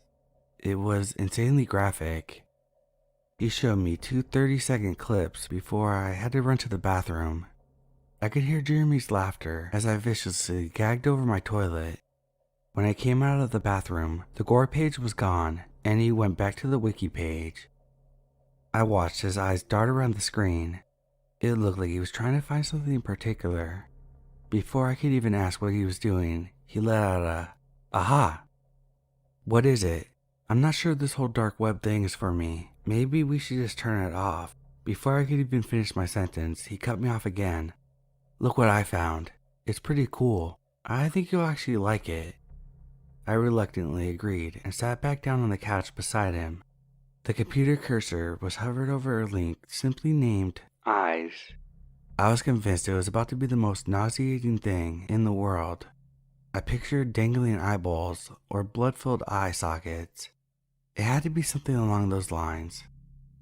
He could tell I was unprepared, and he immediately clicked the button after I gave him a slight nod of approval. I was not expecting what I saw. They were eyes all right, normal eyes. It looked like a business page for selling contacts. It appeared professional, and there was nothing strange about it, except for the fact that it was a seemingly normal business page on the dark web. I had a look through their section and ended up asking Jeremy to buy me a pair. He already had the correct form of currency in some sort of account. He thought it was funny, of course, and bought them for me without a second thought. I thanked him and we talked about what they were going to look like. We were both excited. After Jeremy left that night, he took his flash drive with him. He explained that he was going away on a business trip and that he wouldn't be back for a week or two. He said he sent the package directly to my house, but to call him if there was any delivery issues. The estimated arrival date was 3 weeks from that time anyways. I figured he would be back by then. That way we could experience unboxing them and me struggling to put them in together. He did find the website and pay for them after all. 2 days later, I was surprised when I opened the front door to get the mail and saw the package at my front door. I quickly got the mail and took the package inside. I remember thinking this couldn't be the contacts, it was way too early. I grabbed the box cutter from the kitchen and started to slice open the package. There they were. The bright green contacts that had a slight blue fade were in the little box. They were beautiful. I know I told Jeremy that I would wait, but I was too excited. I took them out of the box and soaked them in the contact solution that came in the package.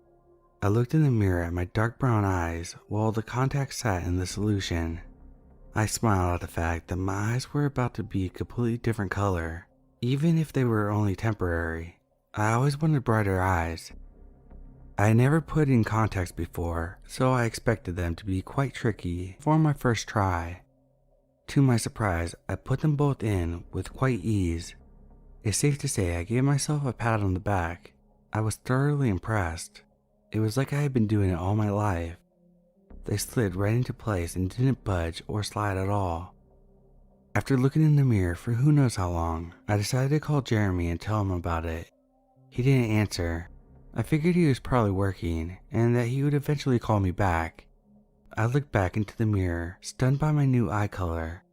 I started taking pictures to update my social media platforms. My self-esteem skyrocketed. When I was done obsessing over my new contacts, I decided I should probably make dinner. I lived by myself and always made way too much food. I'd used the leftovers for lunch, so it never really went to waste. That night I decided to make a whole lasagna. It was one of my favorite meals, and I figured I could give some to my elderly neighbor as well. I put a pot of water on the stove to bring it to boil. As I was pulling out the noodles, something caught my eye. It was like a quick shadow flew by my peripheral vision. I stopped and looked around, but I saw nothing. I remember thinking it was strange, but not uncommon. I thought it was just my eyes playing tricks on me. I finished prepping and lined up the cooked noodles on a sheet of aluminum foil. I opened a package of raw meat to cook in an already hot pan. As I went to open the meat, I glanced over at the noodles. This time, I was looking straight at them. A wave of horror washed over my face. The noodles had turned into maggots. They were swarming all over the aluminum foil. I watched as some of them wiggled themselves off of the counter. Each time one of them hit the ground, I flinched. They were big. They were about as big as the top of my pointer finger. I grabbed the broom and the garbage can and swept them into the garbage. I took them outside to the garbage bin immediately. After that, I had completely lost my appetite. I decided I needed to take a bath to calm down and recollect my thoughts. I made some tea, lit some candles, and filled the bathtub. I slowly got into the bath as the hot water touched my skin. It was quiet and peaceful. I finally had time to think. I closed my eyes and let my head rest against the back of the bathtub. What just happened? I'm definitely not seeing things. Those maggots were real. How in the world did my freshly boiled noodles turn into maggots? Didn't make sense. I whispered my thoughts out loud. When I opened my eyes to gaze at the relaxing setup I had put together, I jumped out of the water. My bath water was a deep shade of red now. Every candle I had lit went out. I quickly wrapped myself in the towel and turned on the main light. The candles weren't lit, but the bath water was clear.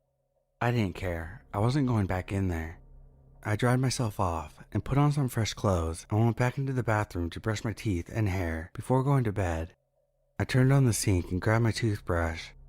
Right before I started brushing my teeth, I looked up into the mirror. I felt a knot form in my stomach. I was holding the toothbrush in my mouth, but my reflection wasn't. I watched my reflection sway back and forth. The closer I leaned in, the further my reflection would back up. It giggled as I watched my own reflection tear out my eyeballs. My reflection's eyes were dangling so low that they touched its mouth. It licked one of the eyeballs, and one of the contacts flipped on its tongue. It started to chew it like it was food. Each chew sounded like broken pieces of plastic. I watched blood starting to form in my reflection's eyes.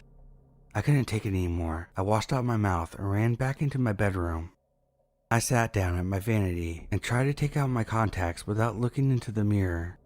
I thought that it would be easy to remove since it was so easy to put in. I was wrong. No matter what I did, they wouldn't budge. Not even a little bit. I tried pinching it, moving it, pushing, and sliding it. Nothing. After 30 minutes of nothing but severely irritating my eye, I gave up. I straightened my back from the bent over position and looked into the vanity mirror.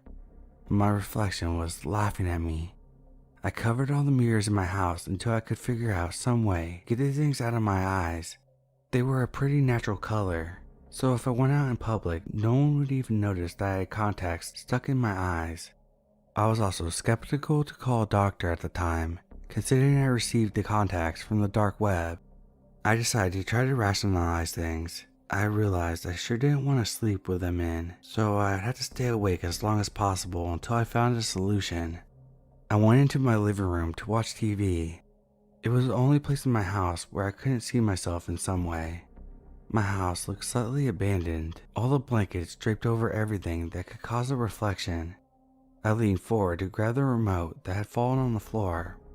Upon picking it up, I felt this sharp pain throughout my entire hand. I immediately dropped the remote and looked at my aching palm. Every inch of my hand was written in cuts.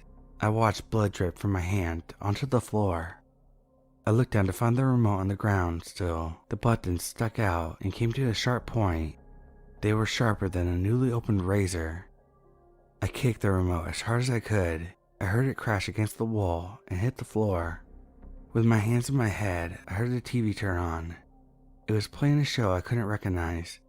I lifted my head and looked towards the television. It was me. I was on my own television. The quality was grainy, but I could make out what was happening. The television showed me walking across the street from our local grocery store. On my way across the road, a huge truck came at full speed. In the blink of an eye, the truck hit me, and I watched my lifeless body drag across the sidewalk. Then it turned back off. I didn't know what to do. I was scrambling around trying to figure something out. I ended up calling Jeremy. He seemed a bit concerned, but honestly, it didn't sound like he believed me. It's like he thought I was joking around.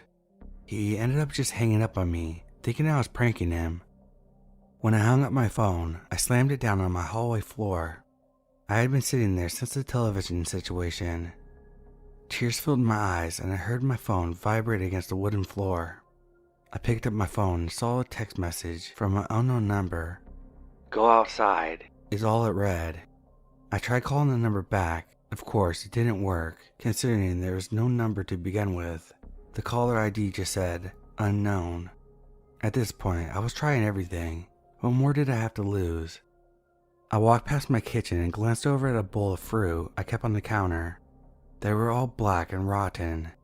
I didn't stop though. I wanted to make it to my front door. I didn't plan on actually fully going outside, but a peek wouldn't hurt. At least that's what I thought. Before I could even put my hand on the doorknob, someone started knocking. "Package delivery." The voice was deep and foreign. I opened my door just a tad, and there stood a delivery man. His eyes were wide, really wide. They looked dry, like he hadn't blinked in hours. He had slash wounds across his entire face and down his neck. He was incredibly lanky and tall. He reached out his arm to hand me the package, and I realized he was missing 6 fingers. The wounds looked incredibly fresh. Blood soiled the entire box. "Just leave it, I'll get it," I said quickly. I slammed the door in his face and locked every single door in my house that led to the outside. Once I was sure he was gone, I quickly grabbed the package and pulled it into my house. Everything around me was slowly decaying, even the people outside. I eventually made my way back to my room. My stairs were littered with nails sticking directly upwards. I tried to avoid as many as I could, but I still stabbed the bottom of my feet multiple times. There were countless bloody holes in my feet. I left a crimson trail wherever I walked. I walked into the bathroom that was connected to the bedroom once more. I pulled off the cover and looked at myself again. This time, my reflection was still laughing, but pieces of my flesh dangled from different areas of my face. My neck was snapped and I had a noose around my neck. My tongue salivated black, looking tar, and my eyes were completely hollowed out. I hadn't slept in 3 days. I'm afraid to go to sleep. What if I wake up and my entire house is embedded in barbed wire? What if the floor is completely made of shards of glass? What if everything around me turns into the ultimate death trap? I'm absolutely terrified. I'm not taking any chances, especially since I brought the box inside. I ended up opening it. There's another box inside. This box was slightly cleaner, but had a message scratched along the top. It was barely legible, but it read, "Open it to find out when your untimely demise will fall upon you. Clock's ticking." Again, I figured I had nothing to lose, so I opened the second box. This time the box contained a handwritten note. "Not all eyes are meant to be a prize. The context you contain will show the other side. You can live with a vision or you can choose your demise. I left you a gift. Now you can decide. I've been sitting here for hours now. All my food is infested and moldy. I need to go to the grocery store, but I keep looking at the gift that sat below the note. I never really thought this would ever be an appropriate gift for anyone, but I can't help but gaze at this already tied noose. I knew going on the dark web was a bad idea,